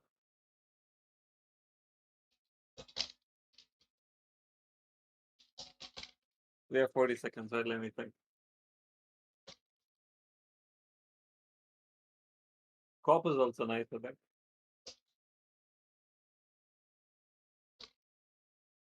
Like one of the things is like when you BKB, right? No, I mean the Spectre's not gonna buy it, but in general, when you BKB, Cop can just ulti and then you literally can't stop. Like, you just stop hitting. That's true. But they are using so much of the reserve time to make this final pick. Maybe their player doesn't Ooh, have Kunka, a Kunka. hero That's gonna be nice. viable. Okay, they go for a Ooh. Sand King. Interesting picking up coming from the side of Laughtail. Sand King mid, I believe. Yeah, So now against this lineup, they definitely don't want a melee hero. So what can they go for? I like Kunka on both teams, but I like the Void Spread, like I said. But that's what a melee lineup against the Sand King can be really annoying. You don't really want to be in his face doing anything. They could go for a Husker. Can be very tough for the Sand King to stay in the lane. But the burst damage can be really irritating for the Husker. He might get bursted with the caustic. So Ember Storm banned out. This is another good pick for the mid. Unka is tanky but needs some levels. He can push back the wave with the Tide Ringer and has good setup along with that X mark. I like the thing, the catch as well on him. Mm-hmm. Maybe they could go Cop themselves, right? What do you think? Also good ranged mid. Invoker. There is still Invoker in the No, no, thing. no. Invoker second month. Oh. Hmm. Dogs and boots. Thinking Techies about it. mid. Warlock mid. Oh yeah, sure. Let's track. I like Ooh, the catch Necro. though. There we go. There's that ranged hero we were looking for. All right, they It, go for the Necro. Definitely a nice tank pickup there. He can sustain in the lane with his pulse and has a good regen coming out from all his last hits, so he can definitely stay alive in this. And he has to be very careful about his positioning though against the Sand King, yeah. but definitely winnable I based thought on the about skill. Necro, but You I thought was like, about no, Necro, but like something else that stood out to you? yeah, something else that like has catch, like just wraps up their whole draft very well. But I Yeah, guess this does too. yeah, it does. I like it. I like it. Wait, yeah, and if Necro first gets shard, right, it'll be perfect. Like uh you can just cover distance and then like you have three people jumping in. Yeah, we'll see if he'll go for it sometime in the mid game to the game. But here we go. Game 4 of today. Laughtail versus Dogs in Boots. I believe that Dogs in Boots are a fan favorite here. They have been cheered on multiple times. I think Laughtail's first time here. So let's see how both teams fare in this game. Both teams smoked. Looking to go to their own sides of the map here. Beastmaster. Smoke breaks. Aggressive play coming out on the side of Radiant. They ran across the map entirely.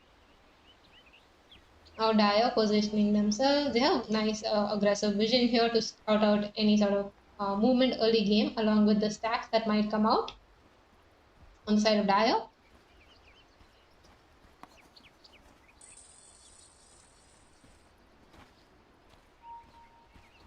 Very peaceful starting from both teams. What weathermancery is this?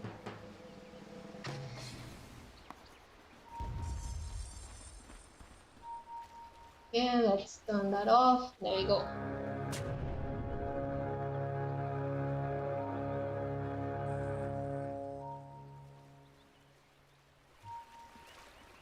Alright, peaceful beginning to the game. No one dies, everybody's happy. Two runes on each side. And now they will walk to their lanes, blocks coming out in the mid lane. Necro. one little creep cheating him. So Sand King gets the benefit of this block.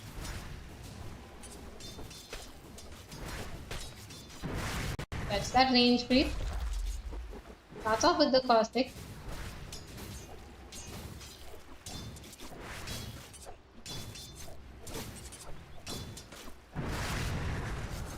Then for a fairy fire, and the tango is definitely necro with the 8 seconds cooldown on a spell, going to give him that sustain in the lane. Bottom lane, Rubik picking a little bit low for trying to cut this wave here. Okay. This is one of the biggest benefits of being the necro in this lane. Nice final pick coming out from the sides of Dogs and Boots, able to secure themselves this lane. Meanwhile, bot, the Disruptor ticking down so low to the double bow usage on this Beastmaster and is taken down. I'm ecstatic. Oh, unfortunate. First blood. Meanwhile, mid lane, Sand King manning up. Ooh. Top lane, Underlord taken out with the aggression from the Marcy and the Shadow Queen. Mid lane again. Sand King staying alive. But ooh, forced to use his fairy fire. Picking so low, has to be so careful here. Oh, and he's taken down. Solo kill for the necro here. Oh no. Very smart plays coming out there. The stack full on the bottom lane.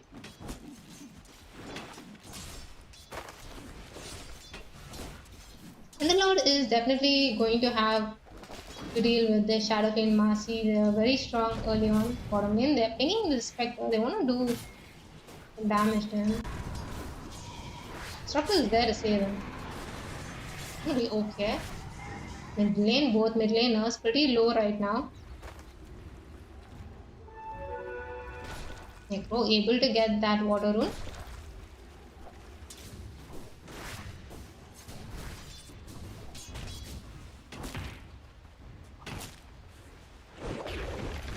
Marcy being controlled. They want to go for this hoodwink race, number one, but there is the fit to keep them back. Icons bouncing around. Fine. Mid lane, Necro ticking a little bit low. He's going to be okay. Does not have that sufficient damage on the Sand King. Top lane, the Marcy is messing with the Underlord. Yep. Being a menace as she should. Getting harder and harder for the Sand King to stand in this lane against this Necro. Being right click down so much. Ooh. Creeps are pushing in. Top lane, Underlord taking a bit low. Was being trying to get back, but he could not. Raise is coming out. One right click misses, so Hoodwink will live. So much aggression. Sorry, could you repeat that? Hoodwink has 12 charges, so he's also a bit fine. Let's take last and denies. Ooh. SF is big. SF is having a good game. Marcy setting up so well for him, honestly. That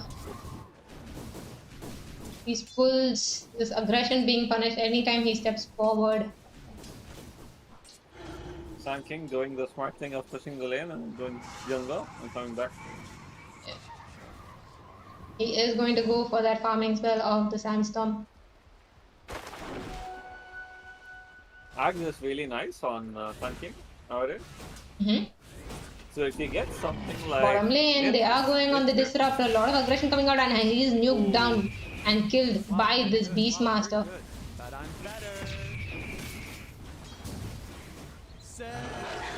Top lane, more aggression coming out on the Marcy. But this time punished for it and killed off. Good thing nothing in the Sharpin. He is pretty low. Can get a bushwalk, but that's it. Glimpse as I back was on the saying- disruptor. On this beast. He is taking so much damage for that. There is a TP coming in from the Necro. He wants to make a play here. He must be having the level 6. Yes, he does. So he's going to use it on the Beastmaster. And he is taken down. He's First Reapers on the Necro. very nice TP. Like, you just want these early. It's like the charges. Top lane, Underlord dying again. Top is going in the favor of SF, so aggressive. Experience rune soon, maybe Until picks it up. He's level 3.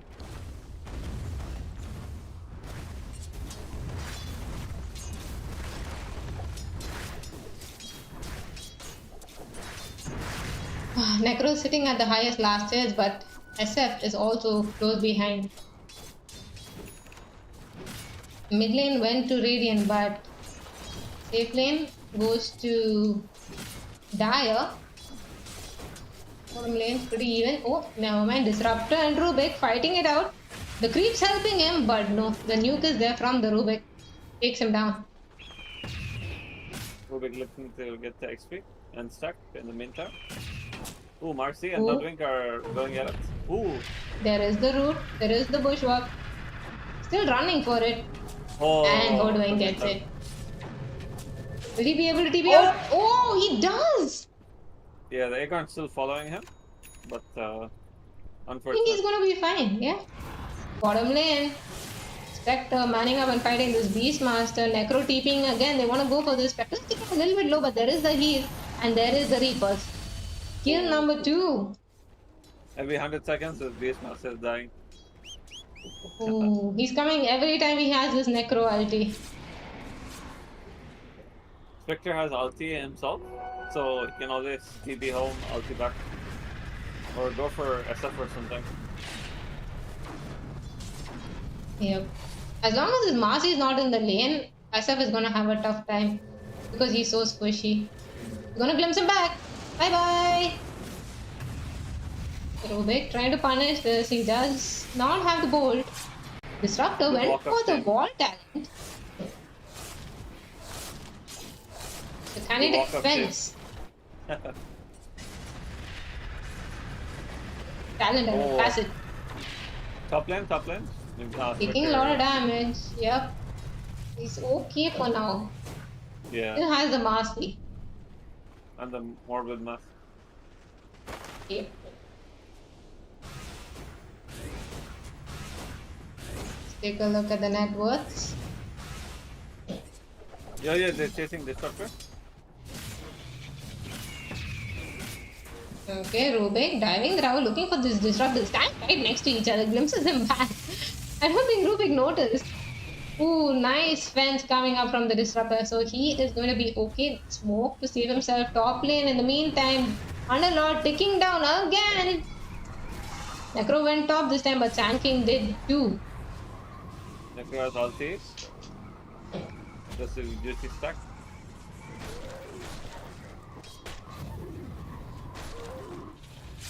Tanking's up at 62 last hit now, pretty good.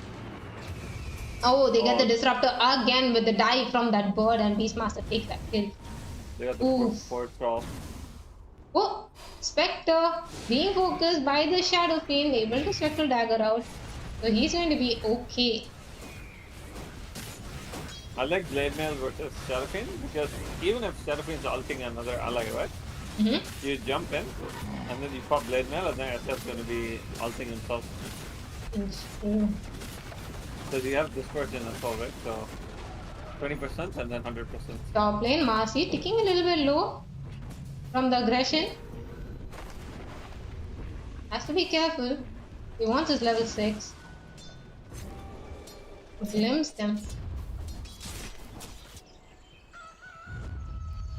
Smoke on the beast and the Rubik. After time, I'd be so tempted to go back to base on Spectre and then try to ulti. Get my team to go on Marcy or someone. Yeah. But the Spectre is being very disciplined. He's like, I'm gonna get this item, until then I'm gonna kill. Necro showing mid. Sand King just starting his ulti. Necro did not expect this amount of magic damage coming off. Oh no. Oh, but then the kill still goes to the Sand King. So he gets the killing spree and the mid tower. Necro has 3k gold. I guess he wanted to try and see if he can get the Radiance, but he needs stuff like... Top lane, Marsly being focused by 3 heroes, uses her ulti, tries to stay alive but cannot. Spectre is there to secure that kill. Rubik has the lift, so he's going to keep the Spectre here. Underlord will have to protect him. Bushwalk misses. There is the steal on the Firestorm. Trying to kite away. It's gonna be okay. Sand King's brood mother in mid. Yep. Just cutting the wave. Oh, they got the 4 disruptor again. He's like, He "You died glimpsed me just back." to the bows and the center. Yeah, he's like, you glimpsed me back, I send you back to hell. Meanwhile, Hoodwink top lane caught out, did not expect this and was killed by the Sand King. Ooh. Voodoo mask.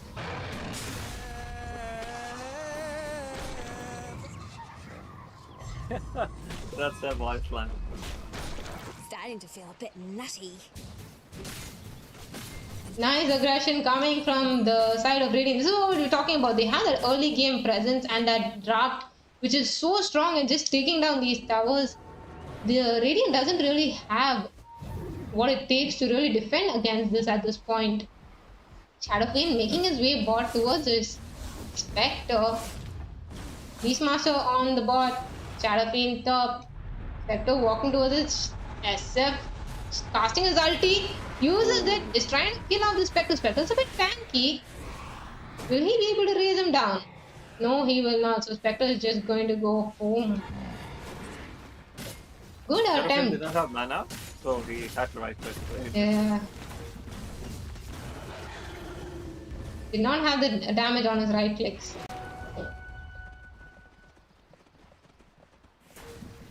Bottom lane. They are looking for this Beastmaster. Nice positioning from him. Microing those. Oh my god, the damage coming out on these creeps. Nice fence coming out from Disruptor, keeping himself alive.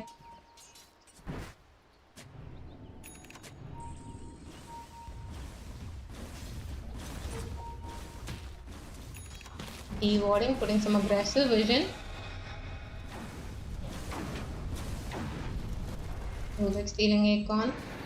Oh, Underlord seems to be dead again, I think. Oh, unless very nice. His spidey senses are on. He's able to read the map. He's going for the first item pipe. Yeah, the next Rubik lifting and trying to throw this Hoodwink on the cliff. Spectre and the Necro are there. They right click him down. So Rubik down. It feels good to be this good. He wanted to save the ulti for a core on Necro. Oh, he does go for the Radiance, okay.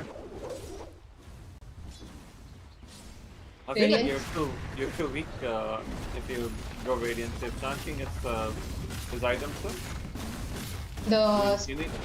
Spectre? No, the Necro first. Yeah. He needs the HP, he needs magic resistance. Yes. If they give him time to farm, yeah, Necro's strong, but I don't think they'll have the time. Tanking with the DD. He's walking top. Gonna come from behind. They're getting the glass They cannon. initiate on this SF. They get the kill. Underlord will fall in the backlines. He's being glimpsed back on the Marcy. But he is there on the Sand King with that DD, walking towards his team, dealing out so much damage on this Necro. He can't really do much, trying to keep himself alive. And he is killed. Oh, but that Hoodwink! Oh, I don't know. Head jack. Rubik finds the Hoodwink, TPing out there, steals his Akon and keeps him in place. Sand King is there to join. Gets the stun and poor Hoodwink will die. Punished for that positioning. You said that damage on the Necro, that's why he needs the other item. The damage on the Necro? From the Sand King, like what do you do? You just accept death? He's quite weak against spell damage on the Necro at this point. Beastmaster roaring the Underlord, looking to kill him off. He has all his creeps, Underlord, keeping him rooted, but there is the stun again. And he is killed. Necro wants to turn this around, at least kill off these creeps and get that gold. Slowing them. Look at how aggressive. Sorry? Now he wants Eternal Shroud on Necrophus. Yeah. Like, imagine if this was a white trade, right? Like, you can just do a lot more with your Spectre. Oh, they left him, they throw him back. Necro was a little bit greedy with that D-word. They have to be careful. Now he is caught. He does not have the roster, but there is the fear from the Shadow Fiend keeping him in place. Oh, but the turnaround, the kill of the Marcy, and Shadow Fiend trying to get away. Underlord with an aggressive portal. But he's scared of it. They're going for the beast. No, he's out here. That Satyr is running so fast. What the hell? You see the Satyr? Yep, it's boosted by this Beastmaster. Yeah. Inner Beast, attack speed, Unholy Aura. Sheesh. Hunting at Blink, he's going for the Shiva's card and then that says Goodnight Necrophus. He's not really going to be able to stand. But Underlord should have 5 breaks. So. He is working on it, but he's a little bit off from getting it. Blade Mail on the Spectre. He's looking for a Mantis style. Shadow Fiend looking for a Silver Edge. He wants to break this Spectre. Makes sense that this person can be an annoyance. Marcy is probably going for a BKB here. He definitely needs it. Yeah, 100%. They are looking to push the mid tier 2 now. They have the drums. 17 minutes into the game.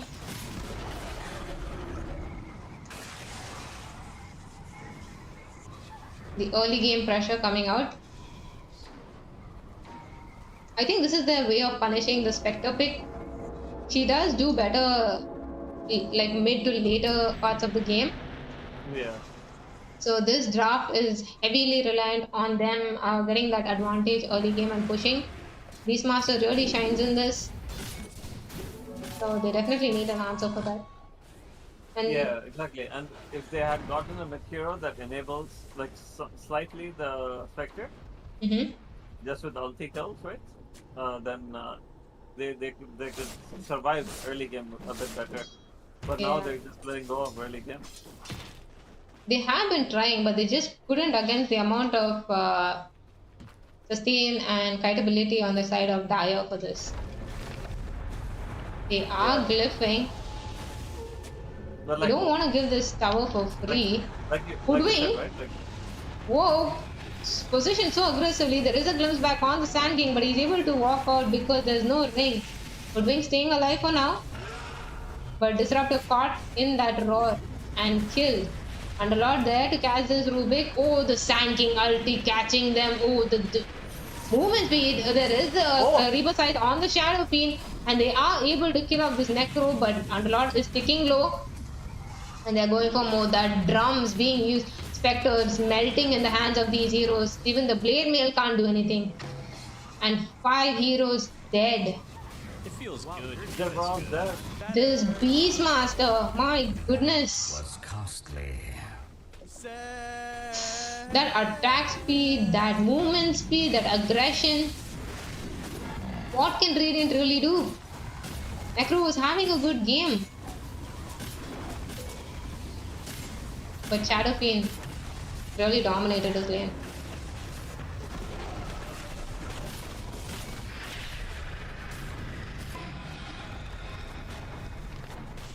Rubik is focusing on always stealing these firestorms.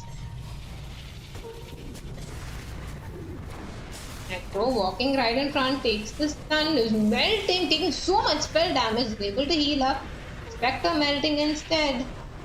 Sand King Taking so much damage. Oh, will he die? Yes, he will. Oh, kept in place. Nice glimpse as well. They catch him? No, they cannot. Rubik is safe. How much gold was that? Let's see. 1600. Wow. He got the unstoppable streak on the Sand King, so he got 700. Beastmaster is snowballing though. See DD, he wants to burst a hero probably? No. He goes back to lane. Yeah, that BKB. And then he just. Oh, he's going. Never mind, he is going. Jump. There is the root. She's going. She's going. She wants to beat him up. So much damage coming out from this hero. 2 sets of punches and he is dead. Underlord. Just wanted to finish his fight. Post by Marcy. Meanwhile, bottom, they're going for the up. Roshan picked up on the Beastmaster. He has a Chrysalis on the Shadow Fiend. He's going for a Blink Dagger.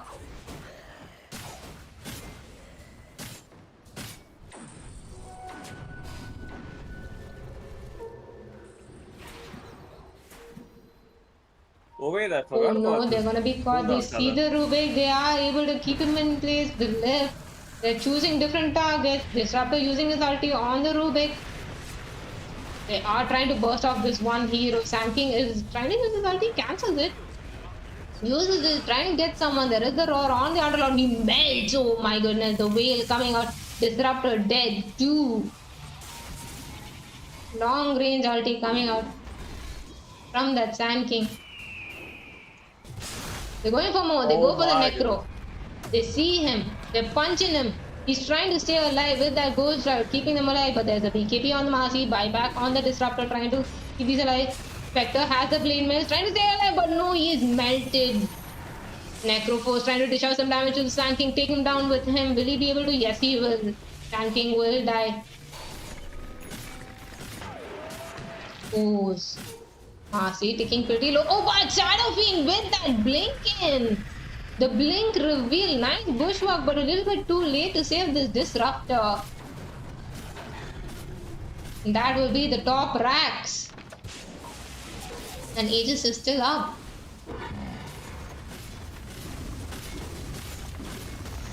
Glyph comes out, but a little bit too early. Oh my goodness, Rubik stole a bit of malice, and like that's just unplayable for the Radiant. Yeah. Because you root, and then you lift, and then you drop them back, and then they're rooted again, and then you're just dead. Yeah. Long time disabled. Shadow Queen has gone to the camps to come while Beastmaster is just sitting here hitting these racks. Taking a lot of damage actually. He's forced up to safety for now. Necro is there to defend. Oh, but Rubik taking so much damage. Now back off. Just a little bit. Wait for the next wave of creeps. We still have Aegis.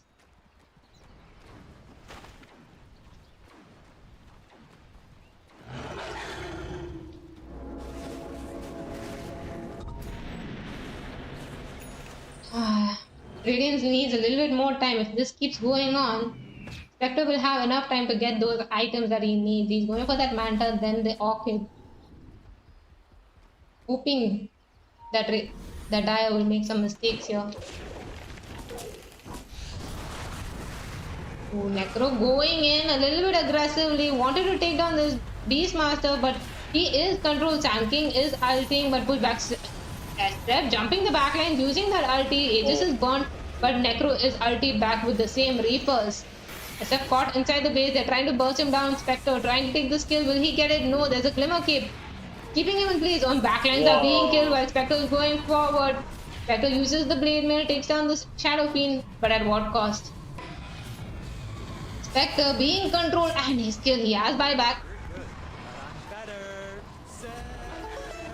Buyback used on the Necro. They don't have any ultis on the side of Dia. Scythe is on cooldown for 60.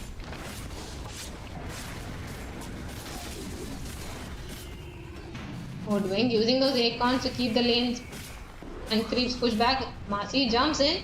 Bushwalk, nice one on the Marcy. Oh, doing so much damage. Is it enough? Yes, it is. Marcy punished. Oh, the glimpse. Not in the range. Get him, disruptor, no.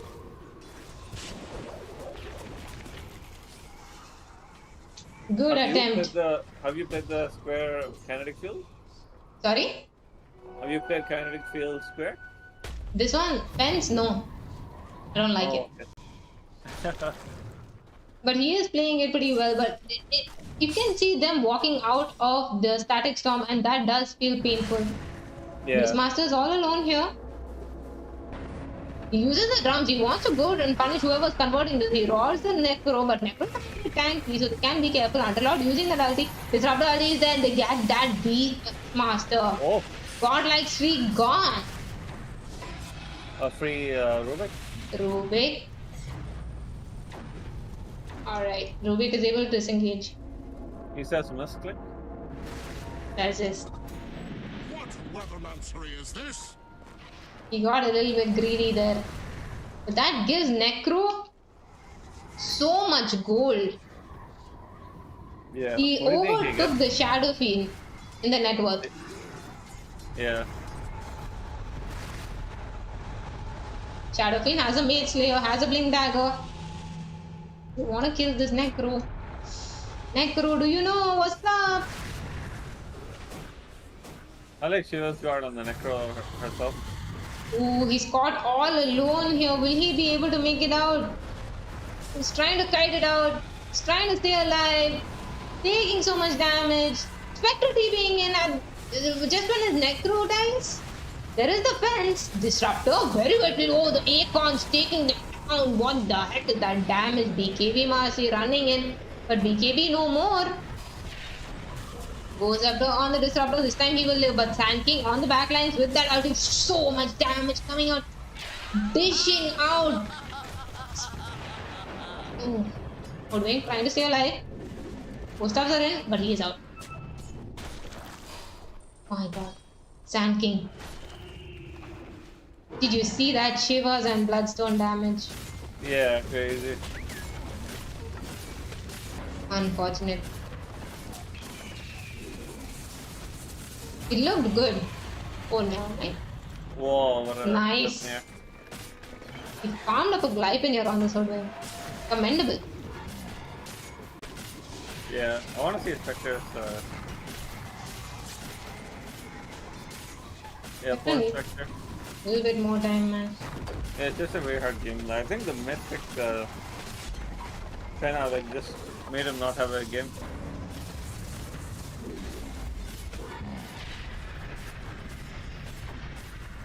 Spectre did have like, I mean, the Beastmaster was really a tough opponent. Yeah, Now they have Mega on Dire.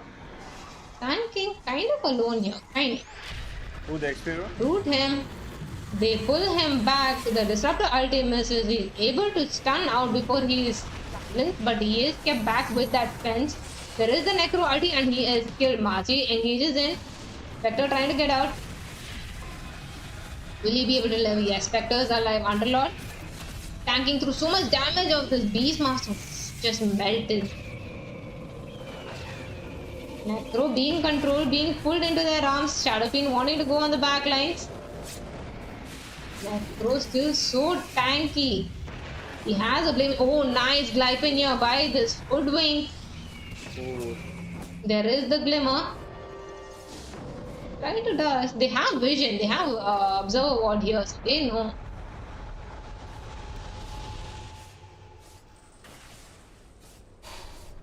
Being really careful.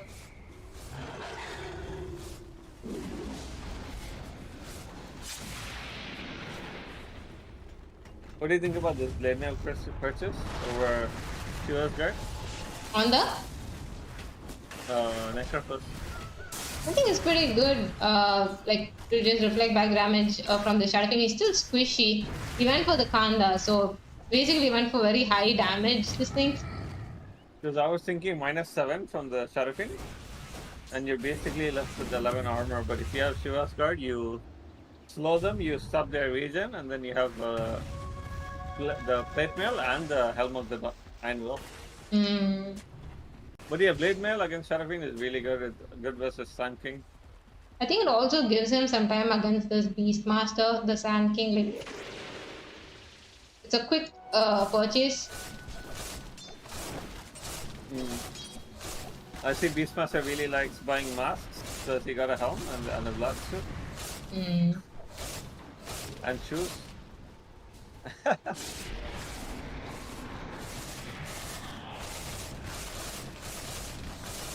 Okay, Spec has Mantistar. I like Abyssal Blade. I like Butterfly. I like Strati.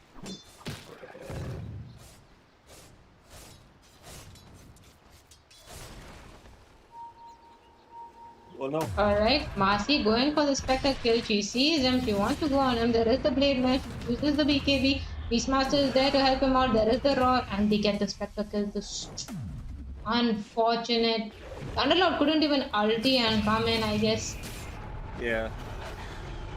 We're doing quite alright on the rail carry now. Yep. He has been able to control quite a few of these fights with that Glypinia. Yeah, I really like the way Hoodwink's playing. You know, Rubik is all alone here. They're going for this. He post-ups himself. There is the glimpse. Unfortunately, they were not able. They have ward. Ooh, well, what can they do about it now that his teammates will be connecting? Ooh, Rubik has a glimpse. Alright.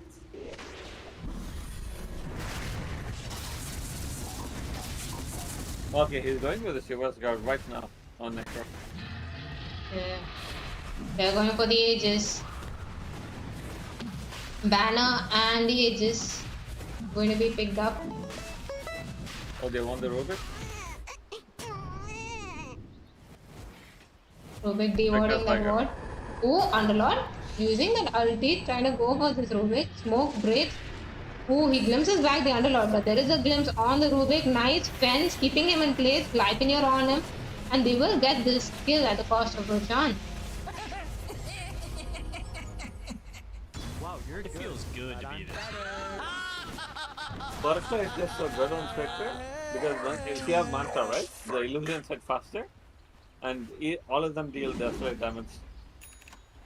Sorry, could you repeat that again? I couldn't hear you over all those voice lines. Oh. So Butterfly gives you base attack speed, right? So your illusions also hit faster, and each time your illusion hits someone that's alone, they take 140 damage. Just 2 illusions are hitting. Along with Spectre, so it's 210 damage, pure damage every hit. Okay, that sounds pretty OP, but he still has to get it. There is the Roar on the Underlord, the BKB is committed, Sand King stuns him, and the offlaner is taken out. Buyback instantly on the Underlord, Disruptor taking so much damage, trying to stay alive with that Ghost Scepter. Sand King using his ulti, trying to reach the backlines, but cannot. He stuns into the Hoodwink. But is it enough? No, Spectre is killed off. Spectre has buyback, so they're trying to keep him alive. Underlord, no, killed back. There's a dive back from the Underlord.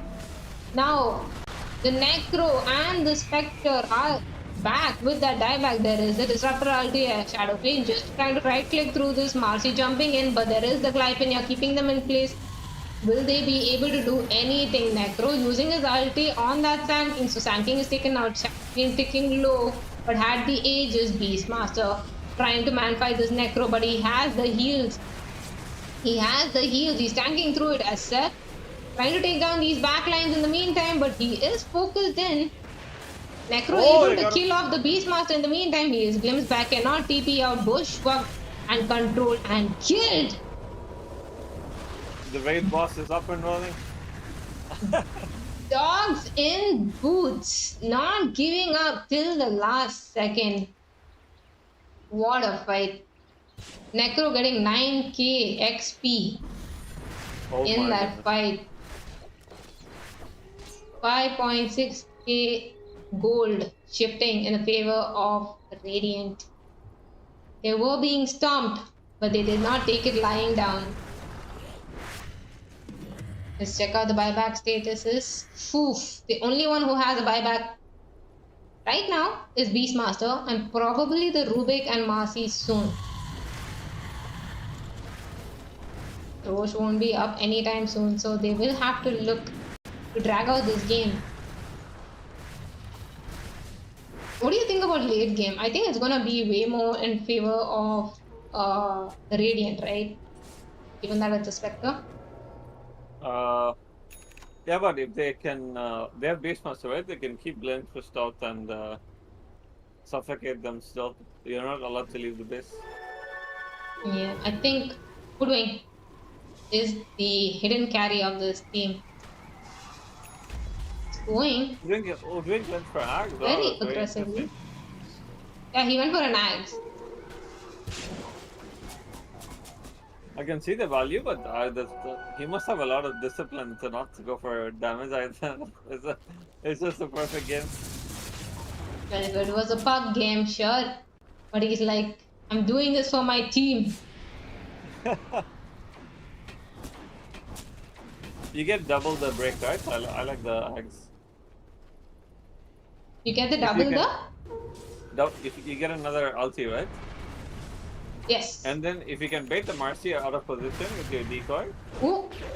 But Beastmaster sees him, is literally walking towards the creep, like he uses the decoy instantly and is out of there. Nice, nice. Beastmaster doesn't have any blink or anything to cover that ground. But Ooh, no wild access cooldown is allowed 25 talents. they're looking to push this. They have Nullifier Marcy. Qualifier on Marcy, okay, top lane. They have the Disruptor ulti on the Beastmaster, stopping that Disruptor caught up a little bit behind. So he uses the Ghost Scepter, but probably will die for this. Shadow Fiend on the backlines using his ulti. Is being able to focus down. He wants to kill the Spectre and he will. No Spectre, no Necro for 100 seconds. Will the Hoodwink be able to start him? Oh, but Rubik with that kinetic fence stolen from the Disruptor. Buyback on the Hoodwink. He wants to make something happen. Oh, but that fence! Oh my goodness. Keeping them out of their base. This is so unfortunate. They were not able to walk back in, and with that, Ancient falls and Laugh-Tail Esports takes the win against Dogs in Boots.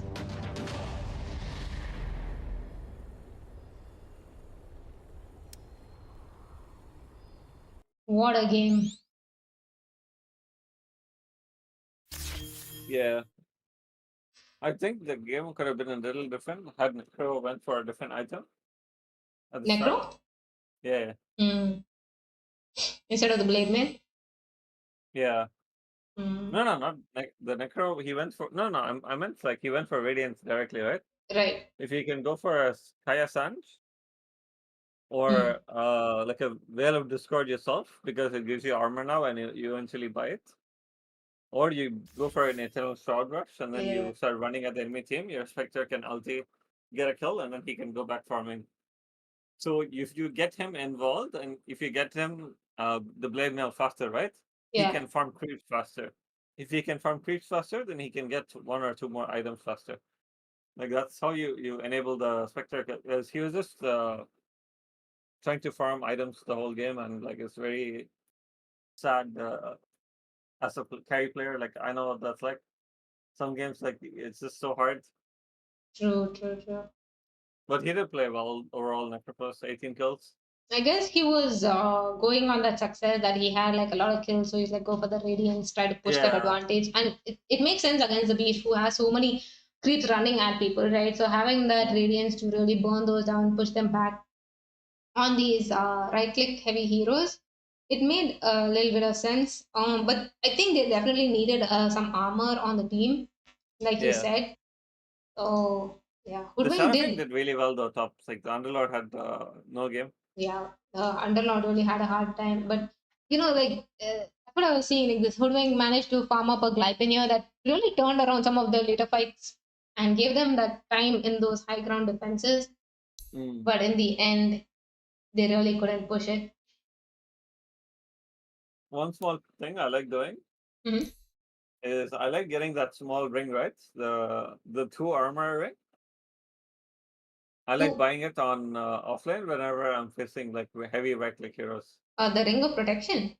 Yeah. I think that he was more dying to the amount of magic damage coming out from that SF with the razors. Yeah, with Because the his Marcy, movement right? speed will be so slowed with that raise, you literally can't move. Mm. But overall, a good game from both teams. But Laughtail takes the victory with at 38 minutes into the game. GG, well played by them. And I think that is it for today. Let me check.